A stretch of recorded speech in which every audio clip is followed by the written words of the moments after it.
Here are two ways to think about the state. One, it can get normalized for you. We have a predatory state that does not do what it is supposed to, that gets in our way when we try to solve our own problems, that is more of a parasite than a protector. But you could think that all of this is normal and have a my baap mentality.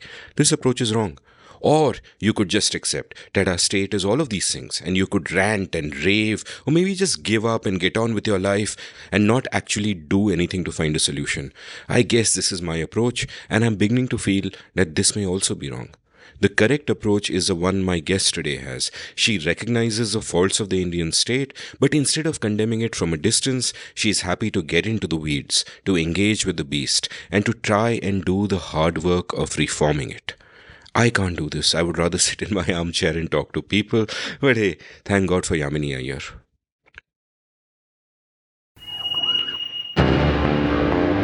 Welcome to The Seen and the Unseen, our weekly podcast on economics, politics, and behavioral science. Please welcome your host, Amit Varma.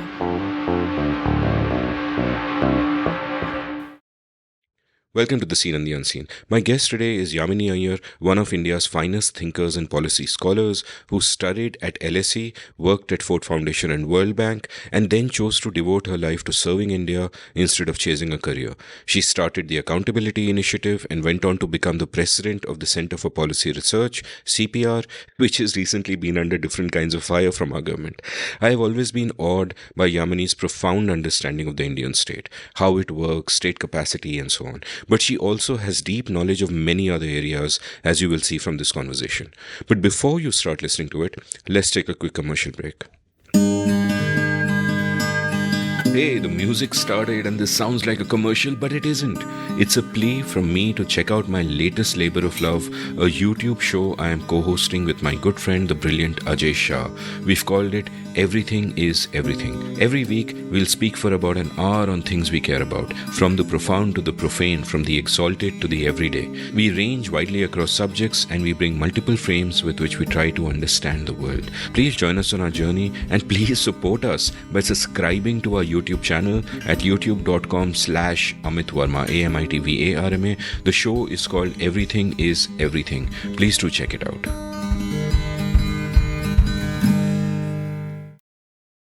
Yamini, welcome to The Seen and the Unseen. Thank you, Amit. Such a pleasure to be here. I'm so glad to finally have you on, and I'm going to start by asking you if you remember when your next door neighbor was executed. I was told that you lived in Karachi at one point in time, and your dad was posted there between 78 to 82, I think, and your next door neighbor was Zulfikar Ali Bhutto, and he was, of course, executed by the powers that be in 79. I think somewhere your father has also written about how he would drop you guys to school, and then he would walk past Mr. Bhutto's house, and he'd see all the security there and all of that, and so on and so forth. Do you have any memories of that time? You know, I was so young. I would like to emphasize. So not so much about the politics that surrounded it, but it was a very happy time for our family. My younger sister was born there, and I don't know if it's a memory just because it's a memory or because the story has been told so many times that it becomes a memory. But my older sister and I am one of three sisters. We were sitting on the staircase waiting excitedly for this new baby to arrive, and we talked about what name we should give. And my older sister had a friend called Sana, and so we said, well, we'll name this baby Sana, and we did. So I remember the house, I remember where we sat, but my sister entering our lives, she's the calmest and most sober of the lot of us. So she has played a very important role in all our lives. So Karachi is special for that, but it's also special because I think that the kind of relationships that my family made in that time, I think my parents must have been in their late 30s, early 40s when my father was posted there. Those friendships really at a personal level marked for us as a family as we grew up what friendships really mean. They have been long lasting. They've traveled through borders. They've traveled through politics. They've traveled through difficult times, but a constant reminder that that, at the core of everything, when human beings bond with each other as human beings, those relationships just stay forever. And that warmth and love just has never gone away. So, we never really stayed in touch with the famous Sana, after whom my younger sister is named. But, well into our adulthood, someone wrote an email or, saying, "Do you remember me? I'm the Sana." And my older sister reestablished a friendship there. When all of us, my sisters and I, went through our weddings, we had contingents of my parents' friends and their families come. It was the politics of what was going on around us at that time was in some ways peripheral to this love affair that my family had which was based just on pure friendship and heartwarming relationships that have stayed forever. Tell me a bit more about your childhood. Tell me about your parents, because one only sees, for example, the public lives of public figures, as it were. You never actually, get to know a little more than that. What was it like growing up? Where did you grow up? I mean, you were also in Iraq for a while, I believe. I have the unique distinction of being born in Iraq, in Baghdad. And I've always waited for that moment when, before visas became biometric and automated and just on the margins, relatively easier than they are today, for a moment where this would raise a big issue. But it was always marked out as something that people were curious about and never quite became a story that I would like to tell. But no, my father was in the Foreign Service and he was posted there. And that's where I was born.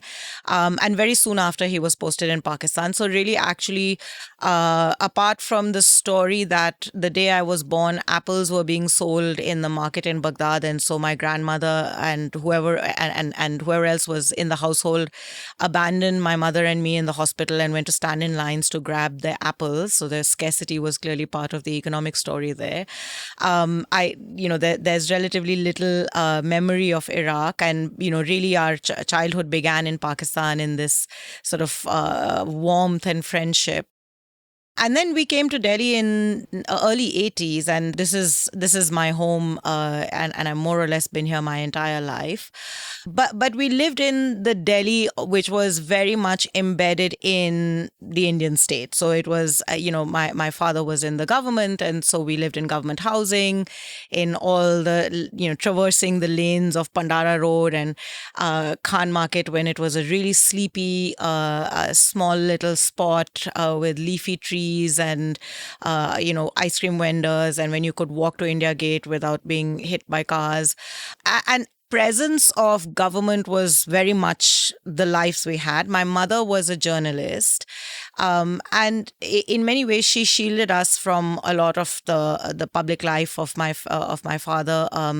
And we grew up with, as always happens, work dominates family life. So it was really my mother who brought us up, and so much of, I think, who I am and many of the choices I made in my life were a consequence of the influences of her being there. But it was a quiet, simple time, and yet it was actually a very tumultuous time when you look back. The 1980s were a crucial moment in India. My mother's a Sardar, so the 1984 riots took place, and my grandmother used to live in Defense Colony. She was a young widow and lived there for the bulk of her adult life. And I have very vivid memories of the trauma and that our family experienced as we were under this shroud of rioting and chaos. And so many questions of who we were asked of ourselves. My father's Tamil, my mother's Sardar. Does that make us secure in the midst of a riot, or does that open us up to all kinds of vulnerabilities?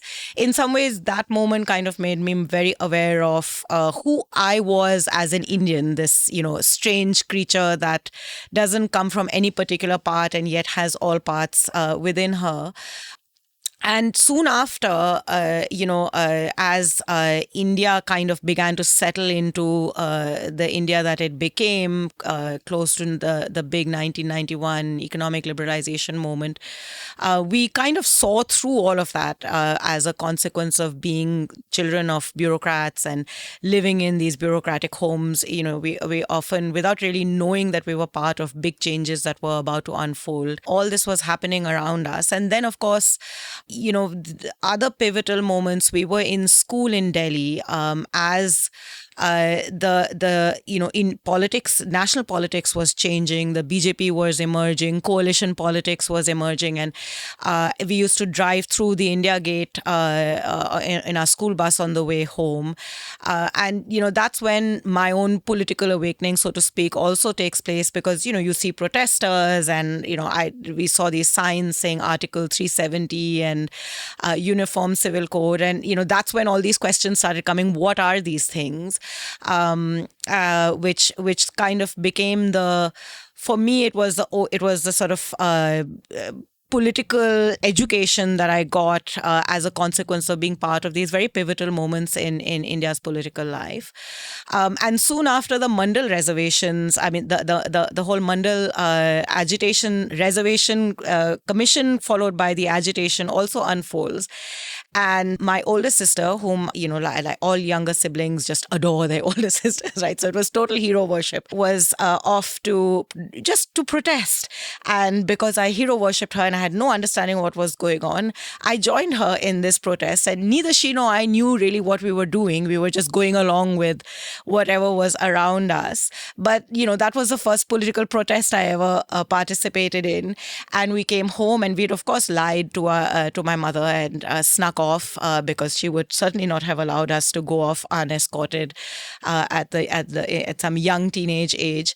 And when the story was revealed, my parents had this mixture of, well, it's kind of cool that they're finally becoming politically active, and that's something that they wanted to nurture and encourage in us. But at the same time, you should have listened to us and not lied. And so we kind of grew up in this interesting moment of a transition that India is going through, in living obviously a very privileged life, but with a little bit of a bird's eye view into all that's going on. But really just completely, in some ways, sheltered from all of it, squabbling with each other and exploring the world, like everyone does. I also led sort of a sheltered, privileged life. My dad was in the IAS, kind of grew up in this little bubble where I imagined that my idea of India is surely everybody's default idea of India. We're broadly secular, tolerant, and etc., etc. And it's taken a long time for me to realize that, I was certainly in the minority, or even the fringe, as it were, in thinking that way. And gradually what happens through the years is that different kinds of layers fall off your eyes as you grow older. And especially today, when it seems that our politics has caught up with our society, and that we were perhaps deeply illiberal all along. And that's kind of been a realization that has just deepened with all the conversations I've had on this show, for example.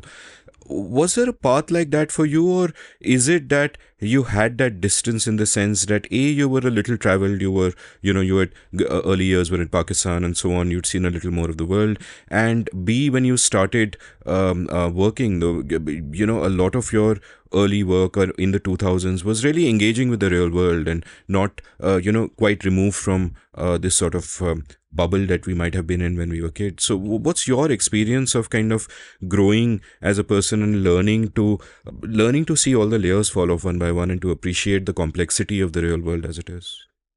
So, in some ways, we grew up in the midst of all of this emerging, right? So, like all children, you absorb what you hear on the dining table, and those become the fundamental and core value systems that you take with you.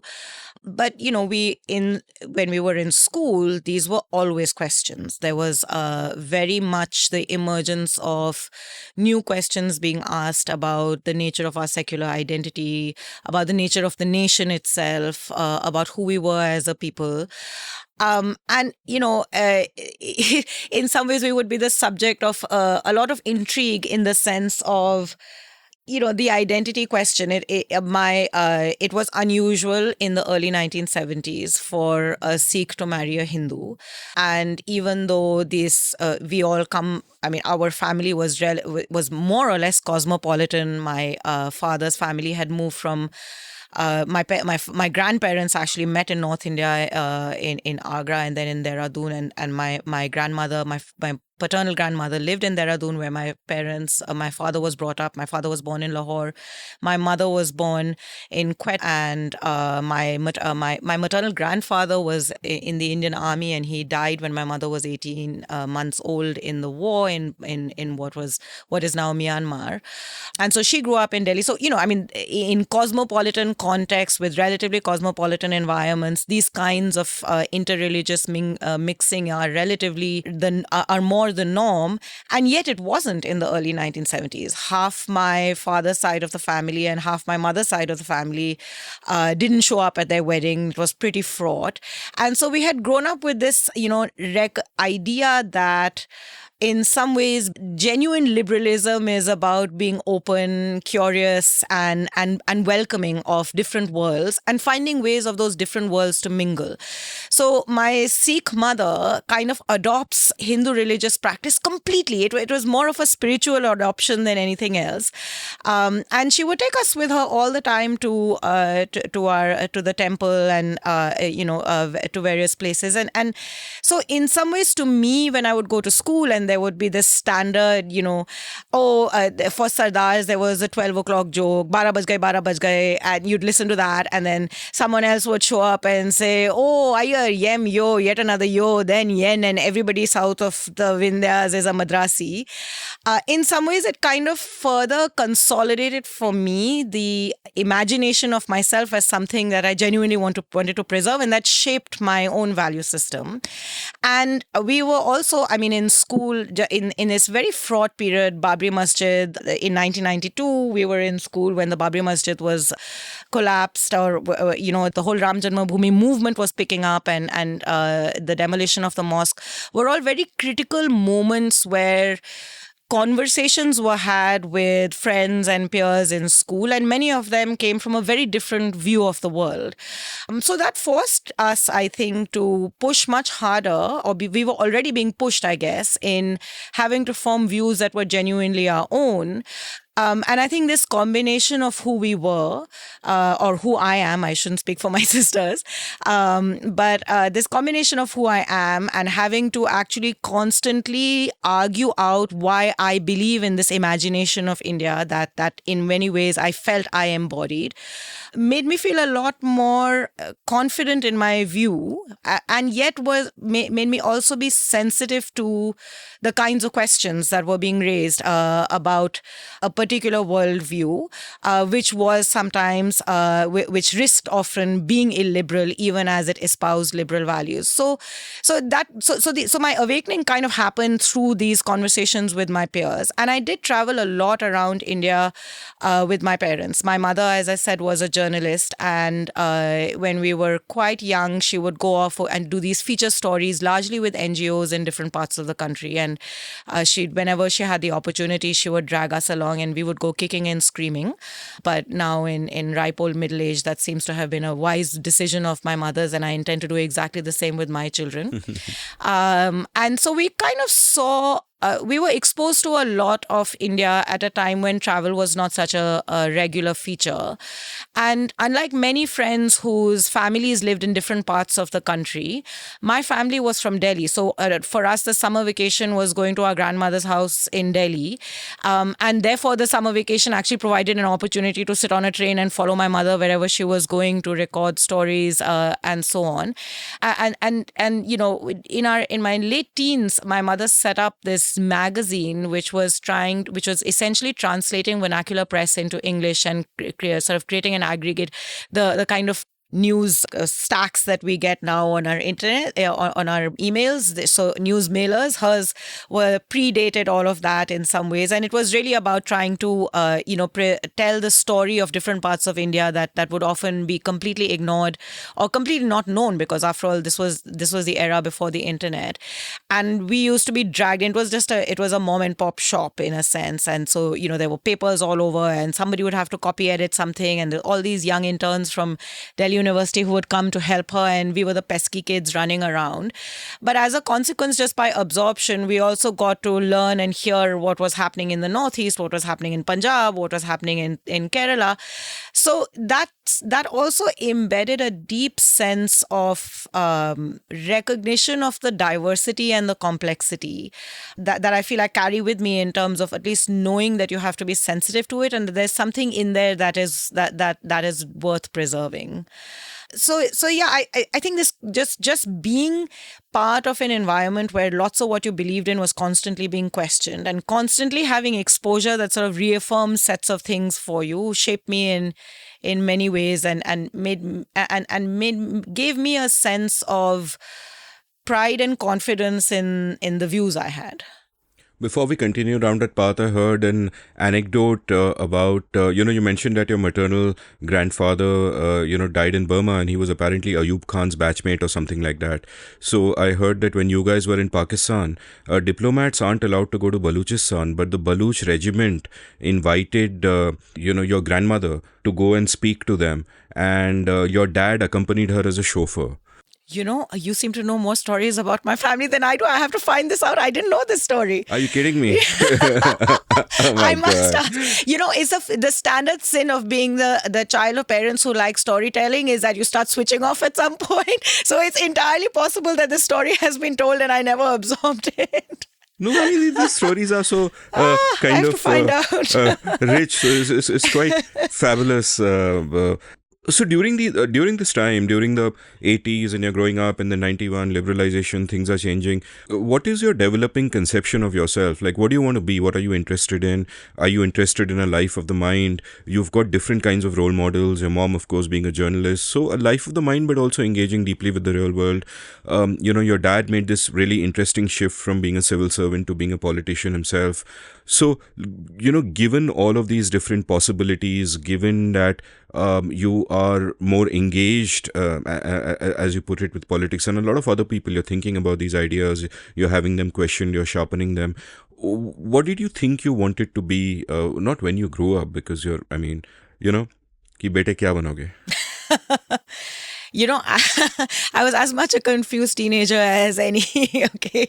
And so I never had any certainty of what I wanted to do. I was keen just to explore the world, and was mostly just interested in trying to figure out life with my friends and just be. There was always a running sense of I don't know if it was a value system that was absorbed or it was actively just thrust at you, and who knows. Probably there was some elements of thrusting that whatever you do, it has to have a sense of public purpose. And now don't forget, life in Delhi, cosmopolitan India transforms quite substantively after, a few years down the 1991 path, and it becomes slightly glitzy and glamoury, and new professions start emerging. So, I feel like I remember toying a little bit with the idea of advertising, because that seemed like a cool thing to do. And then I toyed for a brief while with design. So my mother is an intriguing character because she really has reinvented herself multiple times. So she was a journalist. She was a mother. She didn't work for many years when we were growing up, and then she sort of goes back to her original career as a journalist and starts doing these feature stories on different aspects of social change and transformation that were going on in India. And during that time, she had taken us on one of these trips to Rajasthan, where she was documenting stories of transformation that were happening where the Indira Gandhi Canal was being built. So we went to Bikaner, Jaisalmer. I have these vague memories of, and apparently, and again, it became a household myth. So I don't know whether it's true or false, but it became part of me, I guess. Apparently, at some point, I sort of turned around and said, "Oh, I want to do quote unquote social work." I don't think I had any idea what that meant, but the claim was that I said it, and it would get repeated to me often enough for me to think maybe I did say it, and it always stayed at the back of my mind. But there were all these other ways of, but I was curious and wanted to explore other things to do. And my mother, as she was reinventing herself, went from doing this magazine to now becoming really interested in handlooms and handicrafts. And she started sourcing handlooms from Tamil Nadu, particularly saris and bronzes, and was so building up a whole new business. So I got quite taken up by that and thought briefly that maybe I can be a designer, then discover that I have absolutely zero skills there, just none, like none that even, adoring parents would not encourage you to do that. So that went.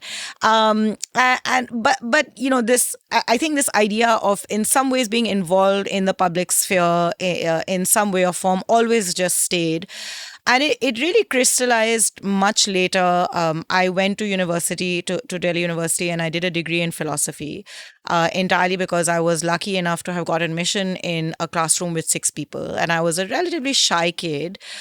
Given how unsure I was of what I wanted to do, there was something quite appealing about being in a classroom with 6 other people. So it was really just that drew me to this. And that was that was a really fun and exciting intellectual awakening for me, the 3 years at St. Stephen's doing my philosophy degree. But I knew that I wasn't inclined to become, I had a curiosity, but I certainly didn't have a fine intellectual mind of that nature. And so this was only something that I was doing for myself, and I would find a different path. And in the course of that, Andre Bete had come to Stevens and was giving a talk, and that sort of made me curious about sociology as a discipline. And I started I started reading and thinking about it, and I discovered that there was these degrees that the UK was beginning to offer in social and political sciences, which seemed to be a nice kind of pathway for me. And in the process of beginning to start applying, because by the way, one of the things that was completely expected of us without ever being actively told, but you had to do it, was you finish your undergraduate degree and then you go abroad and you get a master's degree, and preferably in Oxford or Cambridge. Preferably you get admission in both, and then you have a choice. And if you don't, that's not going to be great for you. So our path was kind of set, although there was all this flexibility to pick whatever discipline you wanted, right? So I knew this, I had to go and do this. And, that was sort of where one's notion of achievement was very much benchmarked there. And I thought this would be an interesting exploration. And in that process, I felt that perhaps then being actively involved in trying to understand these aspects of social change and transformation, and the NGO sector sort of emerged as an obvious thing. The thing that I've often wondered is, why is it that it was never really an option to sit for the UPSC exam? There were many friends and peers who were doing so, but it never was something that occurred to me as a possibility. It was never something that was encouraged within our peer group, or it was sort of, I want to do things that will be part of India's development process and understand social change. NGOs were the obvious place to go, and that was sort of the path that one was constantly reminded of. And I think that the fact that was never an option has shaped a lot of how I in my professional life think about the Indian state. But it was an interesting moment when, all my friends, because of Delhi and because of the kind of life that we led in Delhi, most of who came to college, most of those who became your peers, were usually children of either journalists or the civil services. So we all came from very similar worlds. And none of us were actually actively encouraged to go back into the civil services. It was also the late 1990s, right? So lots of new opportunities are coming up. And anybody that was interested in the private sector kind of took the CAT IIM route, or aspired to the CAT IIM route, and then wanted to go off to Wall Street. And those who were interested in doing something different, journalism became a really big option. TV journalism was just beginning to blossom. So those were areas that they all found themselves in. And those who were not quite clear about journalism or the private sector were all looking at quote unquote NGOs. And that's really what sort of set the path. So it was all by accident. And really, even when I had this vague idea that I'm going to work in an NGO and be part of some kind of developmental story for India, what I thought I would do and what I have ended up doing are two completely different things. So everything has been by accident in some ways. But with this, at the center of it all, this idea that whatever you do has to genuinely have a public purpose to it, whatever form that may take. So I've discovered some interesting frames recently of examining oneself. One of them is a frame called the looking glass self. How we form ourselves kind of by what we see reflected in others. So if we get a certain kind of validation from behaving in a certain way, we kind of go in that direction, which is why it becomes really critical that we hang around with the right kind of people. Another powerful frame is a frame of thick and thin desires. Luke Burgess wrote a book called Wanting about the philosopher René Girard and his concept of mimetic desire, arguing that, most of what we want is actually mimetic. We're copying someone else, We want a fancy car because people have a fancy car, or a young person may want to get married and have kids because that's kind of what everybody else seems to want. So why not? And it seems to me that a couple of the things that you're speaking of could fall in the thin desire category that, I'm expected to go and do an MA from Oxford, Cambridge and blah, blah, blah. In some cases, you even seem to be resisting it, like the natural tendency to do the UPSC. Though, as you say, I'm also the son of a civil servant. I never wanted to do anything like that at all. So maybe, that wasn't a thin desire that you could have picked up from your peers at the time.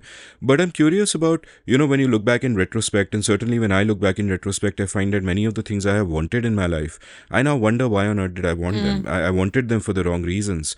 And the irony of thin desires, which are mimetic desires, and thick desires are of course intrinsic to you and they're strong. But the problem is that thin desires can be incredibly intense.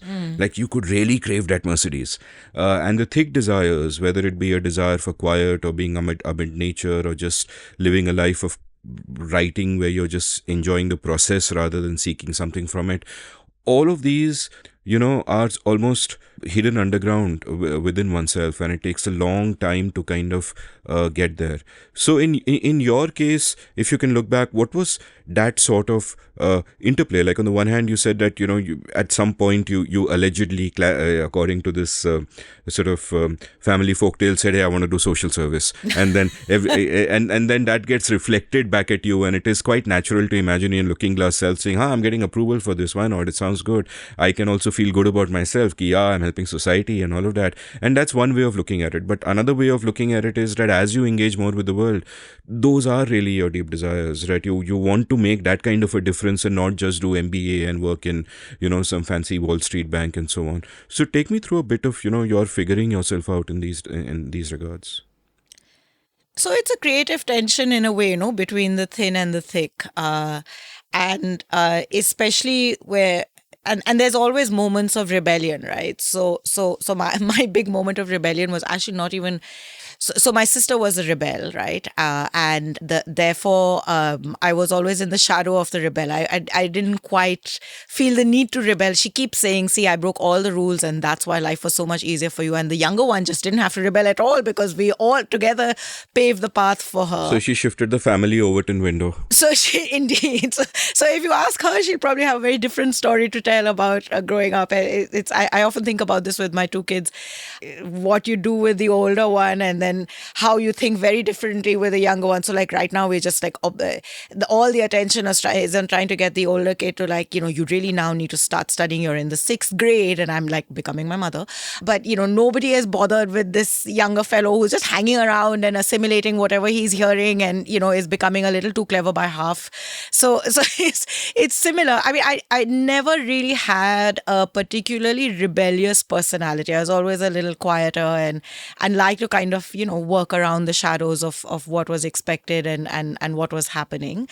But I was also trying to find myself, and in that process, in that and I was never a particularly good student. I kind of spent a lot of time working, but with no particular capacity to be particularly good at it. It was just, there was no question that the sort of accepted norm that I never really pushed back against, because I just imbibed it. That's the thin part, was that you just have to do really well.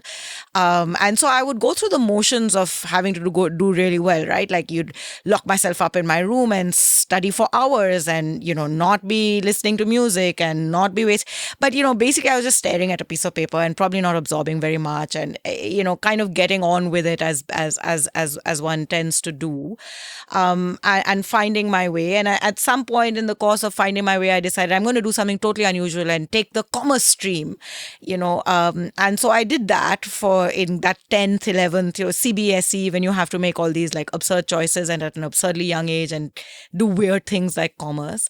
So I spent a month in that classroom, and I really, honestly, I was just really bored. So it was the most depressing thing, the most rebellious thing I had done was to take this commerce stream. And I myself came to the conclusion that this is not my thing. I'm just not interested. And there was always a sense of, I mean, it was also really interesting to grow up so the school we went to in Delhi had a very a dominance of, which is sort of unusual, I guess, for the Delhi in which we grew up. It had a dominance of business entrepreneurs in the school, and their children from those families of business, and so their whole orientation to life, the world, to education was actually quite starkly different to whatever we were whatever we were imbibing within our own household.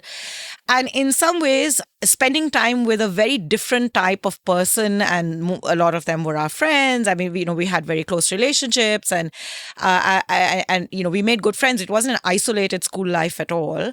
But in some ways, that was the rebellion. It was like, we were a completely different person with your peers, and did all a very different set of things at home, and over time figured out ourselves in that process. So for me, when I walked into college, actually, that was a really great awakening, because suddenly there were peers and friends that were more like me in a sense, and that sort of there was more of an intellectual and emotional connect, but at the same time it wasn't as exciting, because the excitement was learning about other ways of being, other ways of life, other value systems, other approaches. And I think that there was no active rebellion, simply because of these different worlds, they all kind of, I was able to find spaces within which I could make sense of myself. And then slowly find out over time. I mean, I think that it took me a lot longer. I really came into my own, not as a student, but much more when I entered the professional world. And in some ways, I did exactly what was expected of me. But once I was doing it, I really began to enjoy it. And I found myself, I found an inner confidence, and felt that this is what I wanted to do. And there's a lot more that I can do here, where I feel a sense of purpose and I can be useful. And I'm actually doing something that gets affirmation, because, of course, even the most confident actually is deeply insecure. So affirmation matters a lot. And here was a space where I was genuinely, without too much effort, finding affirmation. And that sort of helped me become myself. And you earlier said that you weren't particularly good in any one thing, but you kind of did it diligently because, it was sort of expected. But like obviously at some point you found this beautiful meeting point of what you love doing and what you're also good at, and in a sense it can become a virtuous cycle, because if you do something you love doing repeatedly, you naturally become good at it. So what was that journey like you towards getting to where you are, in the sense you went to St Edmund's College in Cambridge and then LSE and all of that? What kind of things were you studying? Why did you choose them? Was it just because it was natural for me, it's easy, I grok this now? Or was there also an inner drive that, yeah, I'm curious about this stuff, this is what I really enjoy doing? When did you start kind of figuring that out? Because many people go through their entire education without feeling that sense of purpose and drive, and so on and so forth. And if you don't have that sense of purpose and drive, you're also not as deeply engaged and not thinking so well about it. You don't get to those levels of excellence, and so on and so forth. But in your case, even if you were a confused teenager, as you put it, you seem to have kind of figured it out by the time. Well, maybe because I didn't do anything particularly radical. As I look back, a little bit of, a little bit of radical stuff. Take a year off, go explore the world, do something totally nutty. I just pretty straight-jacketed with fairly straight-jacketed aspirations. In old age now, I wonder, middle age now, I wonder, a little bit of letting your head down could have been fun. But that was just not the person I was, I suppose. But did you daydream about stuff? In the most boring and narrow ways. Okay, like I daydreamed of, I don't know, spending a year in a loft in Paris, but, for no particular reason, it just seemed to be a cool thing. So really not particularly. But I think what it was, I guess, I guess what it was is that, for me, it was an internal struggle, because I think that I was always a somewhat more underconfident person, trying to find a space for myself within a household with very dominant personalities, within an education environment. I mean, I always kind of sought, my friends were also very dominant personalities. I sought a certain kind of person. And so I think for me, the beginnings of really becoming passionate about what I was going to do were as I sort of finished my undergraduate degree and went to Cambridge, and both just being on the usual things, right? Being on your own, having to navigate in a completely different cultural context. And don't forget, late 1990s, we had still grown up in the world where you would go to the Archie's store and find some cassettes and then listen to pop music that was at least 2 years old. And so even a lot of the cultural connections that the globalized elite today have, none of those existed for us. So we were literally kind of that tipping point of that generation that were thrown into this new world, and computers were just coming in, and I still used to write with pen and paper back in the day. So getting to navigate completely on your own was, of course, a very important part of that experience, but also just I really took to what I was learning. I mean, I think what had attracted me to doing this degree in social and political sciences was the idea that, in sociology allows you to study society. And I was very, we were beginning to witness so much transition in our own lives, just around us, as India was also transitioning. So we were really children of that moment, or young adults of that moment, rather. And so I became fascinated by this, and perhaps elements of my mother's journalistic side were well embedded within me, just curiosity of trying to understand how change takes place, and also at the same time a deep interest in politics. So that kind of comes together in this classroom, and boy, it was a struggle, because you really do have to even though I was one in a classroom of 6, and during our undergraduate degree in philosophy, basically we spent all our time just arguing with each other. So it was a phenomenal training. You don't get that anywhere in the world. It was just pure luck to have that kind of classroom with some phenomenally good teachers. And so, I had acquired a degree of skill, but, you do have to give the exam in a fairly rote learning way. So the idea that you have to now critically examine a question and build out your own hypotheses and engage with material, it took a long time to actually learn how to write. And it was actually probably in that struggle of learning how to write that I also discovered that I was beginning to really like what I was learning, and then of course you get to explore all sorts of things. So I did this random paper on rap music, and what that said about race relations and gender relations. And so it all sort of consolidated in my mind that I was genuinely keen and excited about trying to understand the world around me, and trying to and not just understanding it, but also trying to analytically make sense of it. And I was slowly beginning to develop the analytical skills to be able to do that. But I never really had an immediate inclination towards the academy. To me, I was much more interested in, I was asking myself real world questions and wanting to understand real world transformations. So it was never really a academic enterprise at all in my mind. It was always something that I would like to translate into my work life. And so I finished this degree and come back again, like now saying, okay, now what? And this NGO story sort of starts emerging again as well.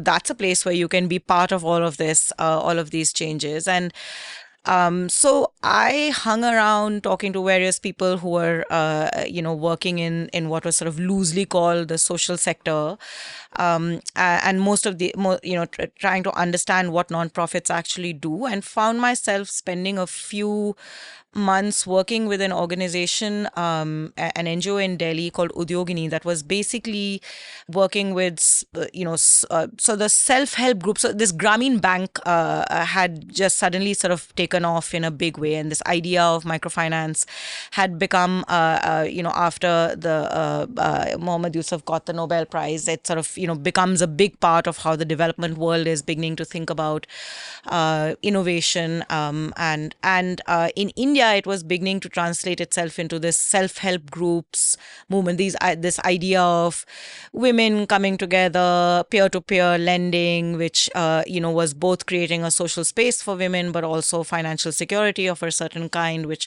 had a sort of, at least in concept, an empowering element built into it. And so there was this proliferation of NGOs that were beginning to work on self-help groups, and linked to that, these micro enterprises, small enterprises that women led self-help groups could run. And that sounded to me like an exciting proposition, mostly because what they wanted me to do was to go off and document these self-help groups, and I thought that would give me an opportunity to travel around India and also understand what was actually going on. And because we used to travel a lot with our parents, I was used to sort of, being around, in parts of rural India. So for me, it was an exciting opportunity to just observe and see and be. And I think really that's when it consolidated in my mind, because it was also that very exciting, it's like we were, as young adults in post-liberalization India, we were beginning to really experience transformation in our own lives in, just so many ways. It's, as a 21-year-old, it's the small things that you think about, right? When I came back from Cambridge, the thing I used to miss a lot were coffee shops, and then barista opens. Like, wow. When we were in college, going to eat a McDonald's burger was so exciting that we stood in line for 4 hours when that Vasant Vihar in Delhi's McDonald's first opened. So, things were beginning to change, and in these very dramatic ways around us. When I was in school, my father went off to some international trip, and he, in his telling, saved every dollar of his per diem to buy me Reebok shoes, and then I wore them very proudly to school, even though we were not allowed to. So, all these consumer goods that used to be so difficult to get, suddenly Khan Market is becoming, Reebok Market, and Nike was opening up. Things were really changing. And in all of this change, there was also a very clear narrative of the state. Like, the state is going away. It's exiting from our lives. Things are, new opportunities are opening up. And we are witnessing all of this, and a part of it, and experiencing it, and frankly enjoying it. We were beginning to see what real consumption could actually look like, and how much better our lives were. I mean, by virtue of opportunities coming about. And so many of my friends had gone into the private sector and, were earning very differently to how, our parents' generation could even imagine. So, it was like there was this hope and possibility and new things that were beginning to present itself to us. And I was curious to see, what all of this was meaning, because on paper, all this SAG stuff sounded super cool. Women coming together and lending with each other. And, there's this massive empowerment that is happening. India is changing not only in the cities and everywhere else. And so you get into the trains, because planes were still not so easily available. It was all very expensive to go places. And you land up and suddenly I was like, oh, this is no different to the 10 years ago trip that I made. And I think that, and in these conversations with women, we talk for hours, similar, I guess, to conversations like this. There would be meandering conversations, often quite stunted. Language was always a barrier, but gender was not. And so, things would break down, and at least there would be opportunities to really engage in conversation. And for me, it broke many things. It's just sort of, in conversations with women, you realize how central the state is to everything. I mean, none of the trickle down had reached rural India in the early 2000s yet. It was still, mobile phones were not available to anybody. The roads were still half broken. There was this yearning for things that, sarkar laegi hamare liye, but there was no sign of any sarkar anywhere, except that it was very dominant in their minds. And I got very curious about what this sarkar is. And there will always be the local village leader, the local village panchayat person that would pop into these conversations, and was always both a patriarchal figure that ran counter to this so-called empowerment narrative, but also the problem solver. And that made me genuinely curious about how government looks like outside of Delhi, and also reminded me that, each time we celebrate the exit of government, there's also probably a very central role that government plays in enabling social transformation, this thing that I was so keen to study.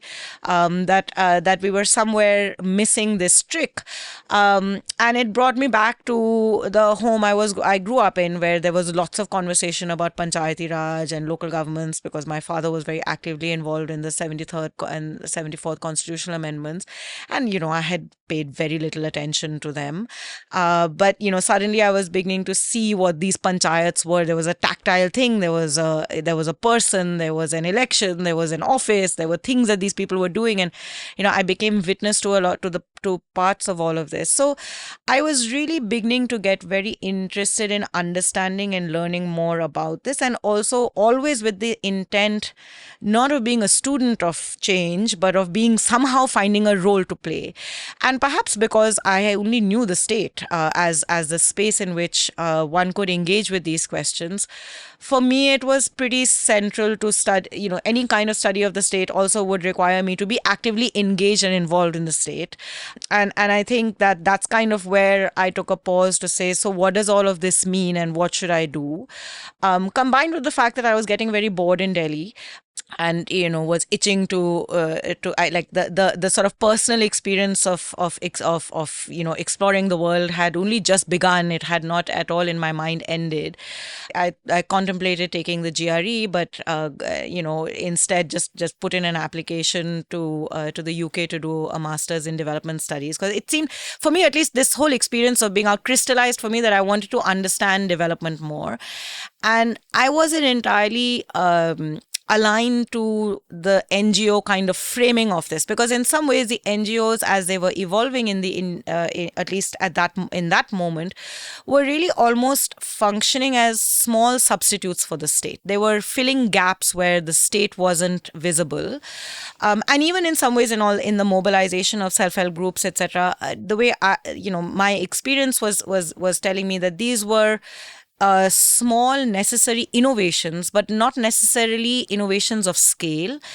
And for me, the scale was only possible through the state. So this big question of then how do you begin to engage with the state? And so I felt that perhaps then it's best to just take a pause and try and understand what I want to do. So a development studies degree was an obvious thing to do, because that's what we didn't in India at the time have much talk of public policy degrees. And, I didn't really know enough about the American education ecosystem, because all that we had exposure to was the UK. And while taking the GRE was a thing that was always kind of at the back of my mind, just going to the UK was a straightforward thing. And that's how I ended up doing this development studies degree, which, by the way, in retrospect, I wish I had done differently, but nonetheless. And that's when, it was clear to me that this is where I wanted to make my professional career, right? To be in this development space in some form. And the UK was very deeply influenced by the Robert Chambers Participatory Development Framework. Its development studies degrees. This was also the UK, or I think the Western left academia, also grappling with the complexities of globalization and what this means. And a lot of the concerns around what we were learning was about the consequences of quote unquote neoliberalism on development trajectories of countries like ours. So I was exposed to a lot of these things. And in some ways, it also sat in sharp contrast to what I was living and experiencing.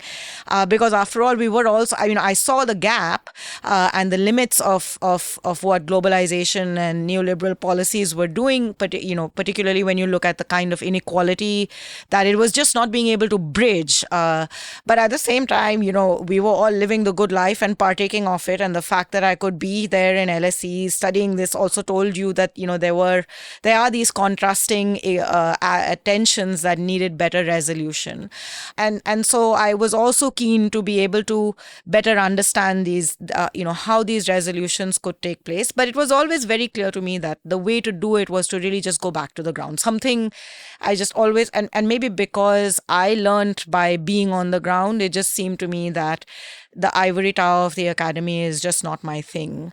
And so I never thought that I would have a career in research. I thought that I would have an active a career of being what we call now practitioners, although I have no idea what that word means. It's just somebody creates a category and then you just adopt it. So I thought of myself as a quote unquote practitioner, and the obvious place to locate myself as a practitioner was the sort of international development world, and that's what I had set my sights on. So, I'm just kind of thinking aloud here, because this is a really fascinating narrative of how you kind of zeroed into the particular area that you now study.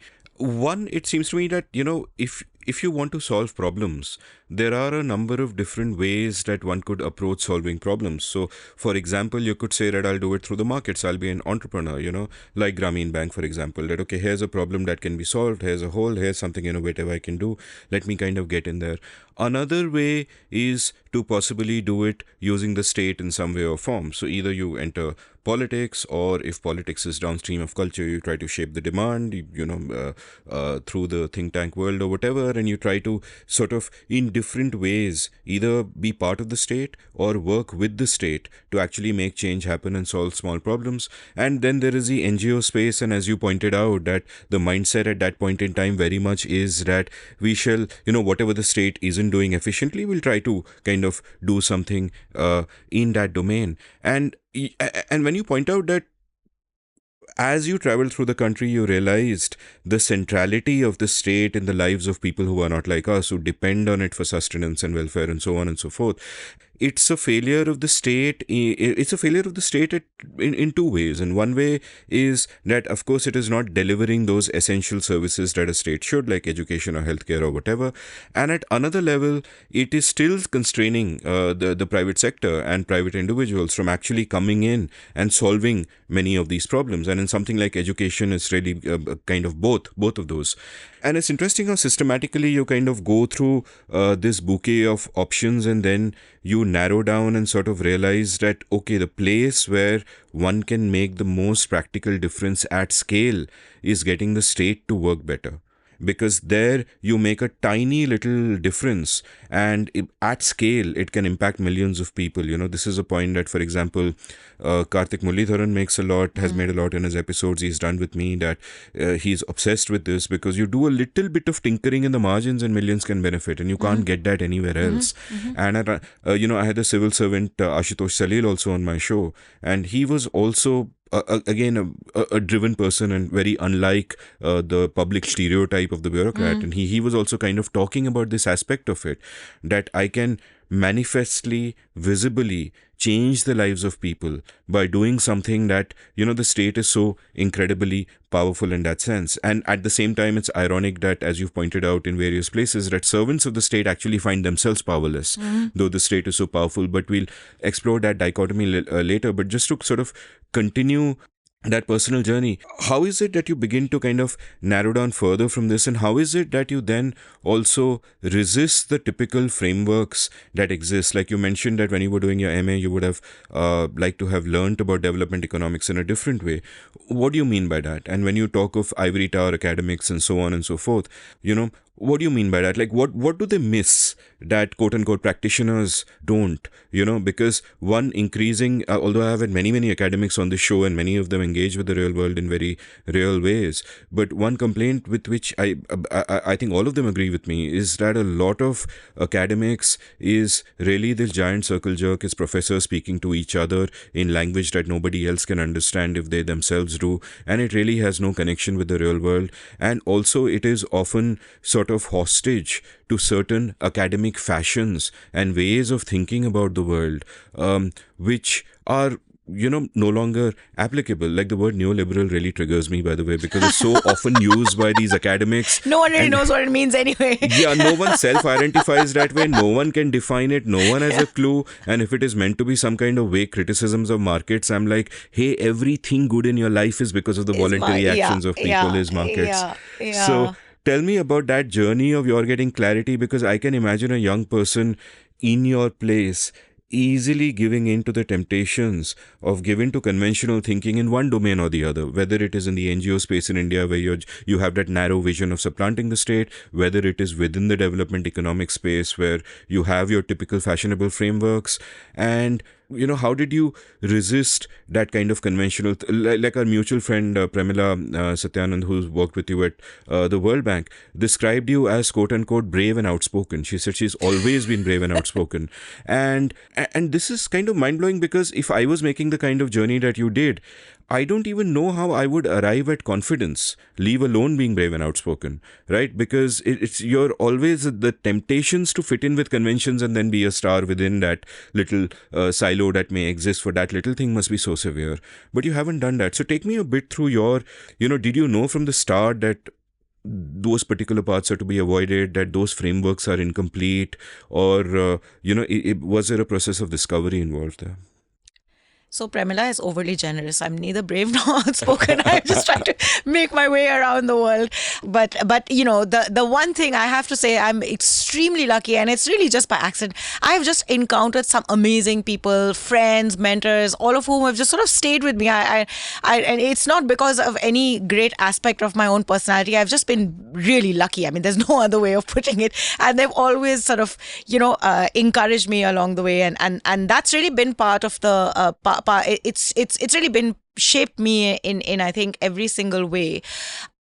But I think why I don't fit into any particular orthodoxy is because it was all a journey. It is a little bit of, I began a little bit confused with some vague ideas of what I wanted to do, and, didn't quite, and nothing in it, no one view of the world fully appealed to me. And there was always, I would always almost get stuck in the contradictions that I was observing, right? So really, actually, the struggle was always, don't let that just pull you down and leave you in stasis. Try and find an answer and try something else along the way. So as a consequence, even my educational journey, I'm not a one thing. It sometimes becomes a problem. I don't know how to describe myself.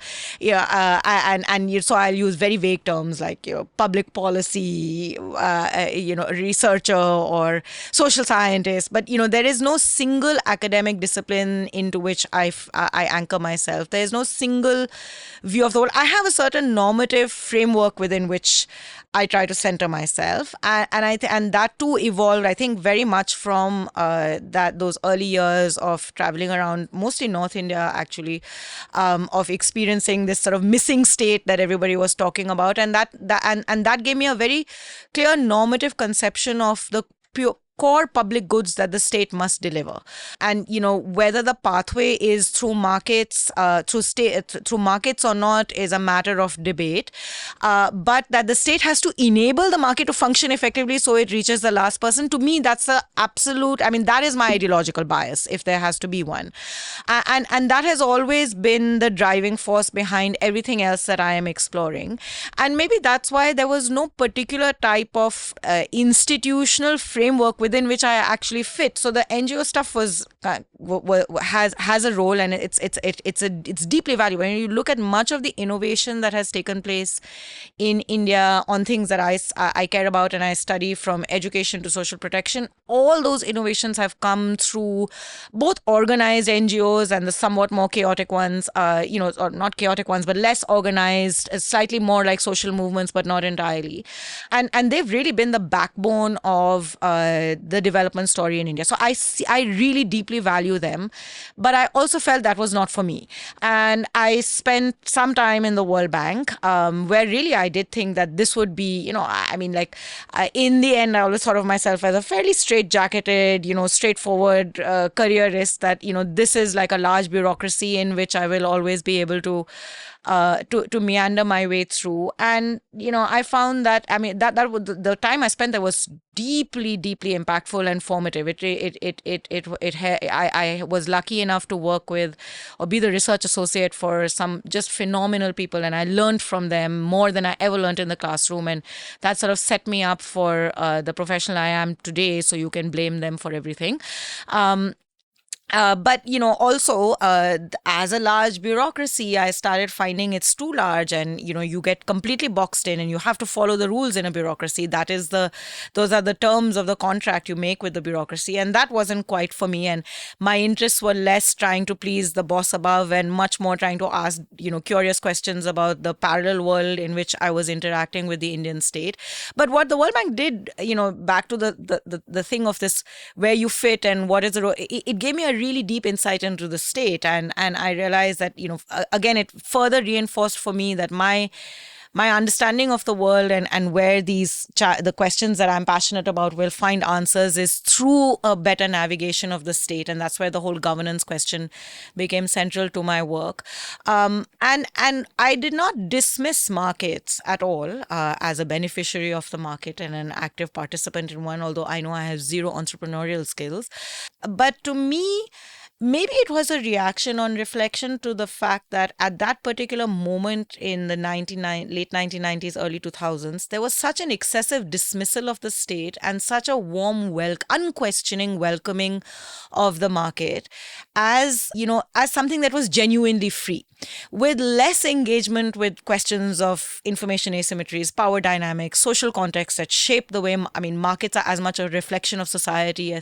And so I kind of reacted to that very deeply as a sort of, there is no orthodoxy and the market is not the orthodoxy, even though most people around me believed it was. And so I said, I want to engage with the state. So maybe there is an orthodoxy in my belief of the state. I'm not a full, I do strongly believe that the state has a significant role to play. And that's how I became obsessed with the idea of what is it that the state needs to do better. And one is not blind, right? You don't have to go outside of your little bubble to know the extent to which the state can be coercive, can misuse its power, can completely disempower even the most empowered citizen. as children of bureaucrats, we all know what powers of bureaucracy can do in days of rationing when you needed to get your license quickly or your passport and or the extra landline with 3 teenage children living in the house. That was the biggest cause of squabbles when I was growing up. That one landline that we would fight over. But and so for me, that's where this whole governance question started becoming big, because it's not an unconditional acceptance of the state. It's a deep recognition that the state needs to have its power firmly checked and balanced. And where does that come from? And indeed, while you can imagine that the state has a facilitative role to play in social change, can it genuinely do so? That was another big question for me that kept coming up repeatedly. And that's sort of, so I've been in search of those answers. I don't have them. And I see the limits of the state. And I can also see increasingly so how the coercive powers of the state can be used to distort markets in ways that are fundamentally so deeply disempowering that, it challenges one's understandings of what the state can achieve. And yet, there is no other organizational principle that makes sense. So I kind of, am dedicated to the idea of how do we work through this organizational principle in a way that genuinely functions effectively.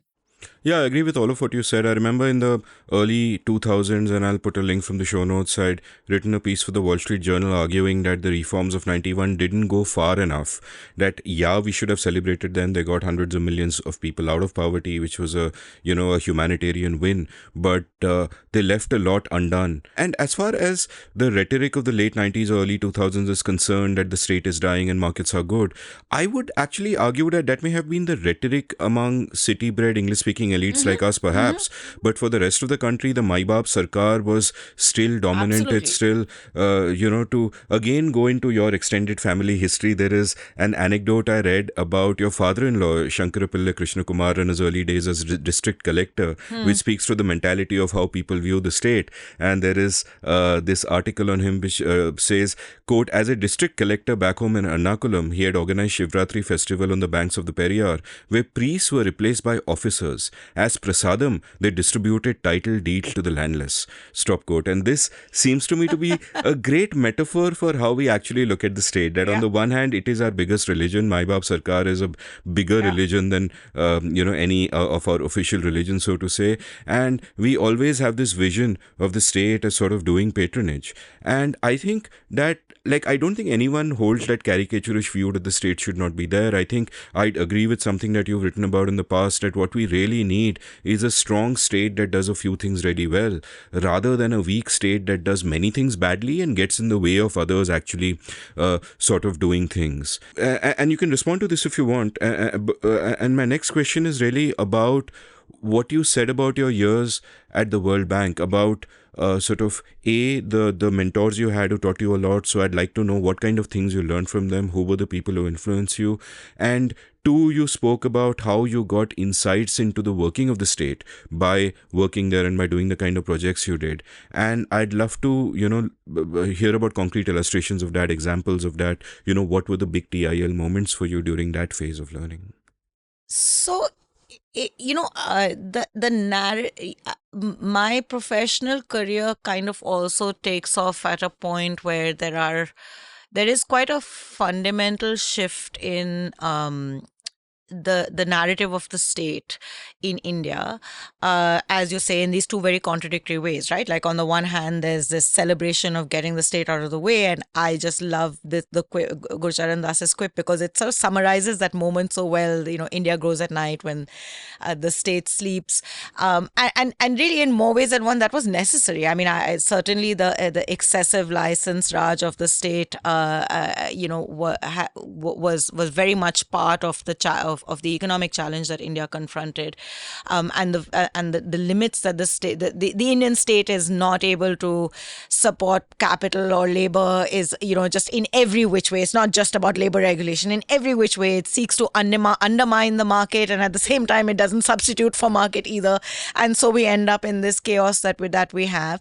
And then I'm seeing and thinking through the normative expectations of the state and the power of the state. But there's also a very fundamental change that is going on, actually in the global approach to these big questions of development, state, citizens, and it begins, I guess, in the 70s and 80s with this sort of framework of participatory development and participatory research, and the idea that sitting far away in your AC room, you have no idea what ground realities are, and you cannot make anti-poverty programs with that way. And this is all stuff that was very much in the discourse that the development, the so-called development world, in whatever form it existed, from the NGO to the international development banks, were having with each other. And in the international development banks too, I think, and I don't know that we've reflected enough on this, but the big moment, all the way through the late 1970s, the Bretton Woods institutions were really about infrastructure, right? It was building big infrastructure. It was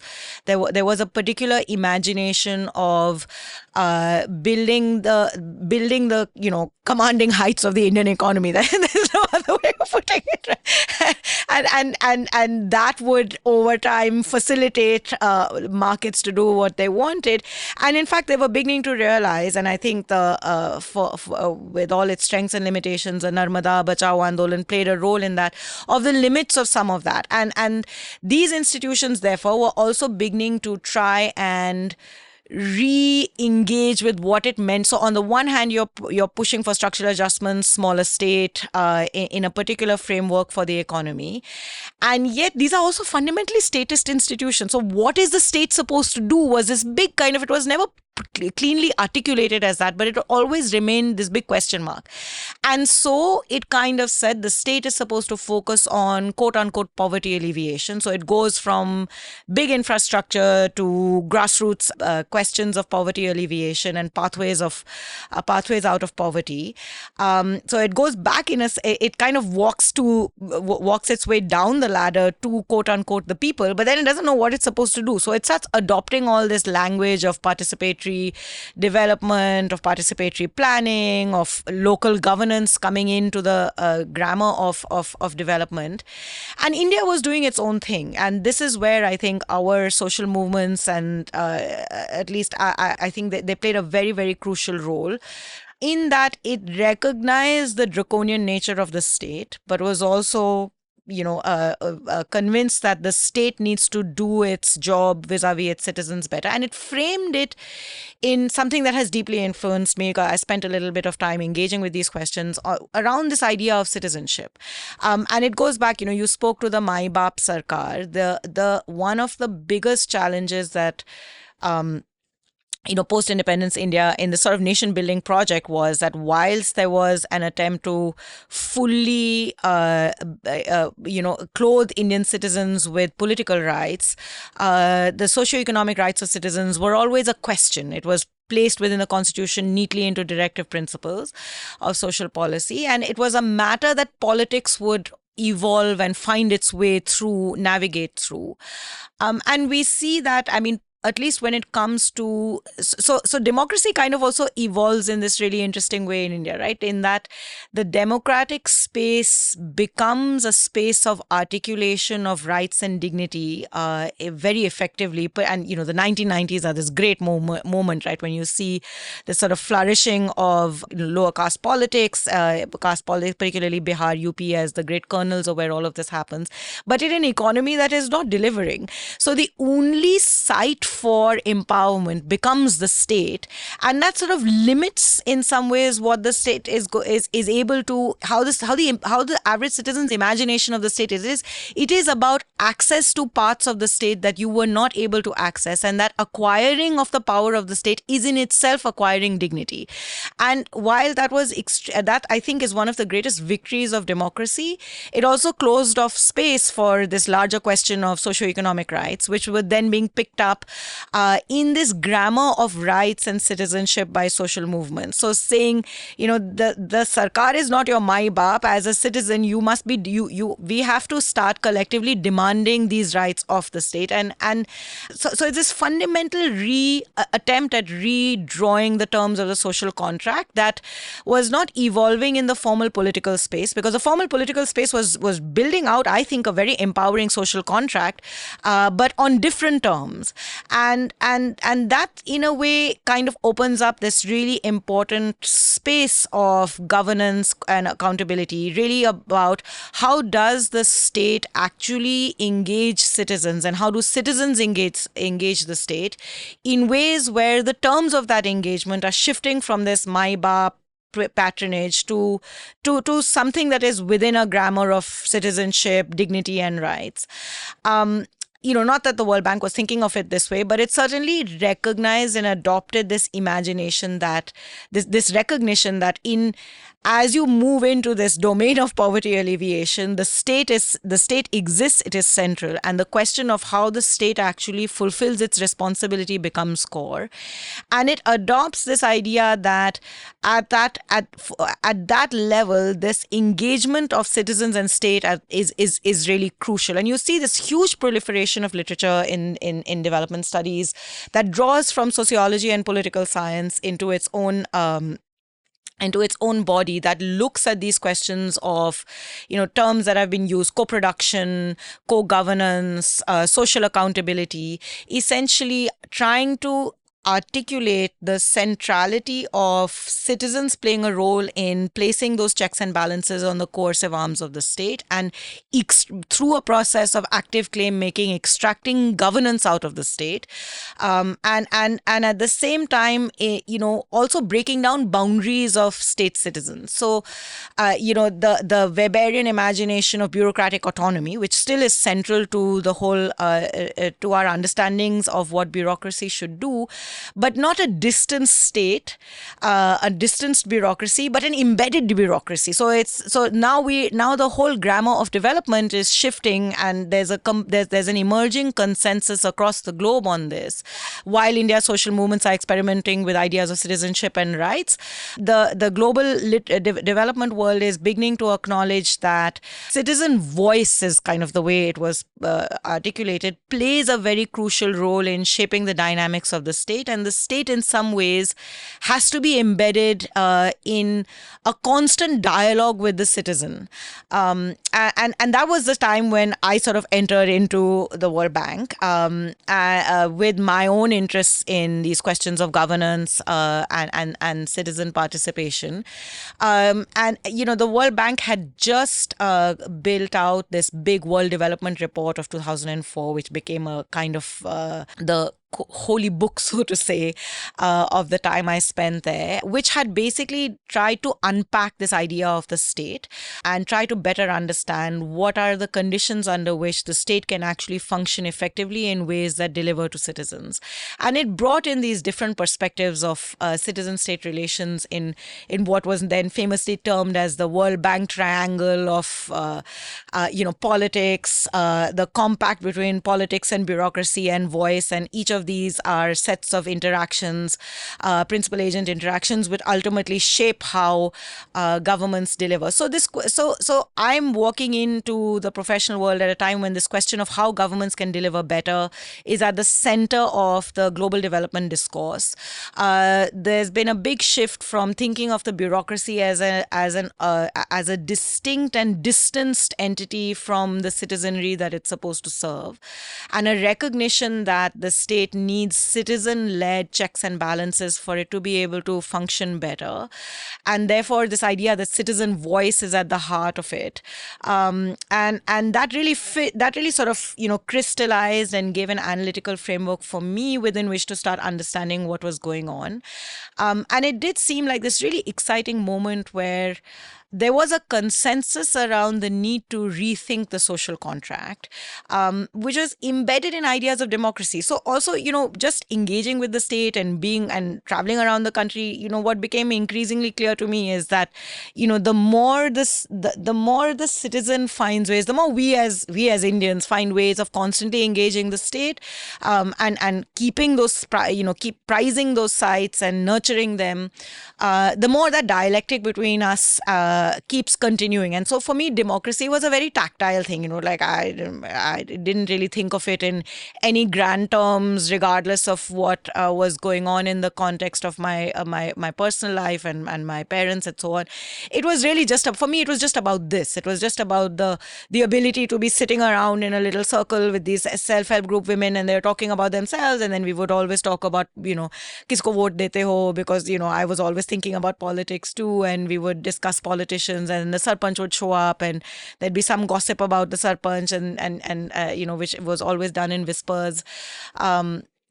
But the fact that these spaces existed and we took them for granted seemed to me to be something that there was something in it that was really important. It starts crystallizing then in this idea of citizen voice and the relationship between politics and bureaucracy. And when I came into the World Bank, two economists, three economists, Land Pritchett, Junaid Ahmed, and Jeffrey Hammer, had just were just posted in Delhi in the Social Protection Department. I was working, I think, in the Rural Development Unit, and they were three of the main authors of this World Development Report. So now this is the time where they actually get to take these nice grand analytical frames. We were talking about the limits of the academy. I mean, I actually think, like, I have a great respect for the academy. It's easy to paint it as an ivory tower, but I think the ability to step back from the real world and actually analytically unpack what you're seeing in ways that allow you to not so much theorize. Theorization is, of course, crucial, but gives you the tools to start understanding how societies function and the conditions under which actions take place and societies change. It's extreme. Without that framing, everything is just lots of events. It's random events that take place. So so while it wasn't my personality to be locked into thinking about those framings all the time, and for me the frame only matters when I see something on the ground and I'm trying to make sense of it. So the ground was most important. That's why I wasn't, doing a PhD was never even on the cards for me. But here were these folks that had done all of this thinking and built out a really exciting framework, who now got the chance to engage this framework in everyday policy. And the World Bank is, of course, still like 5 times removed from the ground, but you're still dealing with arms of the state and pushing the state to start thinking in these different ways. And that really was that was the education I hadn't got, which I got then. It was a very exciting moment. So now I'm saying 2004, within that range of 4 to 7, when I was there. India's social movements had also acquired global recognition for thinking about these questions of citizen-state contract with this grammar of citizenship rights, and these ideas of right to information, right to work, right to food were all crystallizing. And lo and behold, 2004 happens, a government at the center shows up, and suddenly there's an opportunity to convert these ideas into law. And I had, and I think that was also the World Bank too was recognizing that this was an important moment. So trying to understand what all of this was doing to this sort of new welfare architecture that was building up is where we began. And what we were trying to do was actually quite exciting. That I was a research associate on a study on rural service delivery, and it was basically saying let's break up services sectorally and try so public services, so health, education. There was a whole other plethora of schemes. We do development by schemes, so some 5-6 schemes were hanging around, and what eventually got pushed out and Narega came in. But the idea at any rate of food for work and kind of programs, and try and really understand what level of government should perform what level of function. I mean, in a sense, the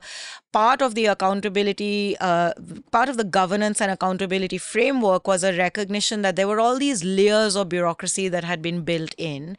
And in these layers of bureaucracy, each one didn't quite know exactly what it was supposed to do. And as all bureaucracies also have their own political economy, and it's essentially a power dynamic, each one was trying to do what the other level of the system was trying to do, which was creating a sort of spaghetti of spaghetti in there, and that was sort of leaving the citizen outside, going, now what am I supposed to do? This is just something that I take my fork and I keep twirling around, but it's not really sitting in my fork, and I take it up to my mouth and everything falls down. So something is off. So really, it was a very systematic exercise around trying to understand what actually is a fundamental foundational question of governance.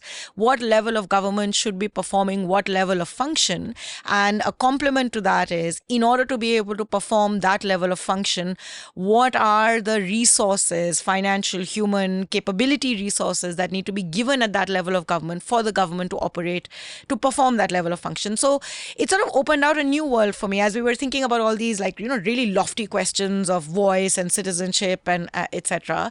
There's also this very prosaic, quotidian, but foundational question: how can government respond if at the level at which claims are being made on it, it simply doesn't have the power and capability to do so? And that again has stayed with me all through my explorations with the Indian state. So we were basically slicing and dicing with the precision of an economist these sectors to try and understand how they operate at the grassroots, and then thinking through, using first principles of public finance and accountability, exactly how to allocate functions at the right level.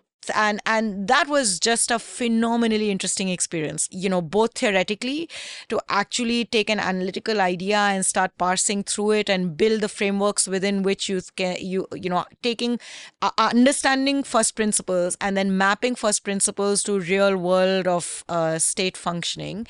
And then I was tasked with going with sort of working with the team that was going to different levels of government, from the panchayats to the municipalities, to try and actually understand what they actually do. So what are the kinds of functions, what are the kinds of roles that they're given, and then looking at what the policy was saying. So it sort of opened up this whole new world around which one had heard of about, because it's such a standard trope. Policy is made in some AC room and implementation is somewhere else, and outcomes are, the whole narrative of outcomes had also sort of entered the lexicon of how we were talking about the Indian state, particularly when it came to its core public goods functions.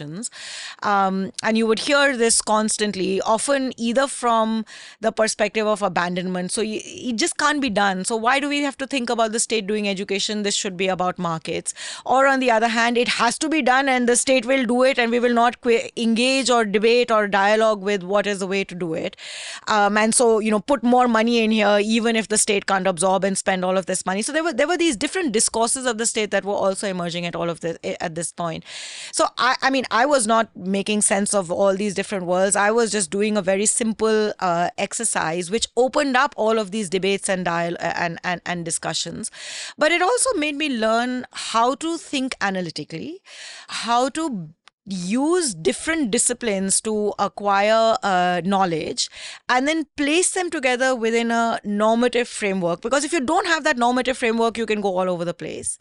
And the core thing that Lant and Jeff really taught me, which was, you can't get so obsessed just with crafting the sculpture. You have to ask the big question of what you're sculpting. So when you are thinking about, when the question was about India's education system, ask the big question. Why is it that we have been able to build schools and children are not learning? Don't get stuck at saying we need to build more schools. Don't be afraid of asking that question, even though, the orthodoxy will not allow you to engage in that dialogue. So that's sort of, really, and I like that, because I was always a little bit unsure of which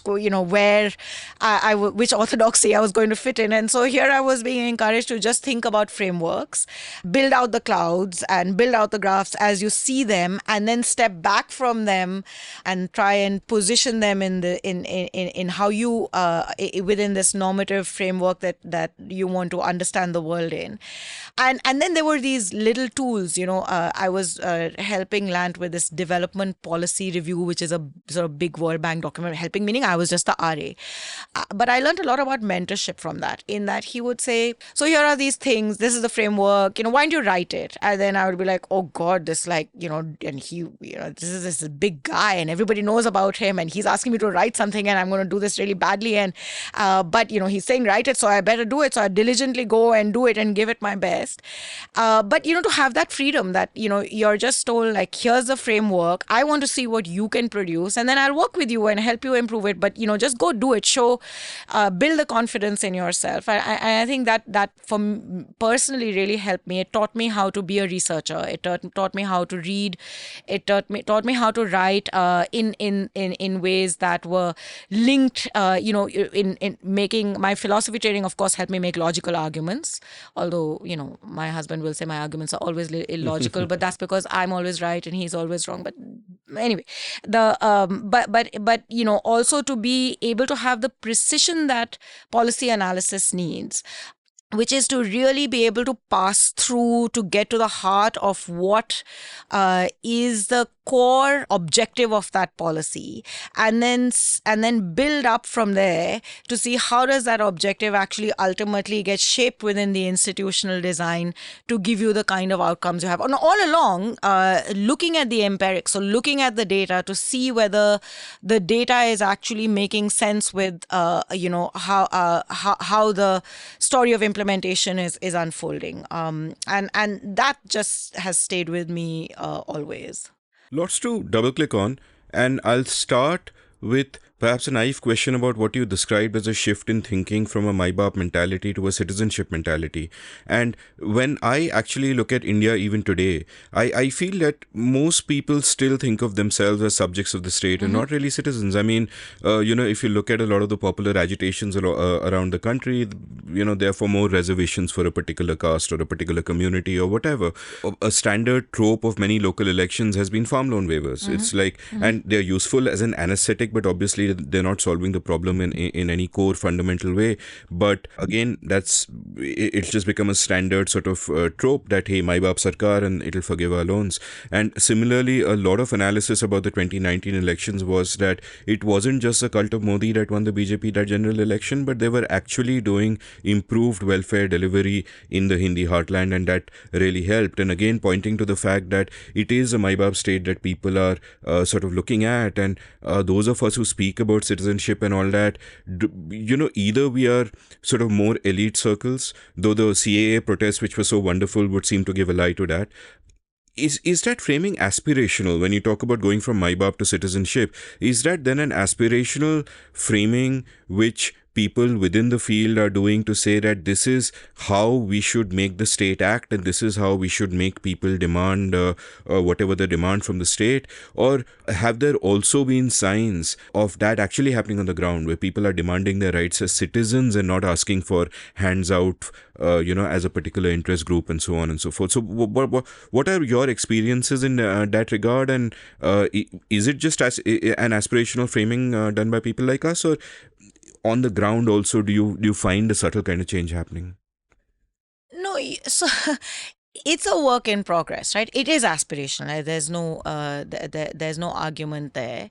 But in a way, the imagination of the modern nation state was an aspirational imagination, right? And actually, when I think about the terms of the social contract, actually, in a way, it's almost like the aspiration enchanted us as a citizenry with this idea of what the modern nation state was going to deliver in that, magical moment of independence. And over time, the state has always disappointed us so deeply that we've actually become completely disenchanted. I mean, it's a simplistic way of putting it, but I do think that as a consequence, what we really are asking aspirationally of the state is very, very little. I mean, look at our conversation about governance. It's like DBT se khate mein shayad mera paisa aa raha hai. Shayad, I'm saying because abhi data nahi hai at a national scale, but perhaps let's, for the sake of argument, say it's more efficient than in the old days when money was being handed out by the sarpanch. So governance is good. Are you kidding me? Is that what we should expect of our state?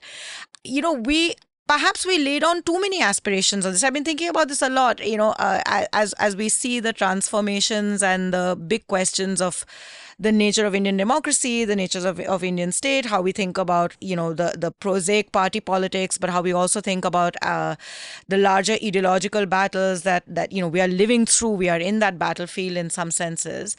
And I often wonder whether perhaps the terms of the constitution laid on too much expectation of social change on the state, that law and the arms of the state would collectively be able to sort of literally bring us out from the evils of society, and that in a way we never went through because of our history of colonialism and also the independence movement debated many of these elements, but it all through the 1930s, 1920s, 30s and 40s in particular, we didn't have this conversation in a deep way with ourselves as a society.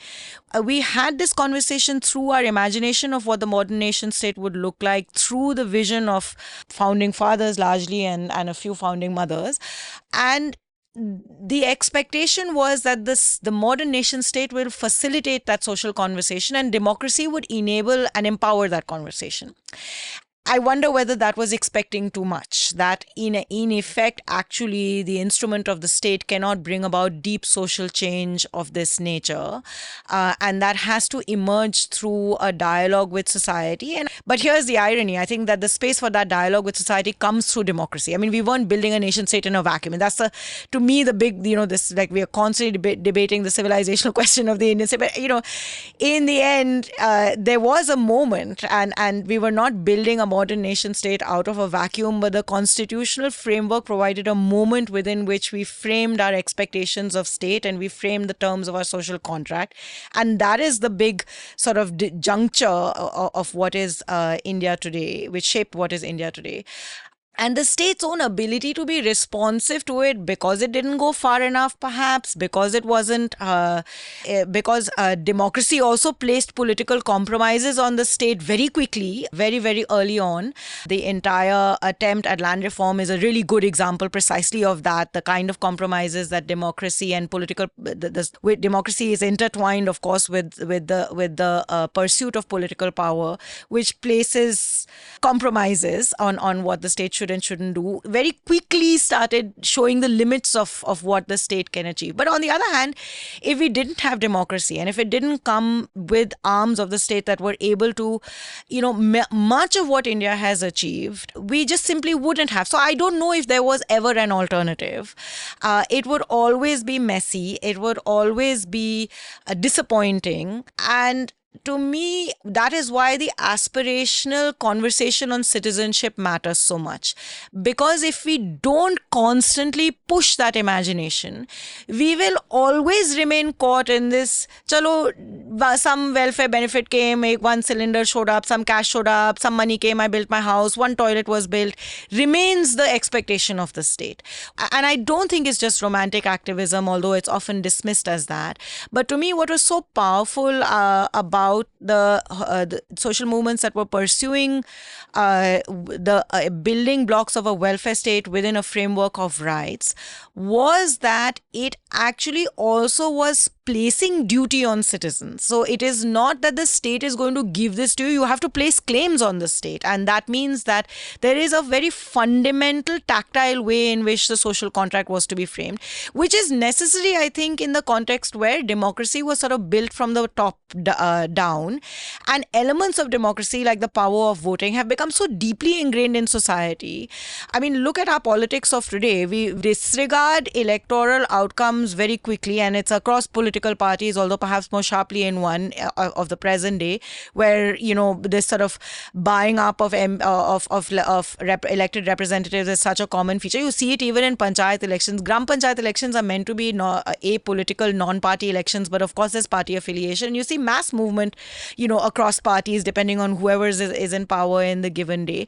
So in a way, while there's complete social disregard for the outcomes of democracy in its most fundamental way, the act of voting is so core to what what we as, that defines our understanding of citizenship. It's something that you just cannot, I don't think you can ever take that away from the Indian citizen. We all line up for hours and hours. I mean, the data, of course, tells you that poor India, or the poorest in India vote most frequently. But there is something so magical about standing in with everybody together, all the women, because I of course stand in the ladies' line, with all the women from across classes. We all standing there waiting, whether it's a municipal election or a national election. It's so core to who we are, and yet it gets disregarded. So perhaps in that the whole story of citizenship actually is something that we need to nurture in that space outside of elections, and that shapes our expectations of the state. And to the way I think about this, you're right that we are still beholden to the state. We still expect the state will come and be that Mai Baap. But perhaps that sense of beholdency and patronage, or that acceptance of patronage and child, comes from the fact that somewhere along the way we also lost our aspirations of what the state can do, and so we will take what we get, and then we limit. I mean, as an elite populace, I find it really a bit depressing and disheartening that we now talk about governance in this way. It's so, yes, of course, delivery is at the heart of governance, but what are the terms of that delivery? Like, elite drawing rooms are full of debates and dialogues and conversations about these great expectations that have been failed of our politicians. So as elites, we are asking a lot of our state, even though we are buying out all public services through the market anyway. Yet when it comes to the rest of the country, we are quite okay saying, oh, governance has improved because we managed to, get some cash into somebody's bank account. Hell, there's a lot more to governance than that. There's a lot more to the experience of citizenship, and that's what we should be debating. So we'll talk a lot more about governance in the state, but before that, I wanted to sort of double click on, what you said about the founding of the nation state as also being a similar kind of aspirational moment. And I have a couple of comments there leading to a question. And one, it strikes me that founding was really, it was an aspirational moment for the elites who framed our constitution and designed the Indian state, who weren't actually elected. I mean, this was pre-democracy. And that founding moment, which we have normalized and we take for granted, and of course we celebrate this nation state, both you and I love India, but that founding moment gives me a lot of disquiet, because if you look at how Sardar Patel and VP Menon helped put this nation together, bringing all these different princely states, using either coercion or promises that were later broken, it seems almost to me to be like an act of fast-track colonization. Much as we speak about the progressive ideals of our, pioneering early leaders, this also speaks of nationalism, if not imperialism itself, the way the nation state was brought together. But that's just an aside. My question is also more about that this aspirational by the elites, and it's a high-minded aspiration to build a particular kind of society with much more equality, without the original sin of caste, and much more equitable and so on. I feel that the end was great, but the means were flawed in terms of using the coercive power of the state as a means to do this. And what that did was that it shifted the balance between state and society firmly towards the state. There was a centralizing impulse. A lot of power lay in the state, especially as for decades till the 90s. The voluntary action within society that's expressed through markets was never allowed to come into being. And given all of that, it's perfectly natural that we should have this Mai Baap mentality, because hey, what else could we have? We've lived with this for decades. And that also seems to me then that outside of elite drawing rooms, as you said, rethinking the state becomes a problem for two reasons, and those are that it is ossified. It is ossified both in a sense of what it is, with the design and incentive set in place and incredibly hard to change within the political economy, and it is also ossified in the imagination of the people at large, where we have kind of given up on it, or if we look at it for handouts or as a particular interest group staking a claim, but not really thinking of the fundamental nature of it. And Subhashish Bhadra wrote this book called Cage Tiger about India. And one of the key insights in that book is taking a look back in history and pointing out how each nation state was founded at a particular point in time and was essentially shaped by the circumstances of that founding. So you have, such an incredible constitution in America, which, we keep looking at as an example, especially in the way that they protect free speech and we don't. But it came out of that tumult of protesting against the taxation of the British, and therefore, the way the states came together. So it's much more federal than we are, for example. And there is this deep cultural quality of individual freedom that has remained through that. In our case, is very different. I agree with you that, our founding fathers, one can use that term, founding fathers and mothers, or our early politicians, as it were, could not have done anything different. The country was falling apart. We didn't know if the center would hold. It is natural to centralize power. It is natural for someone like Ambedkar to say that we don't want it to be too decentralized, because if you look at villages, there is cesspit of, prejudice and caste and all of those things. So let us centralize that. Let's use. So all of those impulses are completely natural. Even Nehru's economic impulses, which were so disastrous for us in hindsight, but at the moment they were quite the fashion of the day. Absolutely. And what else could the man have done? So I am not criticizing them, but I am saying that, in a sense, therefore, nation states, whether it is America, whether it is us, whether it is other nation states, become products of a set of accidental circumstances. That's how the world was at that time.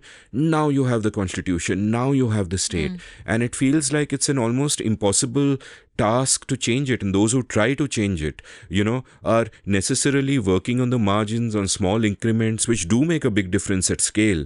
But fundamentally, you can't really do anything about the beast. So again, as an armchair commentator, this is my view from a distance, and this is my lament from a distance, as it were. And I always think I'm perhaps being a little too pessimistic, and you're much closer to the beast, and you worked with it in different ways. How would you respond to this view? Oh man, some days I feel really pessimistic. Yeah, I am not that. I'm the eternal pessimist, and occasionally there'll be some, little sparks of optimism. No, you're absolutely right. I don't disagree with any of what you have said, but I also think that. So look, like I had it not been for the centralizing impulse, the ability to accommodate, just simply would not have existed, right? So it's just like, I mean, the Indian state is just all these contradictions coming together. It's centralization that enables federalism, and then an accommodation of all forms of identity with all kinds of like quirky compromises. There is a lot of coercion that in bringing together what is the modern nation state, and in some ways the excessive powers that have been given to the state to legitimize the state itself.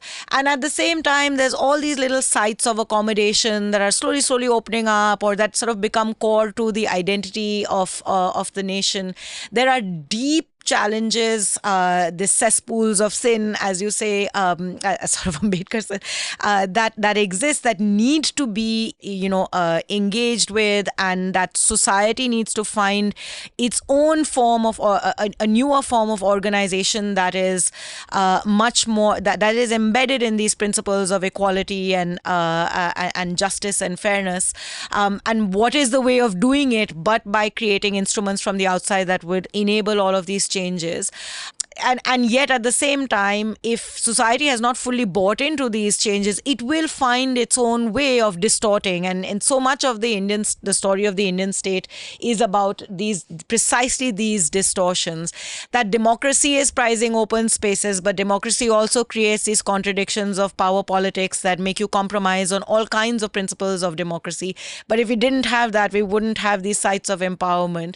That, in more ways than one, you sort of end up taking 2 steps forward, 3 steps back, that the economy is so tied to the state that it's not able to achieve its potential, that essentially makes the state the only site of empowerment. And so democracy opens you up to new opportunities, but all those opportunities are basically looking to grab the state, because there is nothing. There's no other form of social mobility. There's no other form of freedom. There's no other form of access to power and expression of power in a deeply hierarchical society where, the psychological consequences of caste are so significant on stripping dignity that you access power to be able to reclaim that dignity, often by dispensing power in exactly the same way.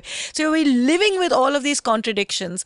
That's why I think I am still, I guess, seduced by this idea of keeping that sort of finding ways to keep this conversation of citizenship alive, because ultimately that's the only way that we will be able to find a settlement out of all of these contradictions. And no society will ever find perfect settlements. Absolutely not. I don't see any other way, because and we get exhausted by it. That's why we get so quickly disenchanted. That's why we as a nation are so disenchanted with the state that we expect it to perform badly. We expect it to be corrupt. We expect it to be inefficient. We expect it to be apathetic. We may want to be it because that gives us power, but we expect it to behave in a way that is completely contradictory to the goals and aspirations that give it legitimacy and power in the first place. At the same time, we are also quite disenchanted with democracy, but yet we keep going to vote. So it's sort of look at how it's not just a drawing room conversation of a disaffection with what politicians can do across, from the topmost echelons of economic and social power to the real world where the rest of us live, or you see a disenchantment with the ability of with people's expectations of what the politics. "Wo to paisa khayega" is such a normal thing that we all say. It's so embedded in our imaginations of the state, and yet we keep giving more and more opportunity in the hope that that is why I feel like the only way out of these contradictions is to remind ourselves that we are actually very young as a nation, that the project of democracy was in fact so audacious in some ways, and so aspirational, and despite it, despite all odds, we've kind of held on to it, and we've distorted it and messed it up and done all sorts of things with it that often make a mockery of the core principle of democracy. But it's there, and so these are grounds of citizenship. These are grounds of practice of what it means to then become democratic citizens, because that idea of being democratic citizens was not the core organizational principle of our society. It was something that we have adopted, and we've not fully given up. We may flirt with authoritarianism all the time. We may even expect that those in power that quote unquote rule over us will be this way, so we don't really see so much social anger against excessive uses of the powers of the state. Yet we have not fully given up hope, because we also do keep pushing. So I feel like, for me personally, the project of the state is a project of trying to, you should never be enchanted by the state, because that's a recipe for disaster. But at least believing that there's possibilities of what the state can do, because those are the only ways in which we will be able to actually build a genuinely democratic society where I firmly believe that there is a core element of tolerance that also lives in this very contradictory way within our extremely intolerant society. What India can actually achieve is in being able to nurture that kernel of tolerance that we have. And when we do it really beautifully. It is quite amazing to think that, in the end, look at this country. We can be from Chandigarh and Calcutta, we can be from Amritsar and Tanjore, and we can be talking to each other in all ways and forms. There is no other part of the world that has that. And there's a beauty in that. There's an ability to be genuinely whole in that makes me feel very proud of being me. And I did, and I think that is, especially when I was studying in England and there were so many European students around me, that's when I really began to be alive to, there's all these multiple languages and I don't speak any of them, but nonetheless, I can claim to be a Hindi speaker and I can vaguely understand a little bit of Tamil, just a bit. And thanks to my nani, I learned a lot of the choicest of abuses in Punjabi, and that all becomes a whole, and it makes me it just gives me all these explanations. Whereas, at most my Swedish friend will know English and a little bit of French, and then there's, this sort of a very, that sort of that your ethnicity defines your sense of nationality is very different to what we are as Indians. Yeah, I in an early episode I did with JP Narayan, at one point I was on my usual negative, pessimistic lament about how India is so illiberal and look at gender, look at caste, and JP very correctly cautioned me and said the opposite is also true, which is of course a cliche, but the opposite is also true in the sense that in many of our lived realities, if you look at our food, our clothing, and so on and so forth, we are also deeply liberal. We are a mix of influences from all across. The elegant churidar kurtas of our Prime Minister, of course, have an Islamic origin. So much of the language that he speaks, he may not realize it, comes from elsewhere. So there is a lived reality there that is also, a beautiful meld of all that is good about the world. And that's a beautiful way to define ourselves.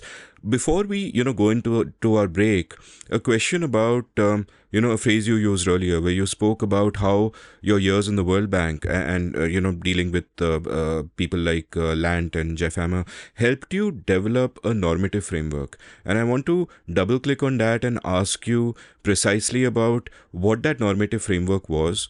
What were the descriptive frameworks or ways of looking at the world that got you? In the sense, before you think about how the world ought to be and how we ought to get there, you also think about how the world is and kind of figure that out first. So I'm going to ask you to take me on a journey to defining your normative framework in concrete, specific terms and telling me about how you got there. So I'll do it the other way around. Sure, let's do it the other way around, yeah.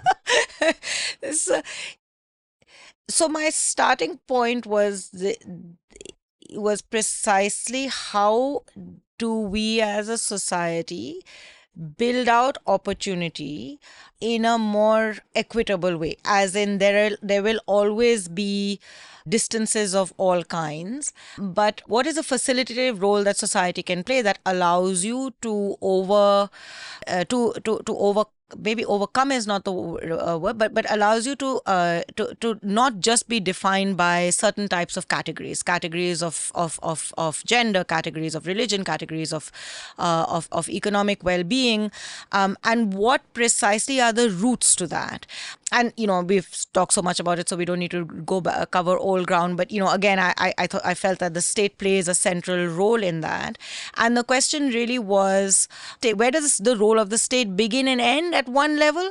But also, what is it about the state that keeps failing that we are not able to do these things effectively? So the fact that you walk into a school and there's no teacher, the fact that you go to the health center and boy, you'll fall ill just by breathing, the fact that there was always these stories of monies not reaching, of which used to be dismissed very much as corruption, but it seemed like there were some other things going on, that the panchayat didn't quite know what it was supposed to do. There were all, what I was witnessing was a lot of state failure. And I guess for me the question was to try and understand beyond the tropes of सब कुछ खराब है, state is corrupt, state is inefficient.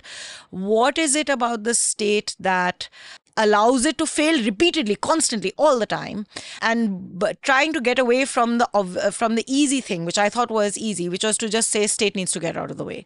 And so and that was my frame of mind as I walked into this opportunity at the World Bank, and suddenly we were talking about the state, but we were not talking about the state as a monolith. We were breaking it down into all its multiple entities. What is it that makes up the state? So there was thinking about the elite structure of the state, the politician, the policymaker, that really when you're sitting at the World Bank you encounter a lot of, but also sort of breaking it down to its component parts. How does a policy start actually converting itself into a design, into sets of rules, into frameworks of implementation? How does the role of public finance structures coming into that, and then all of that collectively and cumulatively shaping the dynamic dynamic of the citizen engagement with the state.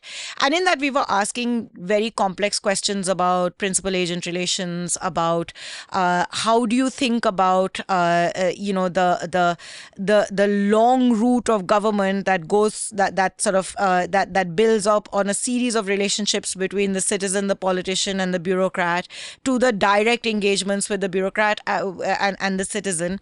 And we were observing, all the time how all of these different pieces were beginning to come together. And I think what I was able to do from all of this was to pull it all together into being able to understand how to locate the state within this framework of state-society market, and also within that build out a better understanding of what the core organizational principles of social life are, and how they engage with institutions. So that you need to understand these dynamics of state-society interactions became a key element of how to build out an analytical framework. That we need to look very closely at principal-agent relations, but what I think I would keep pushing back on is that there is a broader context within which these relationships get shaped. And for that, you need to understand better the social structures within which these relationships are embedded.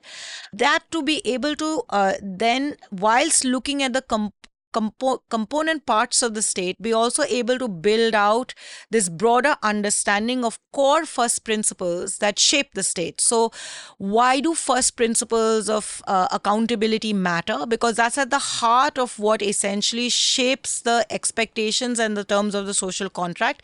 And then the institutional life emerges within that. So if you don't start with that premise, you're talking about these institutions just as independent entities, but they are embedded in this larger context. So it also has meant that one always wants to go back. At least I feel like I always want to go back to say, are we asking the right question? Are we looking at it in terms of the right framework, and locating it within this dynamic, this complex dynamic of political economy and markets, and then trying to unpack it, and really eventually with the purpose of better understanding why and how the state can deliver in a more equitable way, so that there is equal opportunity. So is this normative framework then an approach more than a particular vision of how the government should act, or how you can get them to act that way? Yeah, I would say. I don't think I am wedded to any particular way, but I am wedded to a set of norms. And it's about the interaction of those norms which will give you the kind of outcomes you're seeking. So I don't think, I'm not, I don't think I necessarily want to lock myself into saying, for example, vouchers in education are a bad thing. Hell, I went to a private school. I mean, I sent my children to a private school. But I also firmly believe that it is core to the social contract that the state be able to provide the best quality education to all its citizens. And then it is for citizens to make choices of where and how they want to, and after all, the choices of whether you want to seek public goods through market or through the state are also very much deeply embedded in larger social contexts, and it's like I spend a lot of time thinking about primary education and, the kinds of choices that we make. While state failure is one of the reasons why most Indian parents, poor or rich, are putting their children into private schools, there's also a lot of social signaling that is built into it. So it's about the social context in which these choices are being made, and those are also shaping markets. So it's that dialectic that really I get excited about. And also for me, from a policy point of view too, what you really need to ask yourself as a policymaker is, what is the logical thread through which this choice I'm making is going to take me. We get caught a lot in, wanting to make compromises. We'll do this, and this, and then you'll get this medley of everything. But actually, you really have to ask, if I am adopting design principle A, where is that design principle going to lead me to in terms of the end outcome within this? So how are all these different signals going to interact with each other to give me that outcome? We don't think about that enough. Can you give me a concrete example of that? That would be fun, where you can talk about a particular issue and one approach could be to just make all these jogaru quick fixes and band-aids along the way. But if you start with design principles and you think about how they would interact with with the context of the real world and the real world limitations that exist, can you give just to... Okay, so let's take the right to education. Okay, embedded in the right to education, which by the way is a law I don't like, but anyway, so there were different normative perspectives of what a school system should do that were all coming together. That resulted in the policy decision of the 25% EWS, which was embedded into the right to education. At one level was the idea that there was this grand principle of equitable school system opportunity for all.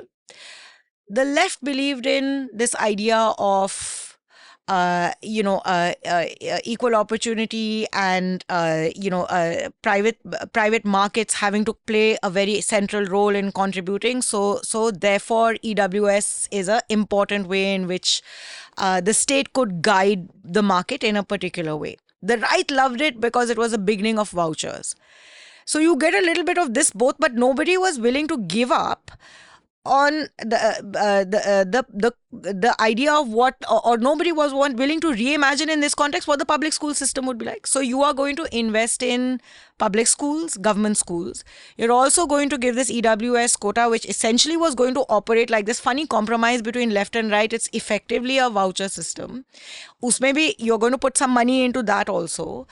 And essentially, you never actually thought through what is the education system you're building. I.e., while the broad principle exists, the normative frame is there are these multiple compromises you are making. Everybody is going to be happy. So it was this unique thing, right? Like everybody, those who were pushing for vouchers were like, yay, this is the beginning of something. Those who were arguing for equitable school systems and private school systems can't be so elitist in that it completely blocks off a whole part of society. Everybody was happy that, okay, this is a way of achieving that. And then there's this big behemoth of the public education system that we were also not giving up on, that's sitting over there. There's only limited resources that you have. So you have to at some point make a hard choice. Either I'm going towards pathway X or I'm going towards pathway Y. And then I'm going to wholeheartedly invest in that. You can't have all three systems playing around. So what have we got? We've got this weird medley of things where you built out disincentives in the system for private schools to actually sensibly implement the EWS. You build disincentives in the system for government schools to sensibly invest in their schools beyond the inputs that you were paying for. And your education system is kind of sitting between all of these things, saying, now we've all started saying quality like a mantra, so we keep talking about it. But we never really thought carefully what is the outcome that you are going to get when you start entering into the market and introducing these vouchers in the market, while you also were investing in the public system. So you didn't have all your resources invested in one thing, nor were you building out a social consensus around that one thing. And you still got your public schools going. You don't have enough money to put it in there. You're not also building. After all, anybody who can is still going back to the private schools saying EWS quota mein meri bharti ho jayegi. So where is the social consensus that needs to be built out to ensure that the government school system is actually going to be genuinely accountable? So the state is trying to do too many different things, striking easy compromises because these are quick and easy and everybody gets happy, but it doesn't think through from beginning to end what its logical outcome of each of these pieces of this policy that it is designing are going to look like. We are now obsessing about EVs as the answer to all our the Delhi pollution too, apart from big questions of climate change and energy transitions. But we are not going to ask ourselves the question of what kind of public transportation systems make sense as we are rapidly urbanizing and becoming bigger, right? We're not going to and you can't ask the question about what kind of public transportation systems you need without asking thinking through what in fact is the urbanization trajectory that we want to facilitate and enable, and what is the kind of urban infrastructure we want to build in which so what is your city for? Is your city for people who are going to come and go as a working population, the circular migrant, or is your city for people that are going to come and stay and work? Then you need a very different kind of infrastructure. What kind of housing you will build? Where are you going to create the workspaces? Then you start thinking about what kind of transportation you want. And in that, what type of car you have, whether it's a hybrid, an EV, petrol or diesel, is the third, fourth, fifth question. But our policy impetus is to first ask, oh my God, there's a lot of pollution. Climate change is becoming a big thing. Now we're all talking about energy transitions. Let's start now incentivizing EVs.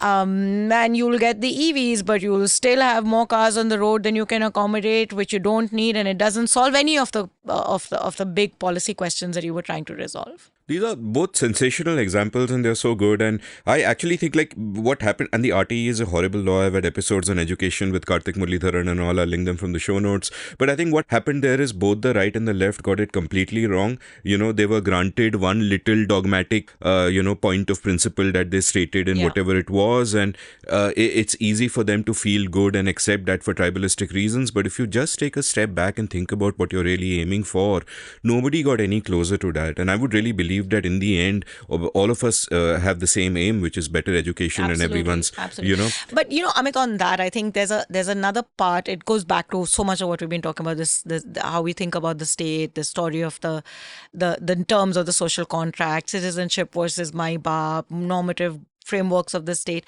It's also, if you look at, we've done a little bit of this work at CPR, and my colleague Priyadarshini did a really nice series of interviews with people around education reform, from the 70s onward.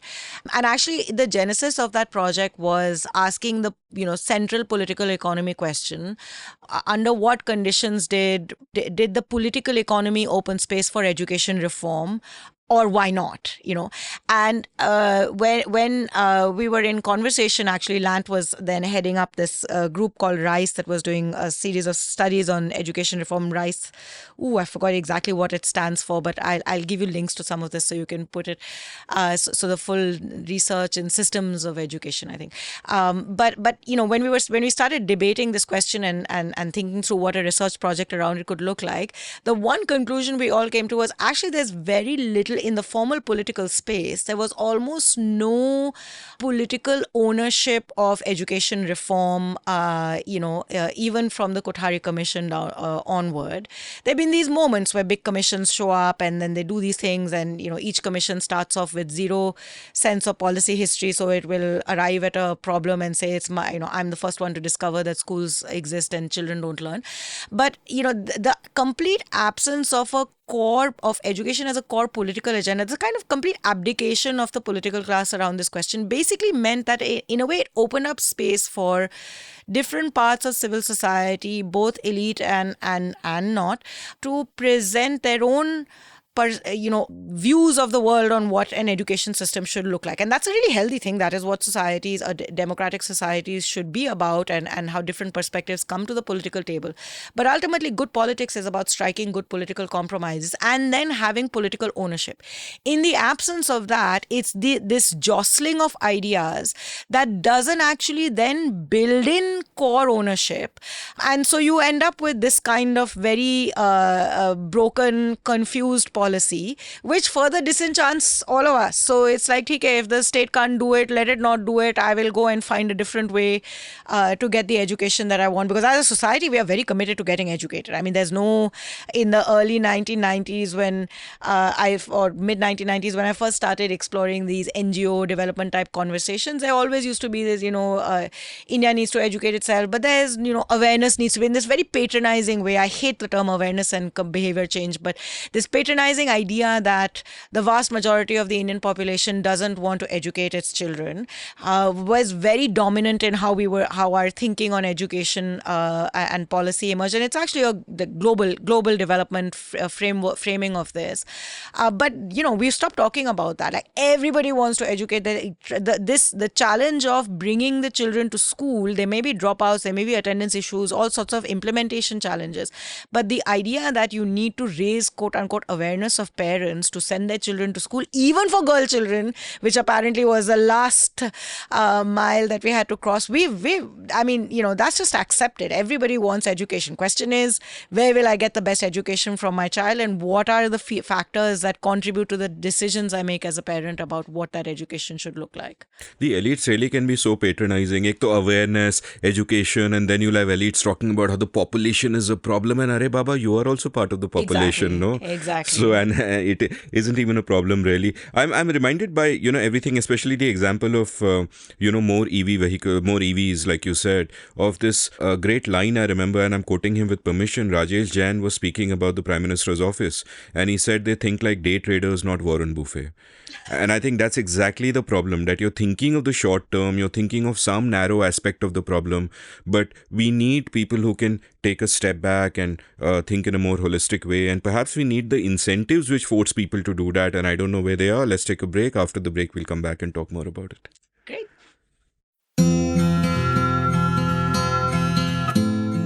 Have you always wanted to be a writer but never quite gotten down to it? Well, I'd love to help you. Since April 2020, I've enjoyed teaching 27 cohorts of my online course, The Art of Clear Writing, and an online community has now sprung up of all my past students. We have workshops, a newsletter to showcase the work of students, and vibrant community interaction. In the course itself, through 4 webinars spread over 4 weekends, I share all I know about the craft and practice of clear writing. There are many exercises, much interaction, and a lovely and lively community at the end of it. The course costs rupees 10,000 plus GST, or about $150. If you're interested, head on over to register at indiauncut.com/clearwriting. That's indiauncut.com/clearwriting. Being a good writer doesn't require God-given talent, just a willingness to work hard and a clear idea of what you need to do to refine your skills. I can help you. Welcome back to The Seen and the Unseen. I'm chatting with Yamini Aiyar about many things, about her interesting life in policy and fixing governance and the Indian state and so on. And just in the break, I was sort of telling her about how Gaurav, who owns his studio and edits my show, has a warren in his home in Housecast where there are pet civets, and he feeds them coffee beans and they shit it out and then he harvests that, and that's why the coffee today is so good. And sadly, Yamini is not gullible enough to kind of believe that. But before we get to weightier sort of subjects, I noticed that, in a recent column, I think it was, you wrote about the hard and you took kind of lessons of the state from that and so on and so forth. And one typically, like whenever I encounter anything by you, whether it's a talk you've given or whether it's an article you've written, it's like, it's damn serious. And in person, you're kind of full of energy and talking about other things also. So tell me a little bit about what you do to unwind, what you do to chill and relax and all that. And we'll get to the serious stuff because we do have to save the nation. But before we save the nation, what do we do for time pass? I have the silliest taste in TV shows. I watch everything. It's mostly utter rubbish. And one of the funnest things I do with some of my girlfriends is to exchange notes on which are the silliest shows we've watched, and the joy that gives. Okay, so at one point, one of my closest friends was obsessing about Korean soap operas. So I watched Crash Course in Romance and loved it. Like hours were spent just staring at it. So I do tend to waste a fair amount of my time. And this OTT platforms have really been the end of anything, because at least, back in the old days, you'd have to find a channel, then you'd have to fight with everybody to decide what you wanted to watch, and there would be some compromise, and then it would be done in small spurts. But between Netflix, Prime, Hotstar, and whatever else is available, there's enough opportunity to binge. So I think I'm binging more than I should, which is how the hard article came out.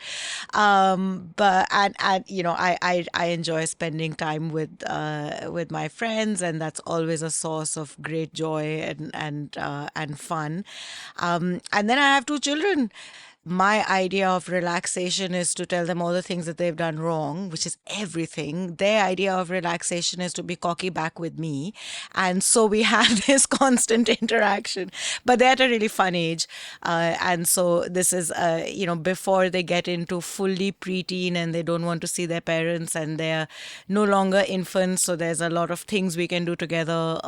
It's fun to rediscover so much of like your city, rediscover places you've gone to with them because they're observing things in new ways, and it kind of forces me to relearn a lot of things. So we've been so that's really one of the funnest things, that the nicest good phase of parenting before they start like becoming teenagey and angsty, and I'm going to have to start chasing them to study and do well in the exams.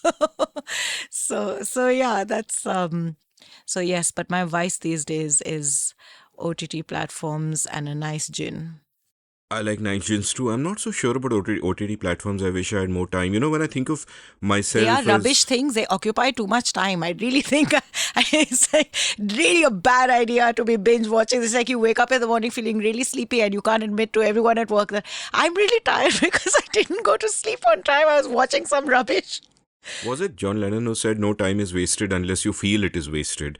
So, if you're enjoying it, that's great. And I wonder, when I think of myself as much younger, I was always in a hurry but getting nowhere fast, right? And you have a different conception of time. There's so Yeah, many things you want yeah, to do. You're so yeah, intense. yeah, And with age, obviously, even though you get closer to death, I think you tend to relax a little bit and yeah, chillax a little bit. yeah. How have you changed? Like, how has parenthood changed you? Has just getting older and like I'm approaching 50, does that kind of change you where and especially in the kind of work that you do, I guess it's imperative to have a longer time horizon for everything because immediate gratification is really hard. You have to tell yourself I'm playing the long game. So how have you changed in that way?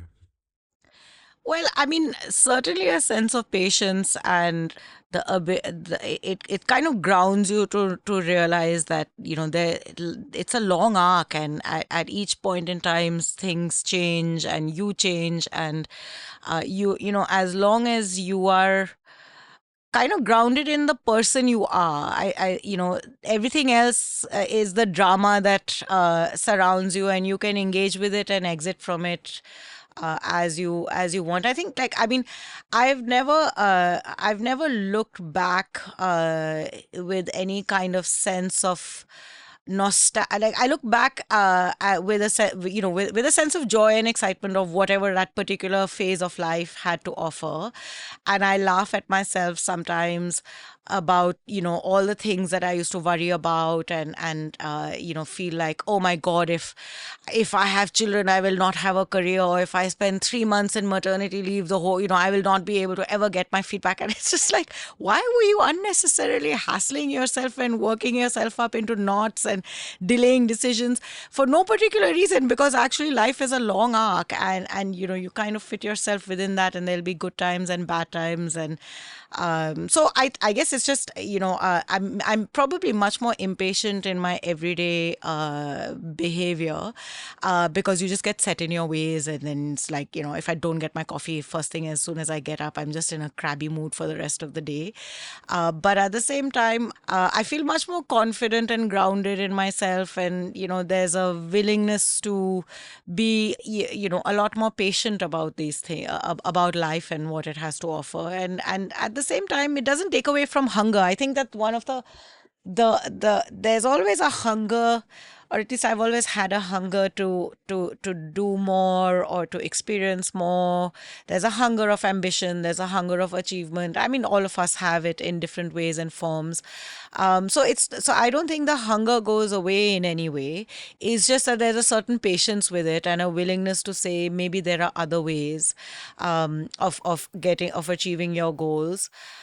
But at the same time, it's there's also a constant reminder that, gosh, you are growing older every day. So this the how do you I guess I worry about whether you can reinvent yourself constantly, because that takes energy, and it you have to be a lot more flexible, and I guess I wonder whether as you grow older you become more and more inflexible and set in your ways too. Friends of mine keep talking about longevity, not just in terms of lifespan, but health span. So their contention is we're going to live for many more decades. And you and I, according to them, will certainly live till 120 and largely healthy lives till 120. So, if you are playing the long game, yeah, well, there's sort of time. Was it a conscious decision for you to be in India? Because both you and your husband could plausibly have, had very different lives abroad and, lived the intellectual life, lived the life of the mind, found a lot of satisfaction in that way. And yet you are here and life isn't always easy, especially with your recent travels with CPR and so on and so forth. And maybe if you are up to it, we can talk about it later. But even if not, are there times, and I find this is true of many, many people like me and people of my generation who once made a conscious choice that we want to be in India, right? And so many people like that who made that choice at around that time in the 90s are now actually thinking actively of a way out, and it makes me really sad. So was it a conscious choice for you that this is a work I want to do, this is a problem I want to solve, this is what excites me, this is my milieu, my people, my world? And do you sometimes wonder about the counterfactual? Do you sometimes think, what is even the point? Let's just go live our lives properly. That's such a live question in my mind these days.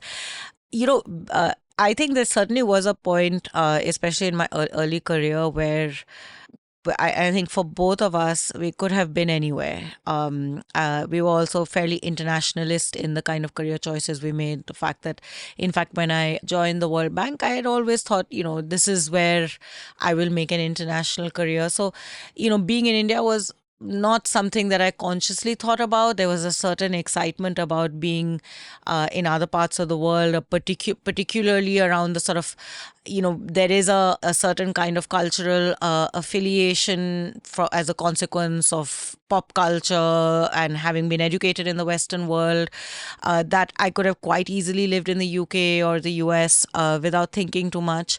But life kind of happened in India. And as life happened in India, I became more and more embedded here. And over time, it's actually been a conscious choice to be here, both because professionally, I mean, I really deeply care about India, and I feel like I have an opportunity to really do exciting things, to learn, to experience, and perhaps hopefully to contribute in the process and be part of this milieu with all its challenges. But this is I have that kind of sense of inner patriotism, nationalism. I don't know what word it is, but it's an emotive connect, and that emotive connect is very strong and has grown stronger over the years. Actually, I was less conscious of it when I was younger, but also I think that it is a privilege. There's many privileges that we have, like life in Delhi on an everyday basis can be quite painful, and certainly between pollution and dengue and public transport being what it is, it's all chaotic and difficult, and there's all of that.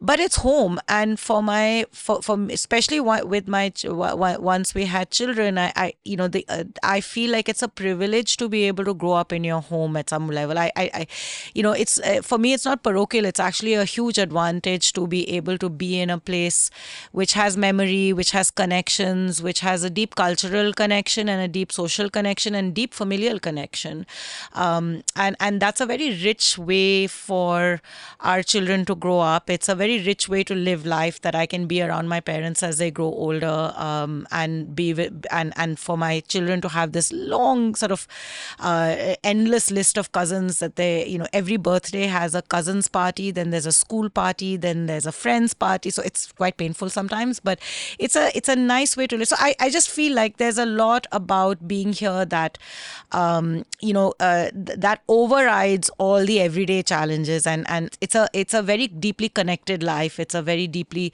social life, and that sense of kinship and network is something that makes life rich and full of quality, and I hold that very dear.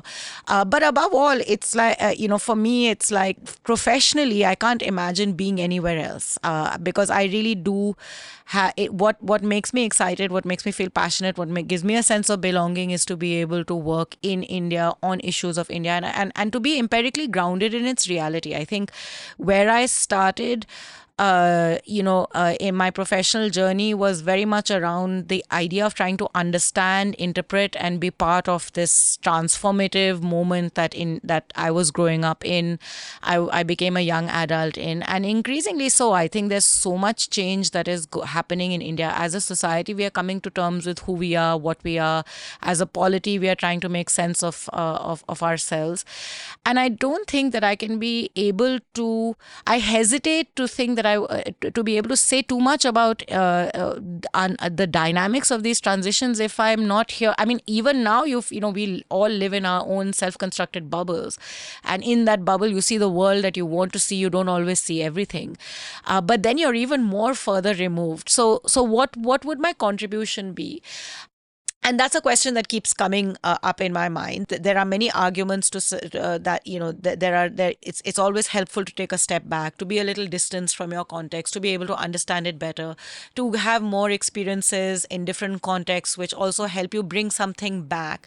So it's always possible that one will go away for periods of time, but really this is where my sense of belonging and sense of purpose is, and I think it's very important for me that my children have that sense of belonging and purpose. It saddens me, as you say, that so many of our generation, actually it's this funny cycle, when we were in college, we were at that tipping point, the world was bursting, the global economy was growing, so many opportunities emerging all over the world, and everybody moved, we all went off to study, and like I said, even I could have just stayed on very, very easily. It was just a set of accidents that I came back and ended up starting to work my work life in India. But lots of friends went off, and many came back, especially around the 2007, 8, 9. I think many things happened. The big crash combined with that, people were reaching the point where they were getting married, having children. So life cycles, also parents were getting older, people were making choices of where they would anchor themselves. So a lot of people came back, and there was and in that phase of coming back, there was a huge optimism and an excitement that you can have an aspirationally good life, because after all, we are all children of privilege, and one has to keep reminding oneself of that fact. But as children of privilege, you could both enjoy the privilege and actually, as a consequence, do something really. We have the opportunity to do something creative, something different. You're not bound by lots of things. We are freed up in ways to be able to leverage the opportunities that our privilege has given us to do something different and adventurous and exciting, and that will have an impact. So it was both things, I think, that brought a lot of people back, and part of that also keeps me going too. And it's very sad to think that suddenly everybody is looking to fly out again, because in the end, for all its flaws, elites play a role in shaping society. And in fact, our job should be to be more sensitive and sensitized to these big questions that India is asking of itself, and being able to use our privilege to participate in these questions and collectively seek answers rather than have to run away. But the realities of our polity, our economy, our society also create conditions which are, I think, encouraging people to look for alternative options. In a context quite different from the way I'm going to quote it now, Pratap Bhanu Mehta uses this great phrase, tyranny of the compulsory identity. And in a different context from how he meant it, I sometimes think that even my being Indian, for example, is an identity. I contain multitudes. I am an individual. I am a citizen of the world. I am a chess and poker enthusiast, I'm a podcaster, and all these are really different things. And I guess one has to balance how you think about them and how you think about notions like what is my responsibility towards India. I'd find it quite easy to articulate what is my love towards India, but notions of what is my responsibility, how much should I compromise on other aspects of my life and care about this, and this is stuff that I kind of think about. And you mentioned the sort of crash of 2008 that brought many people back. One of them was a classmate of yours and a good friend of mine, Mukul Chadha, who worked in Lehman Brothers, though he wasn't there at that fated time, but I'm sure something he did, like the flapping of the wings of a butterfly, may have contributed, and he came back. My general question before we get back to the narrative of your life and then the narrative of the Indian state and the stuff I want to discuss there is about intentionality. Like in terms of the way that you live your life, the things that you do, how much have you thought about intentionality in terms of, like, for example, one could say that some people become more intentional about nurturing their friendships, and they make it a point that, okay, these are the sort of things I have to do, or more intentional about nurturing relationships that one might otherwise take for granted. And I guess, one complaint one can have against many parents, if not most parents, is that they don't think hard enough about it and what it involves. And you can also, I guess, be intentional towards parenthood. Equally, you can be intentional towards your me time, which might even involve watching K dramas for 6 hours every week, which is perfectly fine if that's how you kind of If that's your relax your thing. mind. Yeah, yeah, if that's your thing, if that's what relaxes you, that's great. So, in that shaping of the self, in that, I think for the first half of our lives, most of the shaping of the self is largely accidental. You have your genes, you have the circumstances, you have family, peers, all of that. But I guess as one gets older, one can then get more intentional about it, that this is who I want to be, this is the kind of life I want to live, this is the best version of myself. And I'm guessing that must especially be true for someone like you, who would be incredibly busy because of the kind of work you do, especially in unexpected recent ways. And so what, so how do you think about all of this? That's a good question. I get, I don't know that I've overthought it so much. I think that there's a broad set of parameters around what I do, and the kind of sense of consciousness, perhaps of over consciousness, maybe, of positionality, and what that and what that means in terms of privileges and opportunities. And maybe a lot of how I think about my life is built around that understanding. But I don't know that there is so I guess I actively I like the space I have. I like the space I have in terms of both my professional growth, and I like the space I have in terms of having what I think is, a relatively whole personal life and family experience. And the intentionality is to try and hold on to it. Maybe, I mean, I think that what this does is that it kind of locks you in, and you're not as adventurous as you could be, because there's always lots of opportunities and new adventures to be had.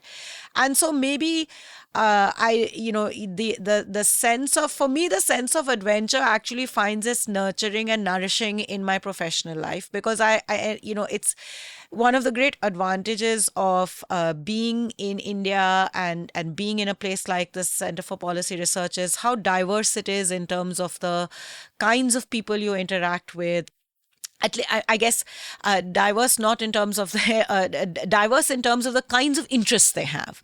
So you can be exposed to a conversation on foreign policy in the morning, and you can be talking about education policy in the afternoon, and by the evening you can be talking about urbanization and electric vehicles, and all of that can happen in the period of a day, and it can happen between a conversation with an intellectual who's been sort of theorizing about some of these issues, to a diplomat who's actually in the thick of things, to a civil society activist who's kind of approaching it from a different point of view, to all my colleagues who are constantly, in this very nerdy way, opening their minds up to different questions. And so, just by virtue of being in that space, regardless of how much contribution one has to make in it, it's an adventure in and of itself, and it takes you into different places and different worlds in that process. And so I kind of feel like you get lulled into thinking that you're opening your mind up and exploring lots of things as a consequence of that. So I guess somewhere at the back of my mind, that sense of comfort, maybe you are too comfortable, and so there's all these other things that you just don't know you might have, or opportunities you have. But at this point in time, they bother me less. I kind of feel like this space is a nice space. It's one to be nurtured, and it has all its challenges. And a new adventure will be a bit of a compromise. And I probably, it's a constant conversation with myself. Are you really like just being middle-aged and boring and stuck in one thing and not open to new places, new ideas, new adventures, new experiences? But what new directions have you flirted with?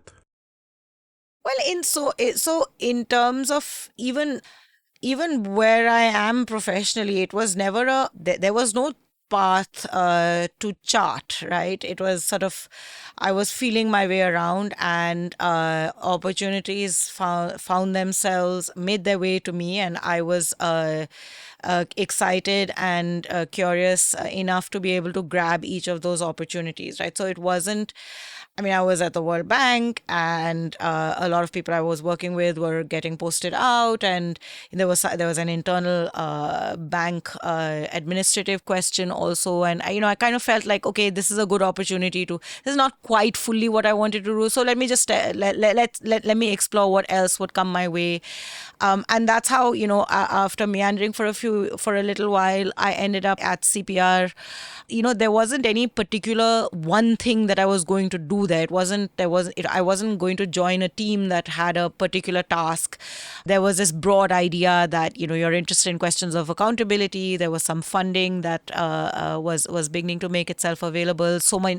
Lots of experiments unfolding in the Indian landscape around this sort of citizen state accountability question that needed documentation. So I went along with it, and of course Pratap, who can tempt you to do the strangest of things by making it sound both so easy and so exciting at the same time. So it's like, think about it. You'll walk into a building with really interesting people who are, talking about things that you find interesting in different ways. And, if you don't like it, it's 2 years. You can go, you can go off and do other ththings, but you'll get a nice education for 2 years. And it's an opportunity to just explore yourself. And I thought, wow, who will give you a job like that? Where, you get paid to just kind of hang around, learn, experiment, and if it works for you, you can build up on it, and if it doesn't work for you, you can move on.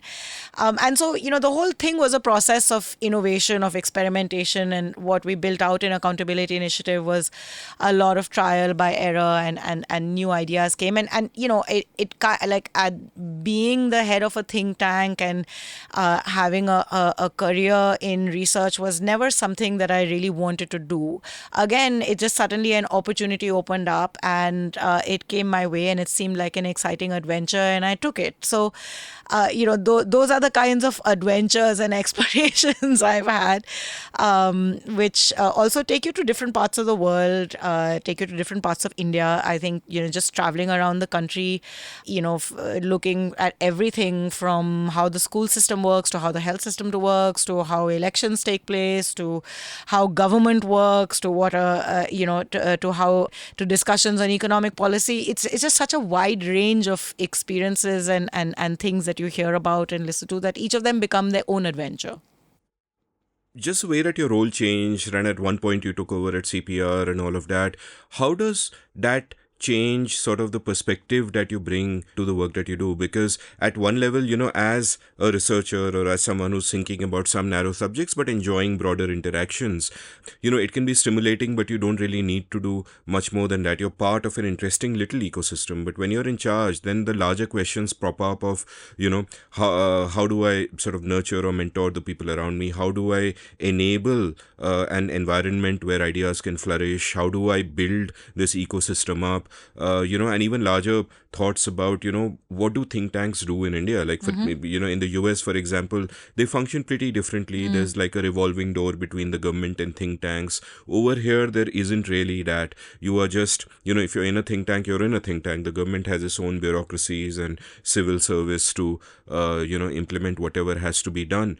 And at times, I'm sure that you also then have to build relationships with the state and work together with them. One of my friends, Ruben Abraham, describes his think tank, earlier the IDFC Institute and now Artha Global, as a think/do tank. And I guess what you do is also in the domain of think/do, where you're actually working with people to try and make a difference. So what is that process like? Because sometimes when I think about the political marketplace, it strikes me that, look, politics is downstream of culture. And if you really want to make change in the political marketplace, now, for someone like me, it seems that the obvious way to address that is to address the demand end of the political marketplace.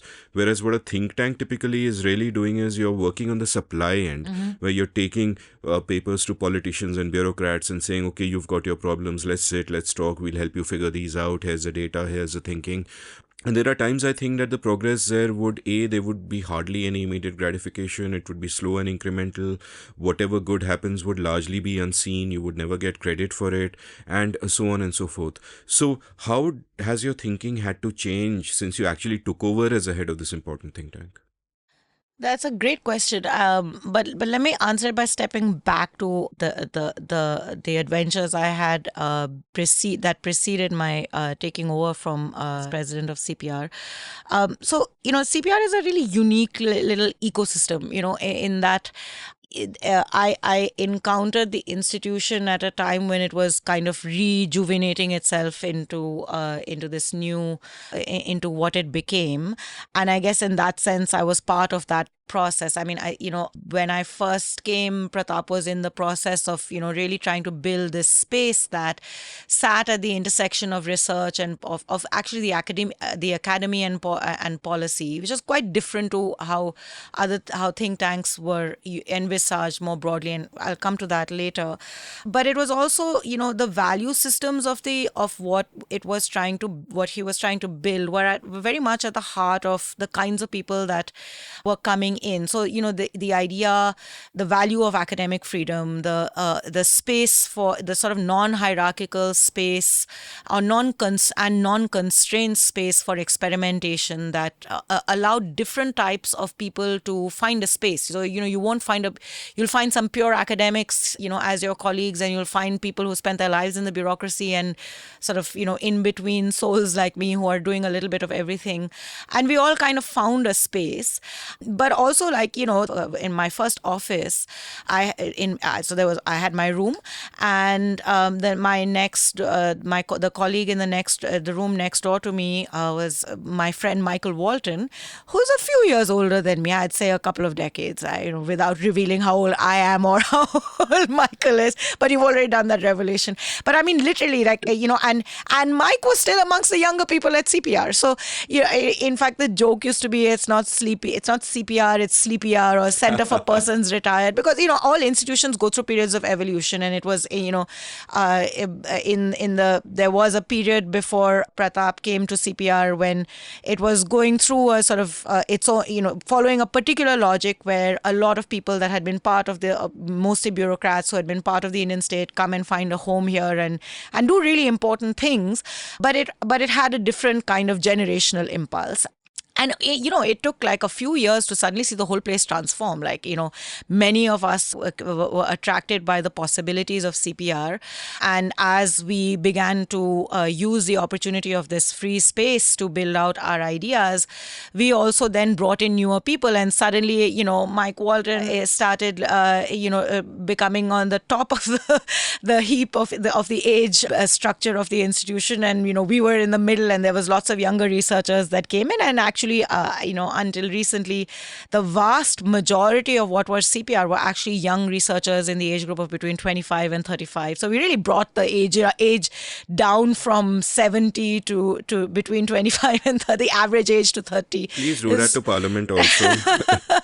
But it takes time. So I guess, the reason I'm sort of going into this history is that, in a way, we were really witness to an institutional transformation. So what institutions do, and how institutional culture and value systems are embedded into institutions, and how those changes take place, was something that was very live to the professional experience of being at CPR.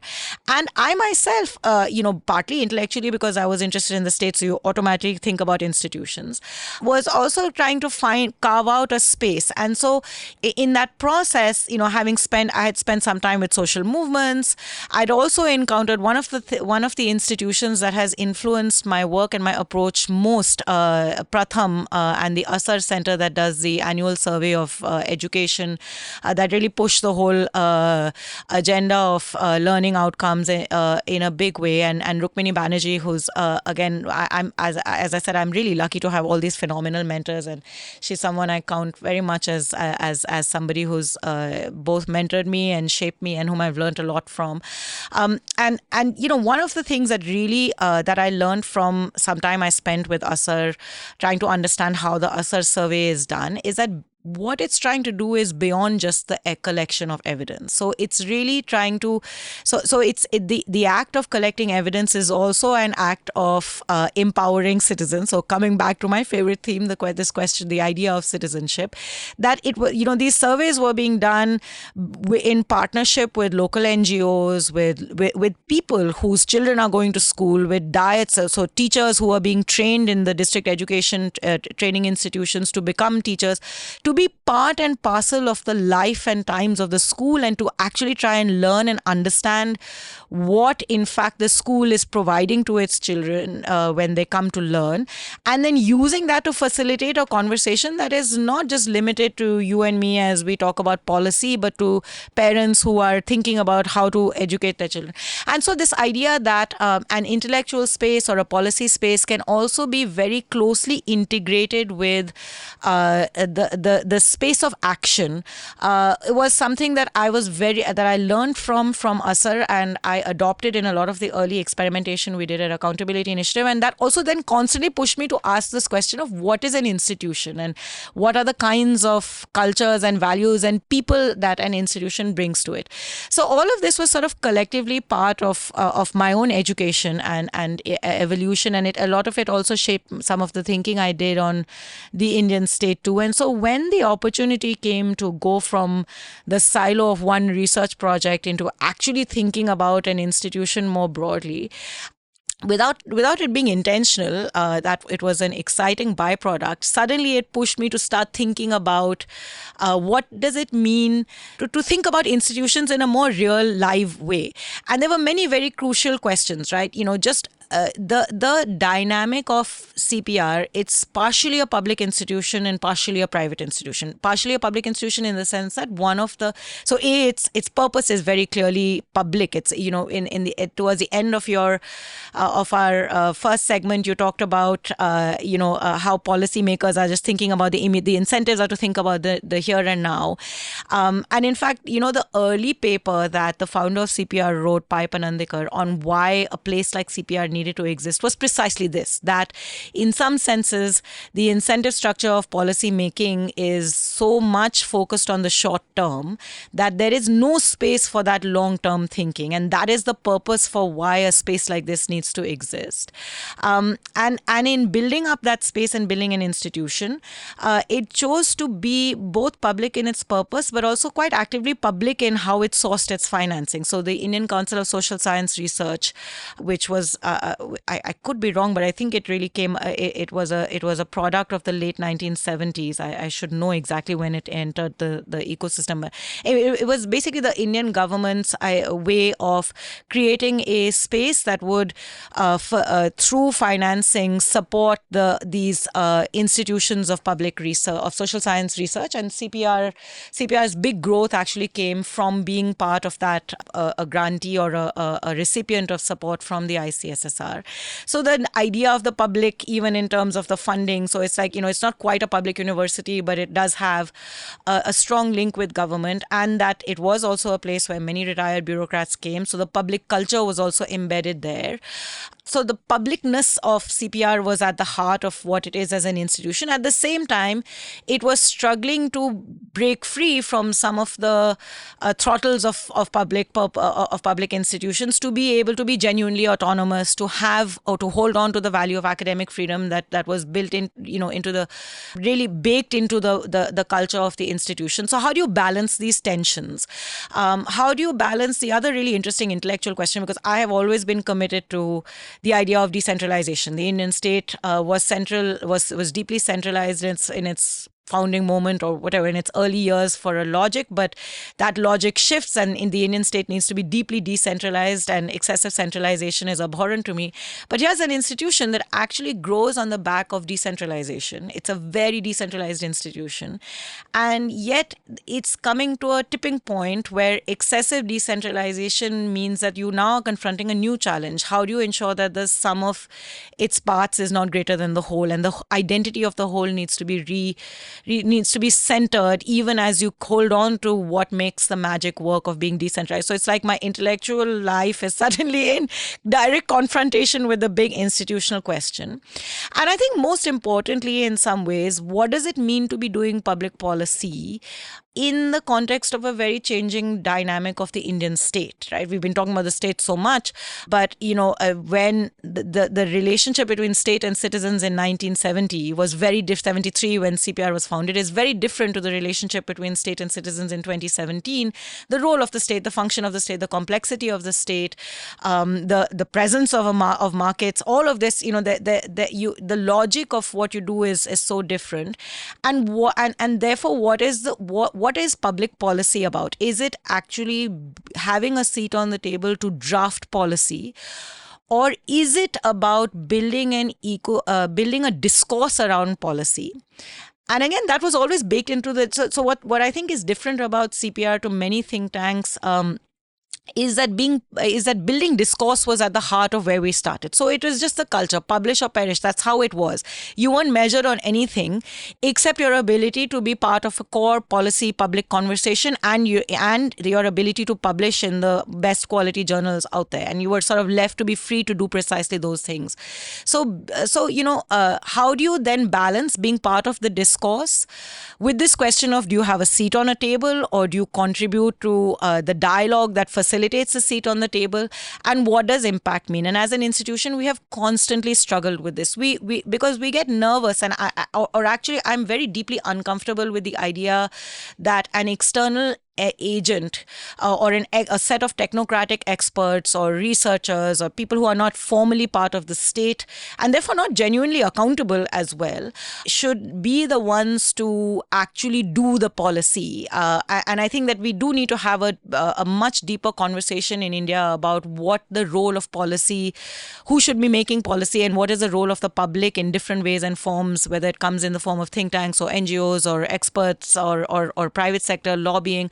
How does all of this collectively contribute into building a discourse on policy that facilitates the actual design and implementation of policy? And we always shied away from trying to say that, well, we made this policy because of this tension, and that tension has always been very real, and it feeds therefore into who are you what is your institutional identity, and then how do you actually in the 21st century present your comparative advantage and share that with the world. So these were some of the big institutional questions that I confronted, and I think, and we are still sort of dealing with those tensions, and it all cumulatively made me I think acquire a deeper sensitivity to some core ideas about institutional life, which also shape how to think about the state. Ideas around purpose, ideas about organizational culture, norms and values. So ideas of the tensions of centralization and decentralization. And then from a policy making point of view, also questions around multidisciplinarity versus singular approaches. I think the fact that CPR is actually a very multidisciplinary space, I personally feel that policy is not something that is just the disciplinary hold of the economist. Actually, the sociologist, the political scientist, the anthropologist, all of them collectively, the environmentalist, all collectively contribute to shaping policy, because policies are a reflection of society. And the big mistake we make is that we limit policy just to the economist's worldview. And it is all of these things together which contribute into what makes a genuinely inclusive and effective policy.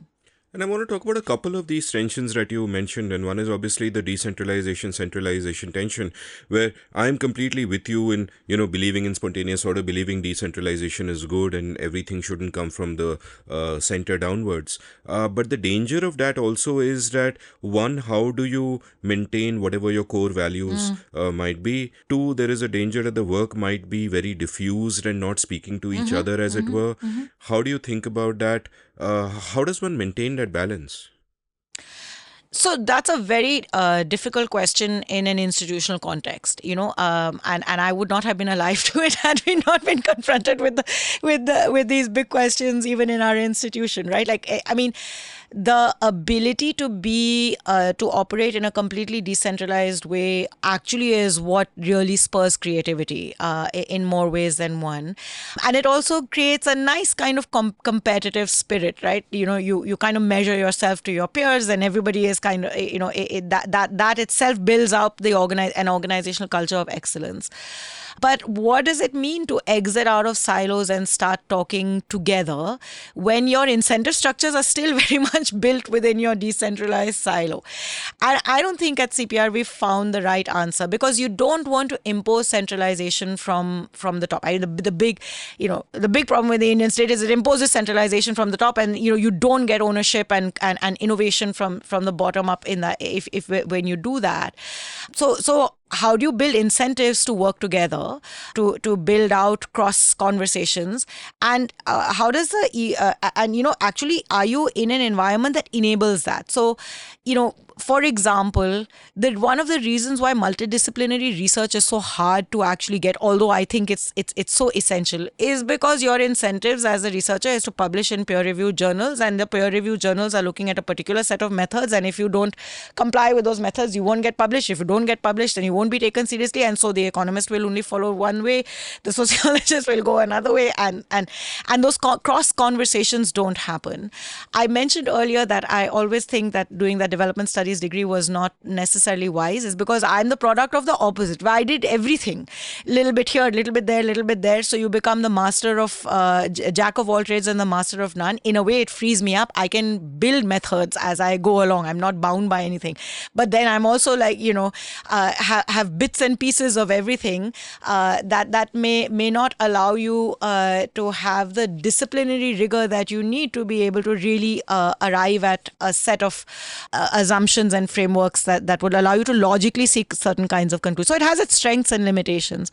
And, and so when we talk about it in the context of government, we keep saying coordination, coordination, coordination, which is a very nice thing to say when you have to write a research paper, an impossible thing to achieve when you're running a small institution. So imagine what the challenge government has to face with it is. And how do you then deal with these the external environment and the signals that you get from the external environment that also constrain you from working across silos? I don't have a good answer, but I think that's at the heart of the institutional question. Really, like good, the creative magic of an institution will be in its ability to try and break all of these, and in ways that are organic. So really, perhaps it is just about more conversations, more adultification. Everybody is so busy because we think that we have to get to our emails and respond to all of them, and there's deadlines and we have to meet them, and meetings and conversations with colleagues, and all these are all fun things to have, but can come in the way of getting things done. And boy, we used to complain so much. The only thing that CPR, when I was a faculty at CPR and not president, the only real imposition that CPR used to place on us was to attend weekly meetings. And we said, weekly meetings? We have things to do. We can't attend weekly meetings. So it became fortnightly meetings. And then we said, fortnightly meetings? What a waste of time. This is nice adultification, but we all have work to do and we all have small children. We all want to go home. So we said, okay, once a month. And actually you lose a lot by not keeping these spaces for conversation and dialogue. So I think that in our settings, the seminar room is a really important space. And we've tried to find different ways of holding that seminar room together by bringing in different voices, different perspectives, and bringing everyone together. It just organically then creates opportunities and ways for coordination to happen. but it needs to be nurtured. It's a long game. That's why the patient story, you can't actually do structural reform, systems reform with a sleight of hand overnight, one small idea that you impose. It needs deep nurturing, and everybody has to be on board with it, which is not an easy thing. So my friend Ajay Shah and I have just started this YouTube show called Everything is Everything, episode 5 released today.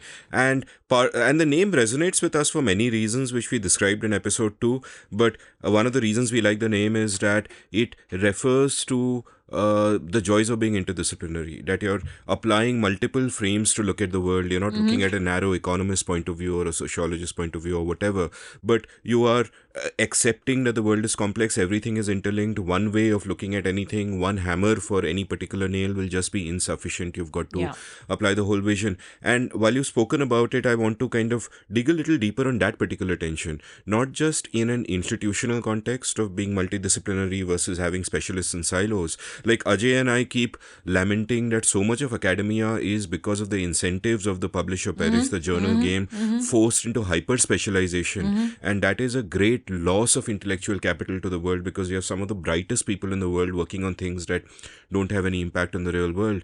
Now, I see a trade-off here, and it's a trade-off not just for an institution but for an individual. Earlier when you were speaking, without meaning to flatter you, I thought, okay, there's a term Renaissance man, you're like a Renaissance person. You've got, broad interests, and you're not just allied to one particular way of doing things. We released an episode today about Oppenheimer, who was a Renaissance man, and you have less and less of those kind of people in the modern world. And there is that classic trade-off that if you are thinking too broadly, you get better at connecting dots, but you might get details wrong in any particular field that you talk about. And a hyper specialist would know, he would catch you out. And, absolutely. But at the same time, the dangers of hyper specialization is that you get lost in the weeds, and sometimes you're not seeing the bigger picture, and you're just being dogmatic about the vision that you see. But especially when you aspire to apply that to the real world and actually change the way the world works, you have to take that step out and think broadly. And I'm guessing that this is a tension that you mentioned you deal with within the organization, but also as a thinker yourself. How do you manage this? Because surely, and there are some areas of which you have deep knowledge and you'll want to, certainly the Indian state, I can't think of anyone who might know it better than you, but so the temptation is that let me just study this and, for example, write the definitive book on it, and I'm the world expert and blah, blah, blah. But at the same time, you want the bigger picture, you want to step out. So how do you manage these contradictions? You have articulated the existential crisis I have better than I would be able to articulate it. Okay. But this is exactly the problem. It's like there is everything that is so exciting that you want to kind of build out each of these things, and sometimes I wonder, in hindsight, there's a flow to the whole thing. Like I can piece it all, I can connect all the dots and tell you a really nice story. But the honest truth is that it's like I'll start with one thing and I'll go down that path and then get it's like it's not good enough. I'm getting impatient. Maybe it's too small, or maybe it's too large, or maybe it requires too much detail and too much being in the weeds, and I get bored in the weeds, so I want to step out and get excited about the next thing. And so that is me. It's the jack of all trades, master of none, and I justify it to myself by saying that in actual fact, the policy world is a social world. It is deeply complex, and there is a role for everyone. There is a role for the person that is deep in the weeds. There is a role for the person that is extremely careful about ensuring that every single bit of that sculpture is just perfectly chiseled. And there is a role for the person who's saying, let me ask whether we needed to make the sculpture in the first place. And there's another person who's judging whether this is a good or bad sculpture. All of those together. And so perhaps the answer lies in collaboration. So I have gained hugely by working closely with all kinds of people from different disciplines, different approaches, different understandings. And at different moments in time, we have had tensions over being in the weeds versus big picture. How do you ask the question? Because each discipline has its own particular logic. But we are able to kind of, collaboratively come together, and I think that's the magic. Like I do think that if we are open to working together with in these collaborative networks, it really brings a lot to the table that then ensures that the shortcomings of being everything and everywhere are overcome by the ability of the expert and the person that is focused on the detail and in the weeds to pull you back, and you contribute to the person that's in the weeds and I really worry a lot about how when we are teaching policy, actually increasingly now, we get so caught in ensuring that we are giving students the skills to chisel beautifully, and we just don't bother with this bigger picture question. So students, so this next generation of people who are interested and excited about public policy will come with this one skill. Sometimes it's like I get jealous because I don't have that skill, but then you say ask the big question, and they're not able to think through because you haven't given them the analytical tools to be able to think through those big questions. And I think that's a very big question about the pedagogy of public policy that we need to engage with a lot more. I also want to ask you about what you think of your role, and you may not define it this way, but I would. Your role as a public intellectual, and I've spoken to many guests on the show who are uncomfortable with that term. I think Ram Guha is, I think Pratap might be, but I think it's an important term to use, and I use it very deliberately because I think what the danger also is that yes, elites shape the world, and you want to be able to influence the elites and build those ideas and contribute to that discourse, and that really matters. But I also think that you want to leave a repository of ideas and work that can communicate to a larger audience that might have a chance of affecting the demand end of the political marketplace, as it were. And I think that is super important. Like I think Ajay and Vijay Kelkar, for example, wrote In Service of the Republic, and Pranay Kotasane and Raghu Jaitley wrote their book Missing in Action. And I think it's important to have those works out there, so you have a body of work. Someone who's coming new into the field can access some of the existing thought on it instead of being forced to take it up in haphazard ways by osmosis from where they work. And I think that's important. In fact, if there's one complaint I have against Pratap, who is one of the people I admire most in this country, is that he hasn't written enough books. He could write like important primers on probably 3, 4, 5 different subjects, and he hasn't. And equally, when I sort of look at your work, like your insights on the state, and I'm kind of saving it for last, I'll get to that right now, but your insights on the Indian state and the way it works and the misconceptions and how we can tackle this are so deep and so nuanced, and yet there should be a book, there should be a YouTube series, there should be so much more. So what is that something that you've thought about? And so many people have asked this question to us, so just out of sheer modesty won't define themselves that way. But you are a public intellectual. These are important ideas. It is important to shape the discourse, especially when so much of the discourse is so polarized and so simplistic and so corrupted. What do you think about, your role in this? And so I don't like the word public intellectual, and not out of any sense of humility or anything, but like that is not the role I crafted for myself, and I think by describing myself that way I would be an imposter. But I do have a deep sense of purpose that emanates from the idea that we need to be participants in a public discourse, and so your engagement with in the role that we are playing in what I think is, at least CPR is not necessarily, or a think tank by definition is not necessarily a public institution, but its purpose is to engage in the process of policy making, which is the broadly public, and therefore its purpose is not private. Its purpose is not accumulating market share. Its purpose is contributing to a particular kind of imagination of the public and the role that the state plays in that public. And so you have to be as transparent and as communicative as you can be in building up that discourse. So for me, public writing is part of that process. It's also just a disciplinary tool. It's like, if you don't actually force yourself to express your argument in 800 words, we are great at having opinions, but, you should have the ability to actually articulate it properly. But that's just a side element. The real objective is just that, and to engage in a dialogue, a broader dialogue that goes outside of your own comfort zone. But I'm also very cognizant and conscious of the fact that in the present day, in this era of hyper communication and constantly having to be present in the public, where does the core sense of identity and purpose lie, and what is your primary community from which affirmation is crucial? And I think that what often happens is that there's a rush to do the public thing first, and there's a lack of patience with building the building blocks. So, what really makes me nervous, and, CPR is like has done this a lot. Pratap used to say it, and I completely agree that because we all like to write and we all have lots to say about everything, op-ed writing is kind of it's just a thing. We do it all the time. So it's sort of, but the point is that you cannot confuse public policy engagement with op-ed writing, or being part of the public discourse is one element of what you do, but there is a whole set of things that contribute into that.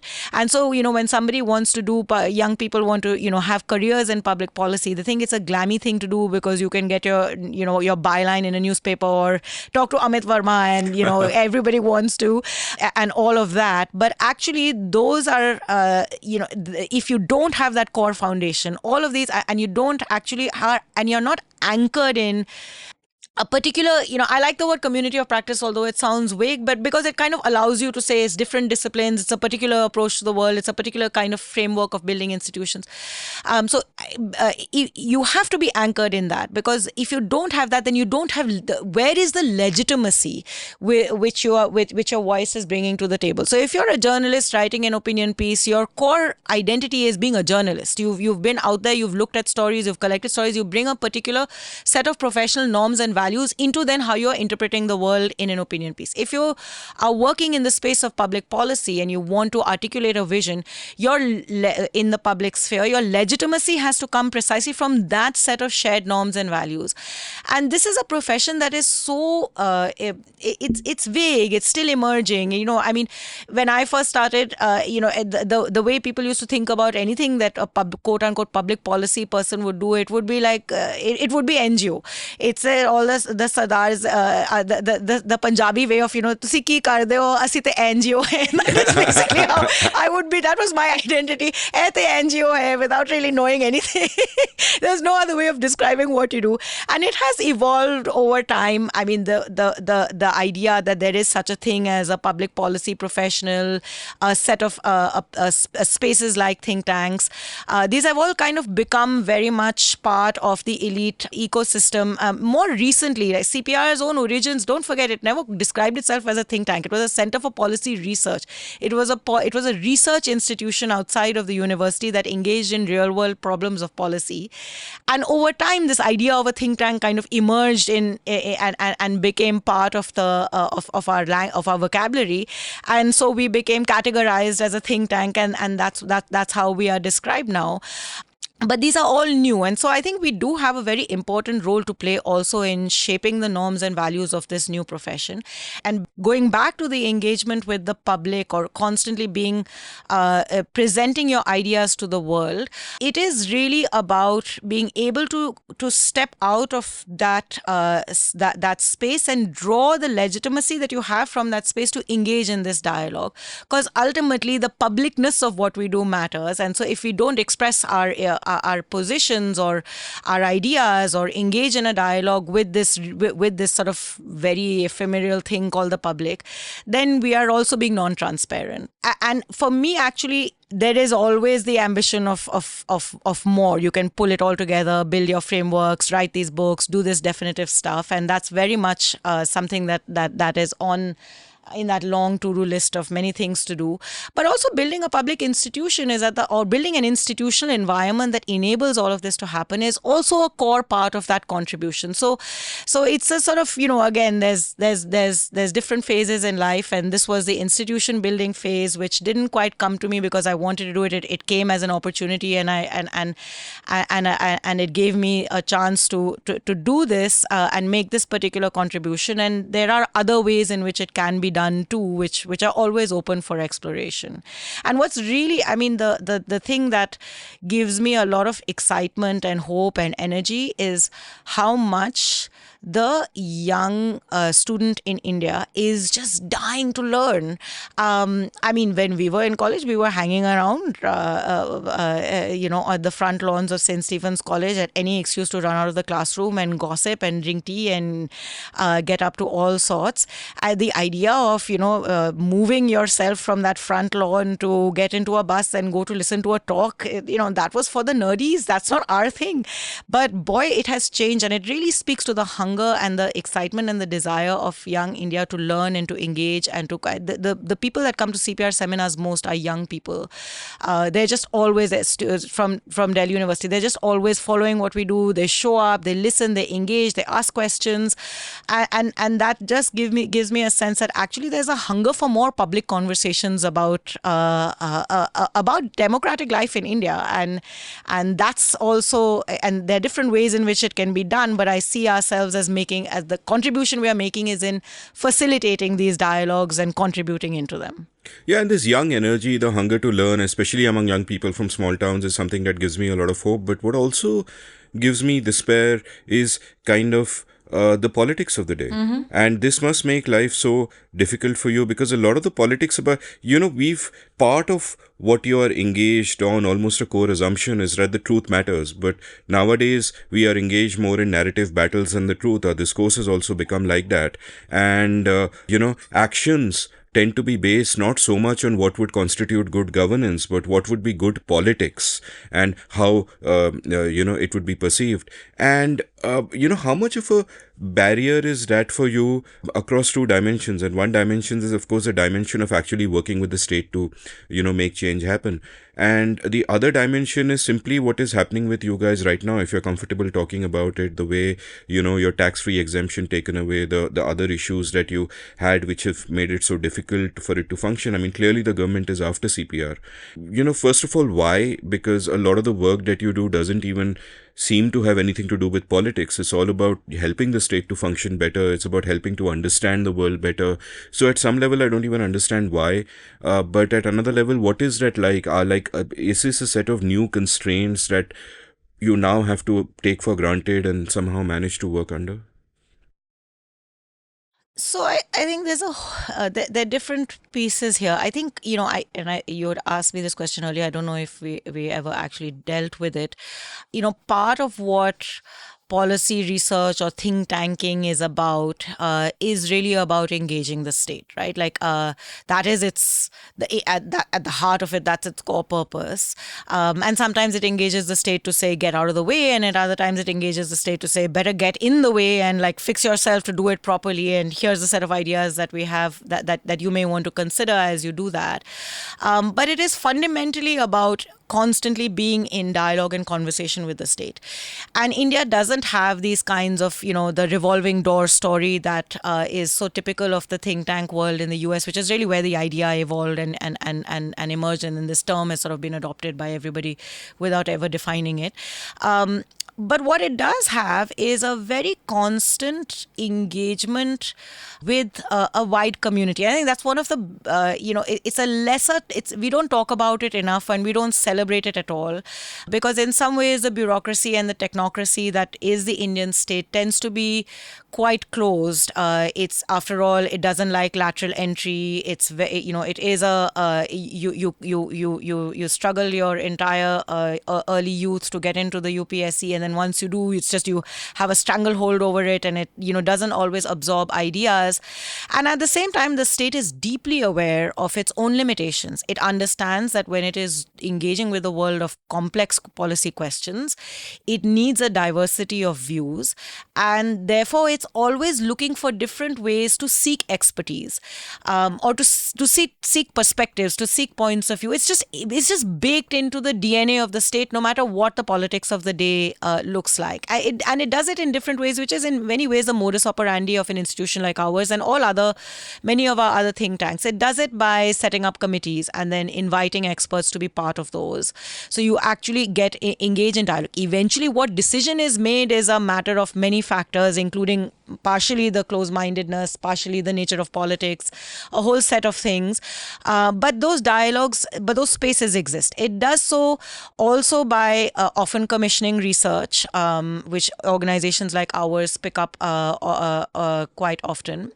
And increasingly, which is a piece that worries me a lot and is also an existential question for institutions like CPR, it also is seeking to farm out core functions of the state to, what I can broadly call non-state entities. These range from the big four consultancy firms to boutique consulting firms to NGOs to think tanks like ours.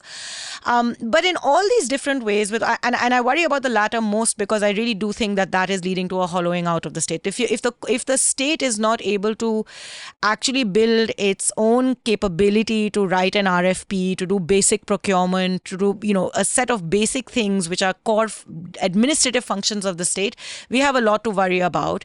And when it brings in these external actors that become part of the state, the big questions of what do you leave behind? You come, you fulfill your task, you exit out, and large amounts of money are getting paid to all these entities that are outside of the state. What is left except a very hollowed out state? So these are big questions. But the larger point is that, there has been a history of engagement. It finds different ways despite the fact that it's very closed, and it continues to do so. And that's really the kind of space that institutions like ours occupy. We sit in the interstices of these. And what has also been particularly important in if you look at the history of my career in engaging with the state, is that increasingly the locus of action is moving, not necessarily because of politics or because the state wants to reorganize itself, but just by the nature of things that has to be done from the center to states.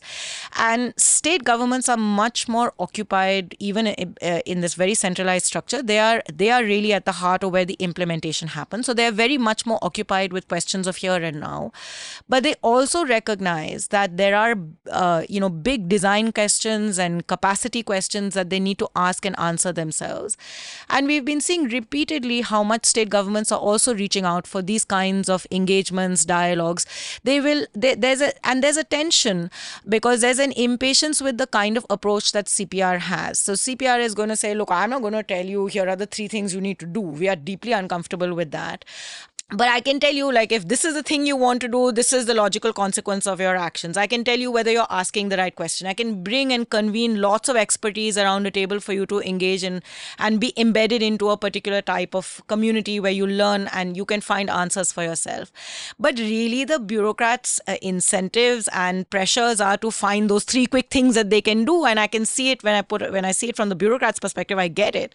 But that's the sort of creative tension that we've constantly been trying to work with and engage with. And it is in that world of policy and policy engagement that this larger politics kind of finds its way. What is worrying about, the push towards, branding and quick communication and quick PR is that it papers over all these complexities. So the incentive is, what is that one thing that will be a nice grand announcement that I can make, and I'm not going to then pay attention to those architectural questions that I need to ask and answer to see, is this what the state is able to do, capable of doing, and actually doing it? And it's very boring for them to have, a little group of people like CPR types and others who are sort of, saying, well, hang on a minute, but there are going to be, you have to ask, can you actually do this? Have you budgeted for it? What does your expenditure pattern look like? There's all this detail that makes up the state. So what we do has always sat in this tension. And as this hyper communication of what policy making is all about is becoming more and more, I think that's where the public role of what we do as an institution has become much more central to our own identity of ourselves, that we feel that it's really important to keep creating spaces where some boring op-ed can be written on a particular issue of policy, which will not give you a nice fancy headline, but will really get into the weeds of the issue. And 100 people may not read it, but 3 people who really should be reading it will eventually read it, and that's really important. So holding on. So I think, for holding on to the rigor of public communication and debate in this hyper Twitterized, hyperactive kind of world has been a very important part of how we've also shaped our own identity in all of this. Where does all of this stay within the particular political moment that we find ourselves? I think there's been a history, the sort of so while we were trying to respond to some of the questions that whenever the authorities open up sets of questions, there's reams of paperwork. So I've studied the state by studying its circulars and papers and documents, and then I've been living this life also of contributing to the papers and documents of the state. But there was a very interesting set of things I saw, which I think tell us a lot about public institutions and because I don't think the present political moment is just the present. It has a history, and we need to understand that context. So, the relationship, the kind of communication that CPR had with many of its funders, including government, in its early moments of founding, the issues are always petty matters and quotidian matters. I need funds for X, Y, purchase some house, some land there, some X, Y, Z here. And, there's always back and forth, 100 rupees, 20 rupees, 30 rupees. That's the nature of, negotiation. But all of this was done within the backdrop of a core set of principles. So the principles that were being debated were, what does it mean to create genuinely autonomous, long-term institutions of excellence? So if you need to attract talent, what are the kinds of facilities you can provide as an institution to those talent? And then you start wondering about office space, desk, computer. I guess in those days, no computer, but file, typewriter, RA, research associates, housing, and so on and so forth. And so you get into grant negotiation. But really, the logic of why you are doing all of these things comes from the fact that you are really asking the question of how do you create a long-term institution of excellence, and what are the core principles that shape that, and then how do you build its foundations? Over time, both in how government views institutions as well as how the larger ecosystem of funding views institutions has shifted quite dramatically. Government started getting obsessed. So once you make the rules and the rules start dominating your purpose, then all you're interested in, rule follow kiya ki nahi. Ye nahi puchoge ki rule banaya kyun, or what is the base on which. So our communication with a lot of our government support sort of also starts transforming into, have you followed X rule, have you followed Y rule? And then we'll get a bit crabby and say this rule is so unhelpful, and they will say but it is the rule, and then we will say okay, and then we'll be thinking about how do you kind of build an institution with these rules, and what are ways of working around them. But the rules dominate. And similarly with the non-state funding, right? How do you, after all, research or public activity of this nature, all of that has to be supported by financing. There's no getting around it. And, in the early days of institution building in India, 60s, 70s, 80s, perhaps with a few exceptions, India didn't have private capital that could invest in institutions. And so we did have international philanthropic institutions. The Ford Foundation played a really crucial role. You can't look at one Indian institution of excellence today that did not get an endowment from Ford Foundation in the 70s, 60s, 70s, 80s. IIT, IIM, so CPR also, I might add. But the modus operandi was very different. It was endowments. Giving you an endowment that will sustain the institutional backbone, or backing a set of ideas and an institutional structure that would enable that for you to be able to build out. And to a degree, even the big Indian philanthropists of the time were beginning to do precisely the same. So Tata's name will come up always with institutions of excellence in India. You see the kinds of investments they've made, and those institutions remain, at the top echelon salons of creating globally competitive students. But there wasn't that much local competition. There were these international philanthropists. And as the world changed post 1990s, the emergence of the sort of Silicon Valley philanthropist also just changed how they thought about philanthropy. So you're no longer supporting institutions, you're supporting projects, you're supporting a set of ideas that will give you a particular outcome, but you're not thinking about the institutional backbone into which you would build it. So, even as CPR was growing, in the time that when I came to CPR, there was this sort of an expansion of global philanthropy led largely by this sort of many of them were US-led Silicon Valley philanthropists who were, who don't think about the world as boundaries, right? For them, the nation state is an old idea.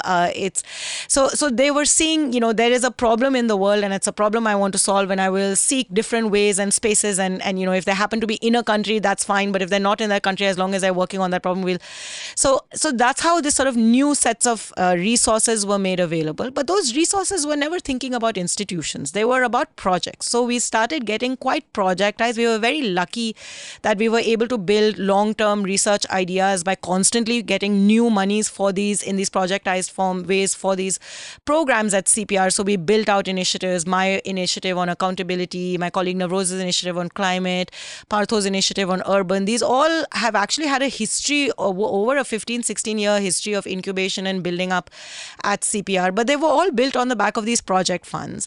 And this, and all you would get for the institution were overhead. So, you're just sort of leaving institutions very vulnerable to taking, 10% overhead, 5% overhead for administration, for long-term security of its talent, etc.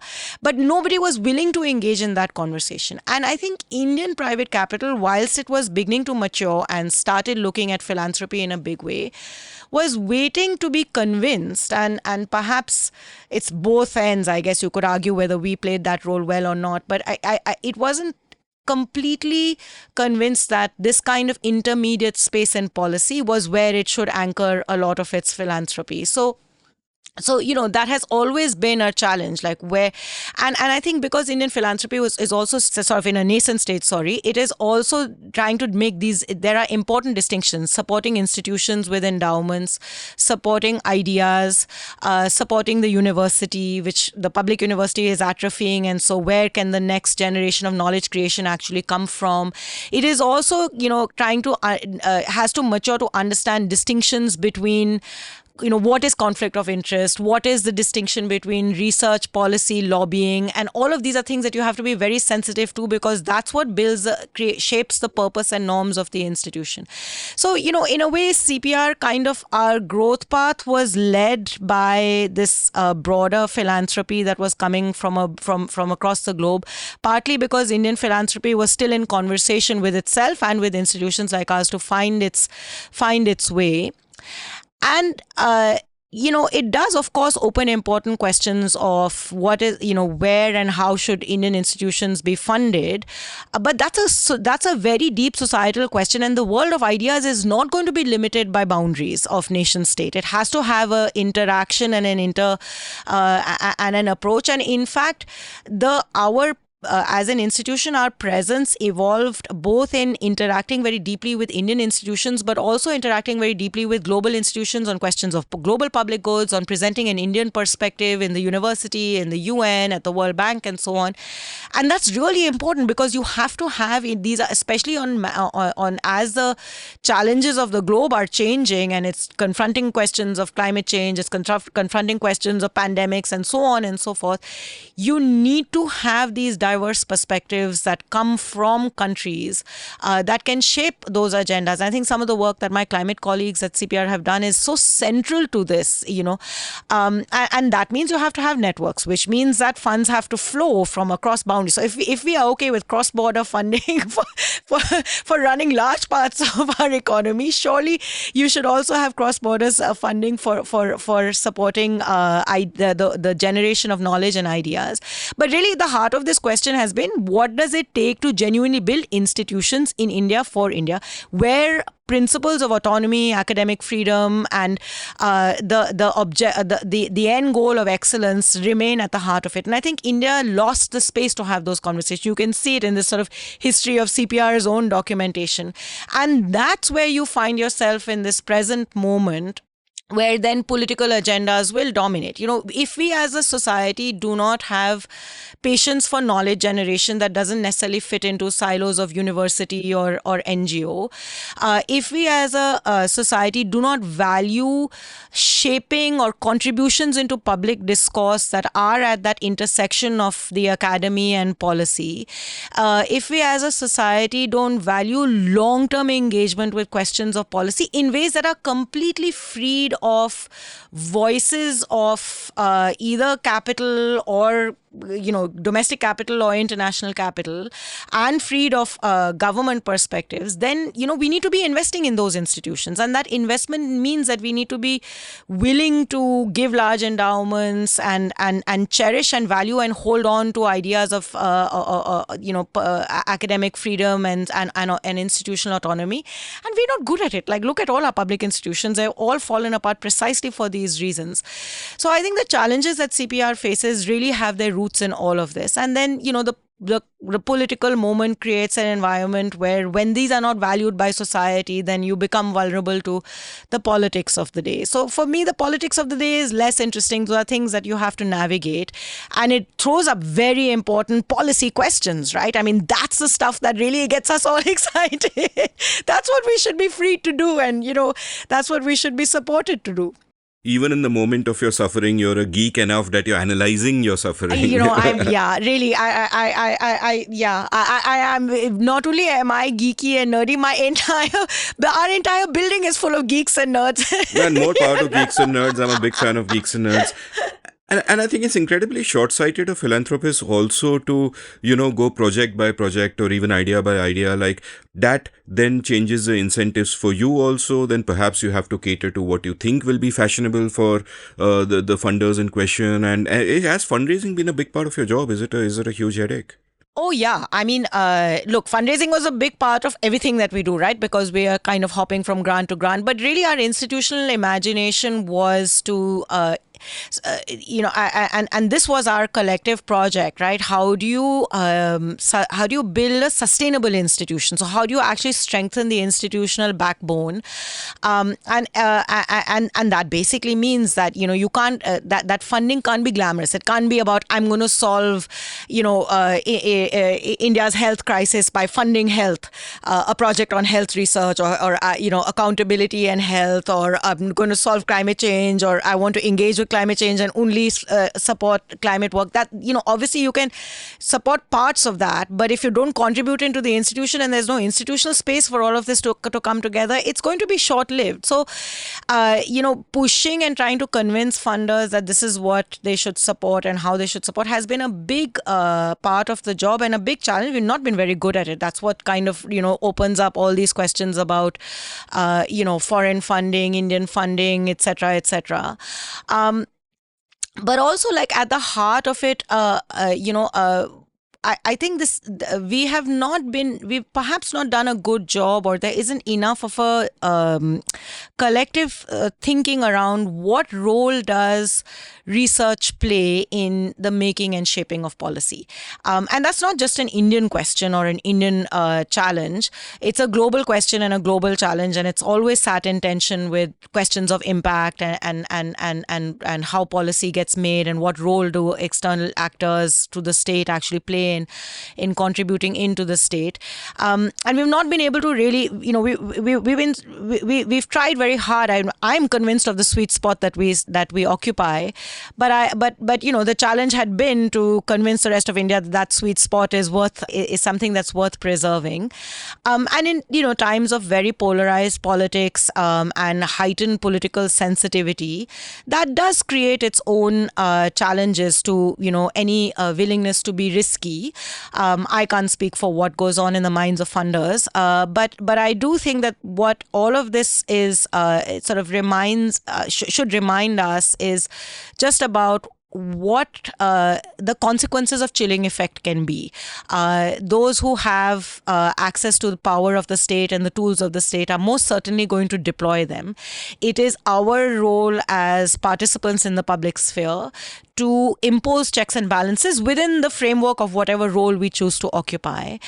And I think pushing back against chilling effect is really important. Research's role is to, constantly encourage engagement with ideas, and that engagement with ideas is by definition critical. So what is it, for me, this question of what is critique, because, one of the questions that constantly come up, are, is it the role of public policy professionals to be critics of policy or to be supporters of policy? And to my mind, it's neither. It's about looking at a question and analyzing it and engaging with it. And if you don't critically engage with it, you just ain't doing your job. So it's not about criticizing a particular politics or a particular type of politics. It's being objective, rigorous, and from a particular normative framework. I mean, you and I can argue about whether the state should be so heavily involved in welfare or not, and it'll be a fun conversation to have between the two of us. But and I will come with a normative framework, and you will come with a normative framework. That's an argument, right? That there will always be, therefore, a certain set of biases that come into your interpretation of the world, and the source of those biases will be different and many. But that is not being political. Being political is to say I support is an active act of support, whereas engaging, where you're accepting and saying this is good and challenging and saying this is wrong, is actually genuine public engagement. That's the space we have to preserve in India. We don't value it, unfortunately. We should have that welfare state argument one day, but not today. But meanwhile, talking about the chilling effect, I mean, it reminds me of what Advani said in 1975 about those who were asked to bend chose to crawl. And, I can totally imagine funders now, staying away from something that could be frowned upon. And it's a huge problem. Let's sort of talk about your insights on the Indian state right now. Like, you have a great talk on YouTube, which I'll link from the show notes, called The Case of the Powerful, Powerless State, where you make the point that the state at once is both powerless and powerful. You cite how repeatedly government functionaries or low-level bureaucrats will say that, the state can do a heck of a lot if it wants to, but I can't do anything. While in that particular context, they are the state. Tell me a little bit about your analysis of this and this fascinating formulation of powerful yet powerless. So, in all the years of traversing the local state, this thing would keep coming up, right? So we have a collective imagination that I have also imbibed of the local state being this corrupt, apathetic, nasty set of actors all grabbing power. And, it doesn't take very much to have that reinforced, because you just have to walk into a panchayat office or walk into a BDO's office or sit in a DM's meeting, and you can see that how that power is aggregated and deployed constantly to the citizen, to the average person. We've spoken about the Mai Baap Sarkar. That you can visibly see it in every tactile way, and the trappings of power, the Lal Batti Gadi, the 10 peons holding onto your lunchbox and your files. It's all very much part and parcel of the materiality and the lived reality of the state, and why how power is presented to society. And yet, this thing would keep coming up again and again and again. If we wanted to, we could do this. I feel like I'm a cog in a wheel. मैं कागज ऊपर से आता है, मैं आगे भेजता हूँ, वही तो मेरा काम है. सवाल पूछा जाता है, मैं उसका जवाब देता हूँ. एक परफॉर्मा आया है, WhatsApp पे आ गया. This sort of this constant narrative that one would keep hearing of, the state constantly being asked to do things, but asked by somebody else, and then all that they are doing is running around, like sort of chasing their tails, filling up these forms and sending them back. And again, like, my initial reaction was just to dismiss this as this is just, yet again, this corrupt state, inefficient state, just feeding off its own inefficiency. But, it also sort of sat in contrast with two other things. So one of the early things we did when I came to CPR and was beginning to experiment with this idea of accountability initiative with Pratham and Asar, we had been talking a lot about about what parent-teacher communities, school management committees, which are, so this is in that phase, this whole community participation, community planning, citizen-led accountability was baked into all of our schemes and programs. And what we were sort of thinking about in conversation with Pratham and my own interests, and what the kind of approach that Accountability Initiative was beginning to take, is to sort of say that if there is these new sites are being opened up for citizens, for people to engage with government is sort of inviting people to come and participate. It's a new and unusual thing. What are the ways in which we can actually facilitate and contribute into that? And so in many ways, the way Asar survey is done, that local organizations, local civil society, people from the area whose children are going to school or who have an engagement with the school are participating in trying to build evidence to understand ki school mein actually kya hota hai. How do we find other ways of building all of this? Because the idea of planning is nice in paper, but its practice is so complicated. And there was a lot of experimentation going on. Many RCTs were also being done. What does awareness on X, some information dissemination on Y do to how people engage the school, the panchayat, the health center, and so on. And what we felt, through the conversations with Pratham, we said, why get locked into just one tool? So when you're doing an RCT, it has your experiment is controlled, right? So you don't have space to innovate, to change, to be responsive. And so we said we don't really want to do a study as such. It's not an evaluation to prove a point. We have a hypothesis. We normatively believe in this hypothesis. Let's experiment to see how it actually unfolds. And we'll use planning as a tool. So we said we'll choose a set of villages and we'll keep going back and forth, engaging with the Parent-Teacher Association, knowing fully well that when you first land up over there, you're going to have a while to build trust, to build relationships, to try and convince parents to come to these meetings, because a lot of this was on paper and not in practice. So we began this in these joint teams, and we started going repeatedly to a cluster of villages in just outside of Bhopal in Madhya Pradesh. And in the course of those, after the sort of first set of early interactions, in a couple of villages, we found the PTA quite enthusiastic and said, okay, why don't we start doing this planning business? That opened up a whole new Pandora's box, because planning means the first question that anybody will ask you is, mere paas kitna paisa? What am I planning for? What is the base of my plan? And as it turns out, it is not very easy to figure out of those many thousands crores that are allocated by government, how much of that actually reaches the school, over which the school has control, so the school can make a plan. That information actually doesn't exist anywhere in the world. So the first recognition for me was, oh my gosh, actually while I had spent some time thinking about right to information, working with the right to information campaign, and this question of citizens having information on the state was front and center on my mind. But I never thought about how the state actually has so little information about itself that when you go to the block, you go to the cluster office, you go to the district, nobody could actually give us a good answer. And it turns out that there is no good answer. There's no one magic number. You actually have to peel the onion of the budget in all kinds of complicated ways and arrive at some kind of guesstimate, because also the state is so centralized and distrustful of itself that it constantly ties up monies to decisions that a level higher is going to make. So this is a great irony of the Indian state. As the instrument of social change, it necessitated that the state be distanced from society. Yet in its everyday function, it was totally embedded in society, dispensing patronage, grabbing where it could, etc.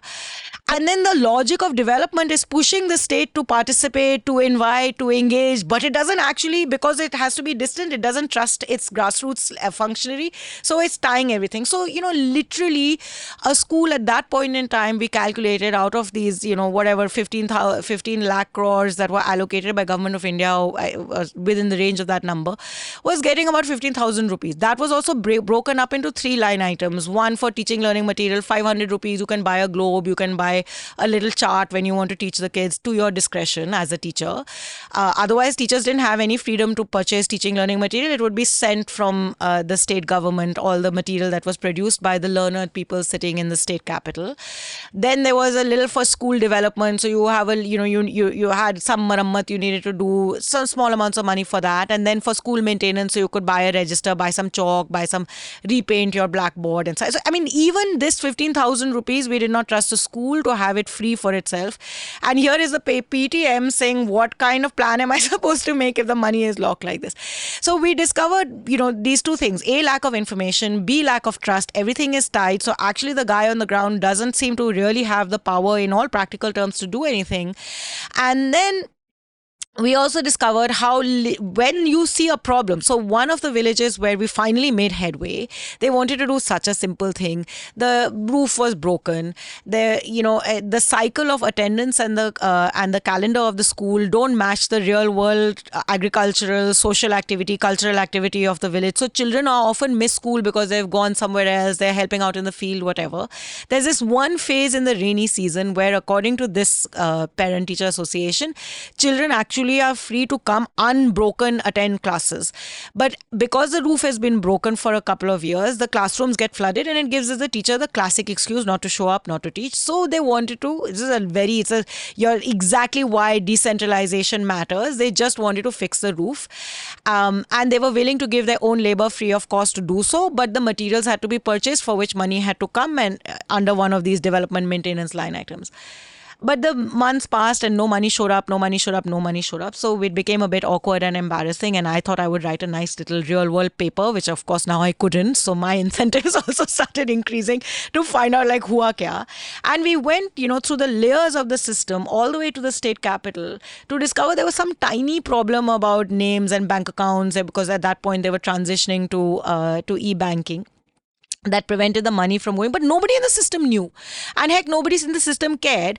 And so when it came to this parent-teacher association knocking on the door of the cluster officer and the block officer, they did not have answers, and they were then wanting to be as far away from these characters as possible. So these experiences, whenever I thought back to those, it constantly made me realize, it reminded me that actually these our systems are so tight, that these local governments actually so controlled and so centralized, they have no power to do anything. So when they are saying I'm just a paper pusher, they actually are genuinely, there's something here that needs to be engaged with. And then, when we started doing, so in order to understand what exactly was going on, we began to do in different ways qualitative interviews. My first foray was a study with Shreyana Bhattacharya, whom I still think has some of the greatest insights on the state, as much as she has insights on gender and Shah Rukh Khan. My most popular episode is the Shreyana. There you go. But I swear she knows more. I keep pulling her back to saying, let's do more on the state, man. But we together we were kind of spending a lot of time talking to block officers, experimenting with we did some time use studies and different ways of trying to understand what exactly was going on. And at the heart of that was this what we realized through these constant conversations was how much this imagination of the post officer actually is close to their lived reality. There is no flexibility to determine the course of your day. Our time use study showed us very clearly, literally there'll be an order from the top and you have to immediately implement it. There is no such thing as a job description for a block education officer. He's basically responding to whatever is coming and forwarding it on. Once I was hanging around in Madhya Pradesh and, we were waiting for the BEO to come to do an interview. And then he shows up, as BEOs do, on his Enfield with his Ray-Bans and sort of Dilli wali madam aayi hai. So he starts walking very, by now it's already 11 o'clock and madam has been sitting there for quite some time. Shows up to see me, takes off his Ray-Bans, very excited because, it's exciting that Dilli madam has come and all the janta is told, bahar jaiye, Dilli wali madam aayi hai. And so then we start talking, I thought like this guy looks like he's quite a dude, but it turns out that he had been told in the morning that there is going to be a mandatory Surya Namaskar in all the schools for the attendance period, and he needs to tell all his cluster resource officers. So the structure at that time used to be that there was a CRCC, a cluster resource center coordinator, who was in charge of 15 schools, a senior teacher who was given an administrative job, had to go to all the schools to monitor that this was happening, report back, because he had to report to his DEO. DEO must have had to respond to DM. DM must have had to respond to up the chain to state government. And so therefore, this is what he was doing. So, it seemed a bit banal then to ask what he thought about the school and learning and these bigger questions, because this is what was being asked of him. he was busy doing this, making news. He was a busy man. His phones, he had 3 phones, they were all buzzing, and somebody was coming in with some perchi here, some perchi there, and so he was collecting all this information, and someone was being ordered to type it all up. The computer next to him was not working, so of course there's all of that. It really, like, in this very real way, tells you, like, actually the expectations that the system places on its lower officers are expectations of responding, not expectations of performance.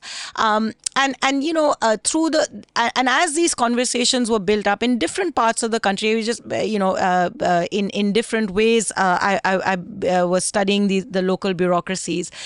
Whenever we would ask questions around what could you do, if there's 3 things about the education problem that you would like to solve, what would they be? There would be a little bit of humming and hawing, no real answers, no great grand thinking or even pedantic thinking or any thinking at all.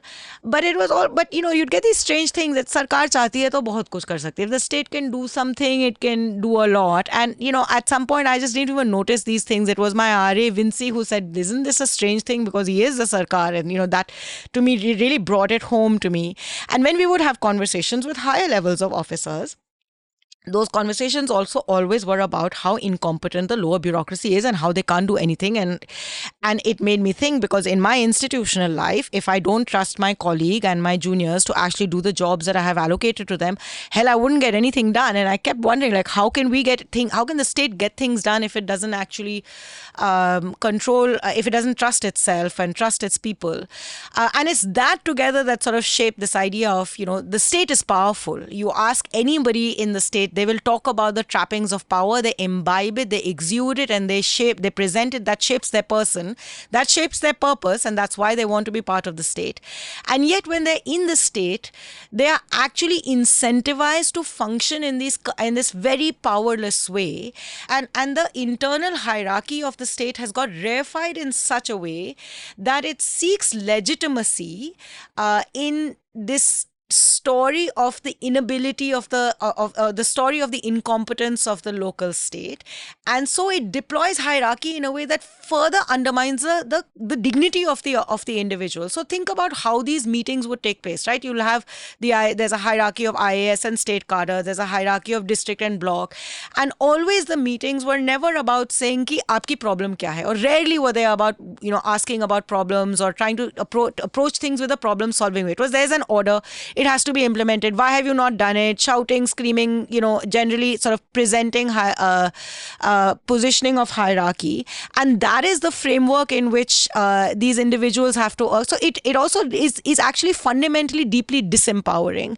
And so, through a lot of my work on the state, I've been trying to present that, how disempowering it is, and how the artifacts of the state, so these circulars and orders, we studied Delhi's schools reforms. In fact, I have a long paper which I'm in the process of converting into a book on. And I was really interested not in the question of what type of reform, but what actually happens when you want to change systems, and how do these local actors respond. But the only way the state talks to itself is through orders. We had like 8,000 orders in a period of 3 years. 8,000 orders, that's not even the beginning it's only the tip of the iceberg. All coming in the form of circulars and orders that the schools get. And the language of the orders are legalese, because that's the language of bureaucracy. So it's about what you should do, mandatory, there will be penalties. That's how the state talks to itself. So its language is also very disempowering. And I really wanted to be able to bring this out, because I think it's a very important part of the conversation that we have to have about the state. Because what we expect of the state as this participatory, communicative, engaged, yet distant, autonomous, Weberian actor is completely divorced from the reality of how it operates. And its lack of trust has legitimized, Lant has this nice phrase of accounting for accountability. It has legitimized means of accounting, so curbing discretion, so that you can trace every little bit of the paper down to the officer, and not giving them the space to make decisions about whether they should spend the money buying more teaching learning material or fixing a roof, because that is what accountability is, rather than thinking of the core of the account. What is the core purpose, and how does that legitimacy of purpose get built up in the profession within the state? So teachers talking to each other about teaching, doctors talking to each other about being doctors, about engineers and so on, all of which has been taken away into this accounting-based accountability, which I think is a fundamental problem. And the other piece of work that I'm very influenced by that helps me sort of place all of this into and build out analytical frameworks is work that by Akshay Mangla, who really centered this question of norms and how we understand informal norms and how we understand the state. And in his sort of study of Indian bureaucratic norms, makes this very interesting distinction between legalistic norms and deliberative norms. So legalistic norms are sort of this obsession with rule following, and it's also what I think is curious about this obsession with rule following is that it's rule following for administrative activity, but it's not rule following otherwise, because there's a lot of like rule bending that is going on for private accumulation of power as an actor of the state. And then there is, a more embedded state that is more genuinely in conversation, seeking feedback, deliberating, engaging. That's the sort of deliberative norms of the state, which in his work he finds the state of Himachal Pradesh has a lot more of than the state of UP or Uttarakhand. And I think that's a very nice way of trying to understand the problem. And it goes back to this larger question of politics, right? When your politics becomes polarized and veers towards authoritarian control, it closes off the space for these forms of deliberation. And absent these forms of deliberation, you don't get a state that is genuinely able to empower itself and be responsive to the tasks that it has to set up for itself. So I think these are sort of in the conversation on state capacity, because now it's become quite the norm to say the Indian state lacks capacity. Sometimes we say capability. There are slightly different things, but those nuances are not core to the argument I want to make here. We've kind of, lost out on thinking about these aspects of the state. So we think about it in terms of rules, contracts, incentives. We don't think about it in terms of actually it is an organizational animal that is evolving. It has a culture, it has a structure, it has a system, it has an informal way of operating and communicating with itself, and those informal ways shape its culture, which actually make it quite resistant to being able to be responsive to the tasks that it has been given. So when we try to reform by trying to shift the terms of the contract, by trying to bring in performance incentives, which are all good things to do, and those are the kind of sort of typical toolkits that we have when we talk about building state capacity or building its capability, we're actually missing the point, because all of those can be subverted if you don't actually build that core culture or engage with the culture as it is and find levers that can shift it. It's a long-term thing. It's not going to happen overnight. It may not happen at all, but I think that is where the starting point is. And that also brings me to another piece of the discourse on the Indian state in the present moment that I get uncomfortable with, which is a discourse around technology. It's not that I'm not anti that technology, or I don't think, those are not my challenges. What I worry about is that we quickly jump onto the technology as the answer without thinking about this element of the state. And so the technology can always be subverted. And that's what we want as a society. So, when in Delhi airport was impossible to get through, all the elites that want state out of the way when it comes to their private businesses are tweeting out to civil aviation minister that we are standing in lines for too long, you have to fix this. One of the reasons we were standing in lines for too long is because for some reason in the airport they keep checking your ticket about 25 times. And once you became digital and all the tickets are on our phones, you have to pinch them open. Kisi ka phone band ho jata hai, then you have to open it. It takes ages and ages. And with COVID, there were all those screens. We never got to that problem. We just said, let's do Digi Yatra. What are we saying? You have to get to the structural issues. And if you keep shying away from them, you actually atrophy the state completely. And that's what I worry about. So you've spoken at length in the talk and elsewhere, and you've written about this, how, many of the commonly cited issues with what is wrong with the state can, turn out to be simplistic. Like you've spoken about, one bucket of problems is what you call the policy problems, where, where people will say, hey, the policy may be good, but the implementation is bad. Land Pritchett's formulation of a flailing state and so on. People speak about incentives, accounting as accountability, as you just said. Then there's a political economy problem, or what one could call, I guess, a public choice problems, So there is the interests and the incentives of politicians, and ditto of bureaucrats, and so on and so forth, where the politicians will complain that, hey, the bureaucrats don't do it, what can I do, I'm only Modi, I have no power, and so on and so forth. And then of course the fiscal constraints, a poverty problem. And you've also spoken about how some of the solutions don't work. Like the three buckets you've spoken about are outsourcing, where the state will get people from outside, whether it's consulting firms or NGO walas like you guys, and not build its own capacity. You've spoken about technology, how it tends to have a centralizing impulse anyway, and you can then use that as an excuse for saying that, hey, we've got this solves a problem, engineering mindset, we don't need to do anything else. And the recent rhetoric of what you call the citizen as Lal Bharti, where the bureaucrat is a problem and you can conveniently pass it off there. I mean, this was so fascinating, the way you've defined the scope of the problem, and it seems that in the whole body of the state, it's just so sclerotic, and there are just so many problems of paralysis along the way and all that. What are the kind of solutions that you think we should work towards, and how likely are those to be accepted and actually happen? So I think, the politics issue is something we should, tackle head on. I think that politics will always bring with it a set of skewed incentives, or its own set of incentives, not skewed, its own set of incentives. And in some ways they reflect social choice, they reflect the dynamics of power, and they reflect the nature of our institutions. All those things come together. But when we sort of say what is good for politics is not always good for economics, or what is good for politics is not good for policy, I think we're being really lame. There's no other way of putting it. It's an easy excuse, okay? There is no perfect world. And so any kind of policy has to recognize and engage with the politics. And in fact, often the politics is not completely off. There are always going to be winners and losers. And politics is about negotiating between those winners and losers and arriving at, in an ideal world, a political settlement that works. But in the real world, where there will be a few marginalized voices who lose and the dominant voices who win. And then, you have to keep pricing, or democracy allows you to keep pricing open some of those spaces and keeping them alive so that the marginalized voices don't get lost in the din.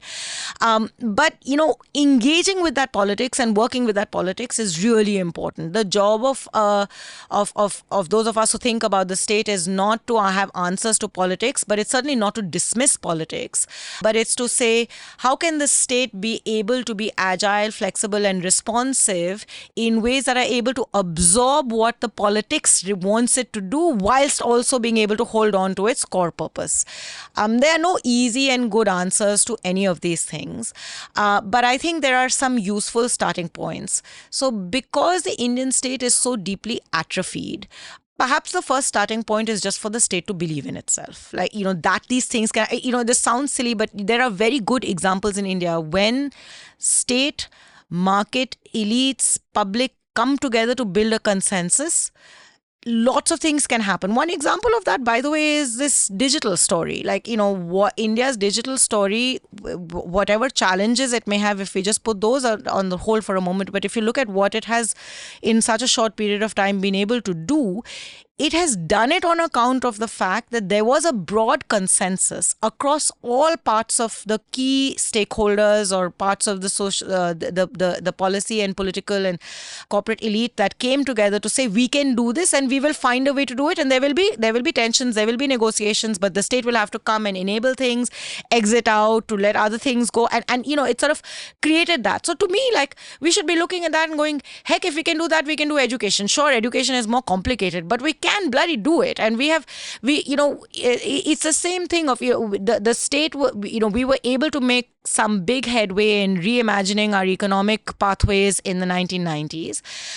There were very real, practical, pragmatic reasons as to why that was necessitated, but there were also other elements of, push that built up a social, a political and economic consensus around what we wanted to do, and we went ahead and we did it. And I've often asked, many of those who led that moment, so why did we not do the other? It's pretty self-evident that you need to build human capital, education, health. These are all things you have to do. And I never got a good answer except to say, well, that's complicated. Why should we be okay with that? Why should we not say, well, let's put our heads together and try and solve this problem? So I do think the believing matters. But to get to the believing, it's not just like a romantic idea. It's that actually it needs us to constantly be infusing these little missions into the lowest levels of the state all the way up to the highest levels of the state, to be able to see how it can be done and build a consensus within the state of what is possible. So some of my work on education, for instance, began out of this puzzle of conversations with various bureaucrats about education reforms that always said, we can do the summer camp, we can do the little pilot, but when it comes to routinizing it into the everyday functioning of the state, it just gets lost. It doesn't happen.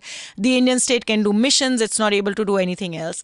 And in fact, that was my puzzle. That was my starting point. I wanted to understand why this routinization always fails. There's an IAS officer who described it very nicely, saying, the Indian state is like this burial ground of pilots. Everywhere you'll find one district that did it, one change agent there that managed to create one institution. Then they go and it all just disappears and we bury it and we move on to the next thing. So I wanted to understand the routinization problem. But, I came full circle back to saying actually constantly multiple missions keeping at it may well be the way in which you build that consensus around the possibilities of what you can do. So I've seen it in classrooms. The teachers are saying there is no way that you can convert, a child that is so far away from the curriculum into becoming at least a little bit closer. Despite there are all sorts of problems with the curriculum. Is over ambitious. It has all sorts of issues. But that the child can progress, it's impossible. And then you say, okay, let's do it in mission mode for 6 months. They do it. They try it. They actually see it's possible. Now, they don't believe those methods of teaching can come back into the classroom, but they've seen it once. Now, if you keep doing it again and again and again, slowly you will build consensus. It's like building social consensus on many issues. It requires constant infusions of possibility. And that to me is an approach. I certainly think loosening up the centralized control, both at the government of India and the state level, is important. It may lead to a little bit of chaos, but that little chaos eventually will create organic pockets of innovation that will help in building up the possibilities of, again, capacity and capability and belief in what the state can achieve at the grassroots level. It has to be a bottom-up effort. It can't be done by stealth, by anybody. So it's no surprise that even a prime minister like ours, who is known to be somebody who can quote unquote get things done, complains all the time about the bureaucracy. I read a chapter by James Manner in a book that was written in the early 1990s about prime ministers and their bureaucracy. And from Nehru onwards, we've had the same complaints with Indian bureaucracy. It's too elite, it's too distant, it's colonial in its approach, etc., etc. None of them have ever been able to reform it, not perhaps actively chosen not to, or been unable to. This is the instrument we have in our hands. We need to start moving it and maneuvering it in ways that actually get things done, and that will only happen, I believe, from the bottom up. You at one point you lay out 4 propositions for change, and I'm intrigued by one of them, which is the second one, where you speak about systems that fix their own pipes. And it's almost like, making an arm of the state follow its own kind of machine learning, in a sense. Can you illustrate that for me? What do you mean by a system that can fix its own pipe, and how would you bring something like that about? So it's almost an inversion of what had become the norm of how people thought about the problem of state capacity, which was it's a leaky pipe and we need to plug the holes constantly. So you're actually not looking at the whole set of holes. You're saying, I see a hole here, I'm going to plug it. And then, the water will come out from the next hole and I'm going to plug that. And that's what we keep doing. We don't actually have this sort of broader system system-wide imagination. So the idea really was, so what I've been pushing is, the plugging the hole will give you a short-term relief at best. It's not going to solve the long-term problem. So let's do the hard work. Let's actually be able to see the pipe all through. When I see the pipe all through, the thing that I see the most is an extremely centralized, rule-bound system that takes its rules to the logical conclusion of making the rule the purpose. And breaking that requires you then to start thinking about the broader purpose of this pipe. Why was the pipe laid here in the first place? And it's interesting when, I never converted it into a paper because it was just a set of experimental questions, but we started asking around BDOs, what is your idea? Because when you say, why do you want to be a government servant? Everyone will give you one standard answer of service, seva. It always comes up. But what is seva? So we would push, what does service mean? And then it would be scheme implementation, Narega mein kuch karna hai, Awas Yojana mein sabko ghar dena hai. But this broader sense of, do we have a collective imagination of what welfare of people are, what well-being is, what role of state is? Actually, so much of that is not even taught or engaged with. So you become a government bureaucrat. Where do you actually talk about and learn about these issues? So in a completely separate set of thinking, this question of why so many engineers are now coming into the IAS, and I got pilloried for raising this question because I don't have any empirical basis on which to answer it. But intuitively, I feel like when you have only one discipline that is dominating a particular profession, it brings the orthodoxies and dogmas of that discipline along with the advantages of that discipline. So it's not able to ask it, what does well-being mean when you're thinking like an engineer? You're thinking about the wholes. But when you think about it as a social scientist, or when you're thinking about it from the point of view of education, or a larger philosophical question of the type of society you want to bring, then you start developing a much more holistic understanding of well-being. And when we are doing training or building all of this up, these things don't even come up. So, in one of the, in our state capacity initiative at CPR, we started working on training for the state cadre officers. And that's where we started experimenting with, many of them are engineers or STEM students that are coming in. Some have, been given education that is not one that anyone can write home about. But, you initiate these more robust, rounded conversations, anchoring it in norms and purpose, and you actually do see a much more, people want to talk about this stuff. After all, they're living it. Who is coming into the IAS today or into the state civil services, or actually who is becoming the state today? It is aspirational people who are living through the heartland of India, the heart of India, and then finding their way into urban context and getting these permanent jobs. That's why they all die. That's why this craze for government jobs. So they have an intuitive understanding of it, but it needs to be articulated and brought into this larger framing of purpose. And again, that's another aspect of this system's orientation, that you need to think of the system from the ground up. Where does it begin? It begins with its people when they enter into the service. Are we actually building that imagination from the bottom up all the way to the top? So again, the holes may administratively in the interim, while you do all these big things, need to consistently be plugged. But you must plug the holes with this larger imagination of the system. And that is something where, and for me, that is about building in a core sense of public purpose and linking and concomitantly with that, more empowerment and decentralization, so that the state at the local level can genuinely represent the people that it works for. The CPRM merchandise, I have a t-shirt line for you. If you don't want holes, be holistic. Ah, there you go. Yeah. My next fundraising branding, I'm coming to you. Yeah, for sure. I'll give you as many lines as you kind of want. You have so many insights on this subject, and you've spoken about so many other subjects which I have here in my notes that we take another few hours to cover them. So perhaps we'll have another conversation, but I'll put a lot of links in the show notes for listeners to go to. Since I've taken so much of your time today, a couple of final questions to kind of end with. If young people interested in solving problems. So I won't even say people interested in policy or people interested in the state or what. If young people interested in solving these kind of big important problems are listening to this, what would your advice be for them? And not just in terms of career advice or whatever, but just in terms of what should their approach be, what should their philosophy towards learning be, etc., etc. So I get asked this question a lot, and I always disappoint everybody with my answer.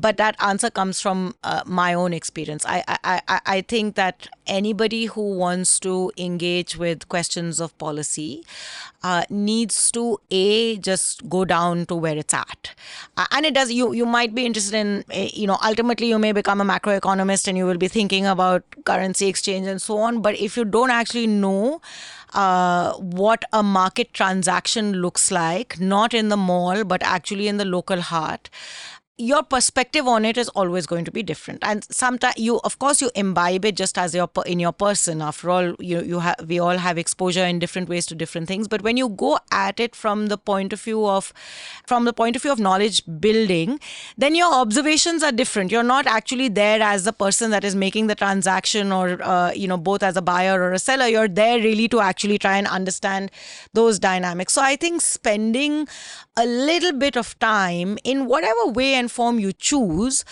because everybody's own personal proclivities are different, actually being in the heart of where the action is, in your capacity as a doer and an observer, it really eventually fine-tunes your mind. And I think that's so, whenever people, on the kind of policy issues that I work on, when people come and ask me about career advice, it's always like, please don't come and work at CPR. Although I really love people to come to work at CPR, and we thrive on young people, both on their capacities and their imaginations and their ideas. But I actually don't think you should start working in a place like that, unless you're working on a project that is sending you into the middle of nowhere and really giving you what we call the ragra. You just have to go out there and learn and experience and observe, and that's where it all has to begin. And from there is no path. I mean, that's and of course the other thing that you need to think about a lot is, what does it mean to be in this profession? So I really push this idea that you have to recognize this, that you are actually engaging in something that is public. This is the instinct of private is grabbing market share. That's perfectly good. It has a particular logic, and you operate in that way. But the instinct of public is different. It sometimes misses the excellence that the market share hunger gives you, but it is different, and you have to be able. You may apply the positive the tools that you acquire from other places, but you have to understand that and engage in your own mind with what that means. It'll mean different things for different people, but I feel like centering that is really important. And then building up from there, there's at this point in time there is no particular path. As a jack of all trades, I think that mastering one and then acquiring the skills to be the jack of all trades is probably a good thing. My career has been an accident of many things. All careers are accidents of many things, but in some ways I think hopefully I was able to make up for being too much of a jack of all trades by virtue of the experiences and the people I worked with and the mentoring I had. But having that one disciplinary lens that gives you the rigor, and then opening yourself up to different ways of observing the world, is really important.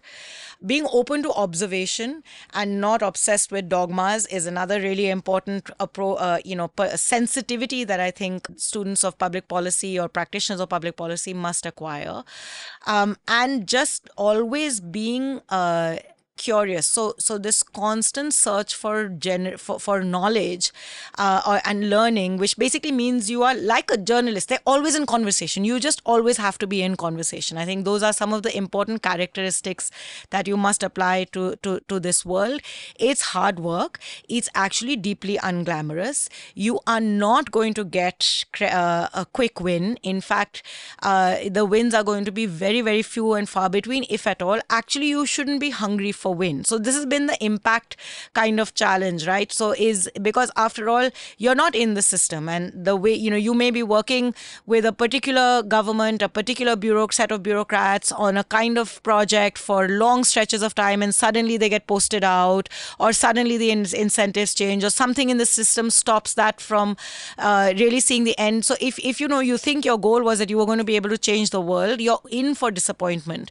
Ideas travel. They take a long time before they find fruition, and before broad policy consensus is built around them. So you are just constantly actually at it, sometimes saying the same thing over and over and over again. Sometimes I look at my own writing and it's like, gosh, I've been writing the same thing since, the day I entered the profession, and the only thing that's changed is that my hair is a little grayer.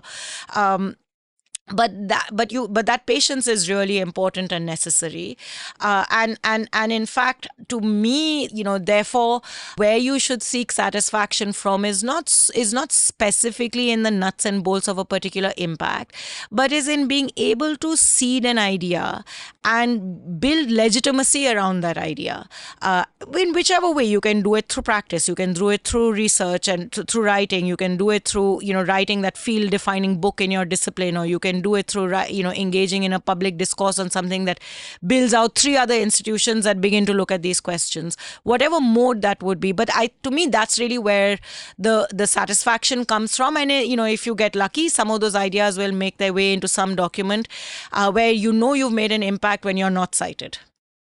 Wise words, and I'd add to that it is, like you said, possible, I think, to be both a fox and a hedgehog, but just don't be a dog with prickly hair. Yeah, quite right. To be avoided, and there are plenty of those. So my final question, for me and for my listeners, recommend books, music, films, any kind of art at all that you absolutely love and that mean a lot to you and that you love so much that you want to share with everyone. So they don't have to be on this serious subject or that non-serious subject, whatever you feel like, whatever you truly love. Gosh, okay. So I am really excited about this new sort of proliferation of books. It's small, but it's becoming big, that are mostly coming from historians, either trained historians or where my historian sister will say pop historians, but I don't know better, who are actually writing about India, its institutions, state building, ideas and politics of the 50s, 60s, 70s. And for me, that's so crucial, because so much of all of that is now up for grabs. It's up for grabs in WhatsApp University, but it's also up for grabs in who we are as a nation, what our politics is, and it's also up for grabs in our understandings of policy, of institutions. So many, but 3 that stand out. One that I've just started reading, so I guess I can't say much about it yet, but Abhishek Chaudhry's new book. There's also Nikhil Menon's Planned Democracy.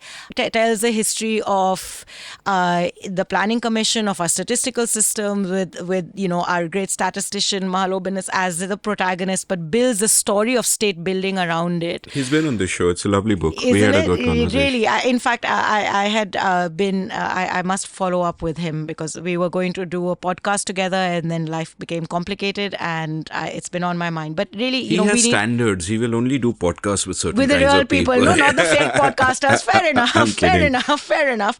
And then there's another interesting book by Taylor Sherman, which people have read in different ways, but I really enjoyed it, really from the point of view of the history of state institutions and in the Nehruvian era, and how they evolved, who these characters were, and the spaces they were given, and their own institutional building projects, which were both successful and failures at the same time. And it's so looking at the past to look back into the present has been really meaningful. Also, to understand the evolution of the sort of cultural right, Vinayak Chaturvedi's book is one that I've read recently, and that's been one of the most insightful, and also given me new ways of understanding the relationship between violence, politics, and Hindutva. Those are the serious things. I love reading murder mysteries and fun novels. So I got into those Thursday murder clubs, which were really good fun. I grew up reading Agatha Christie and loved of them. That was like I used to run back from school to read Agatha Christie's and eat chili chips. That was the thing that we used to do. And now, I find the Thursday Murder Clubs remind me very much of Agatha Christie, that genre of writing, of mystery novels. I read a really nice book also recently. Gosh, exactly what it's about this chemist as the protagonist, a female chemist.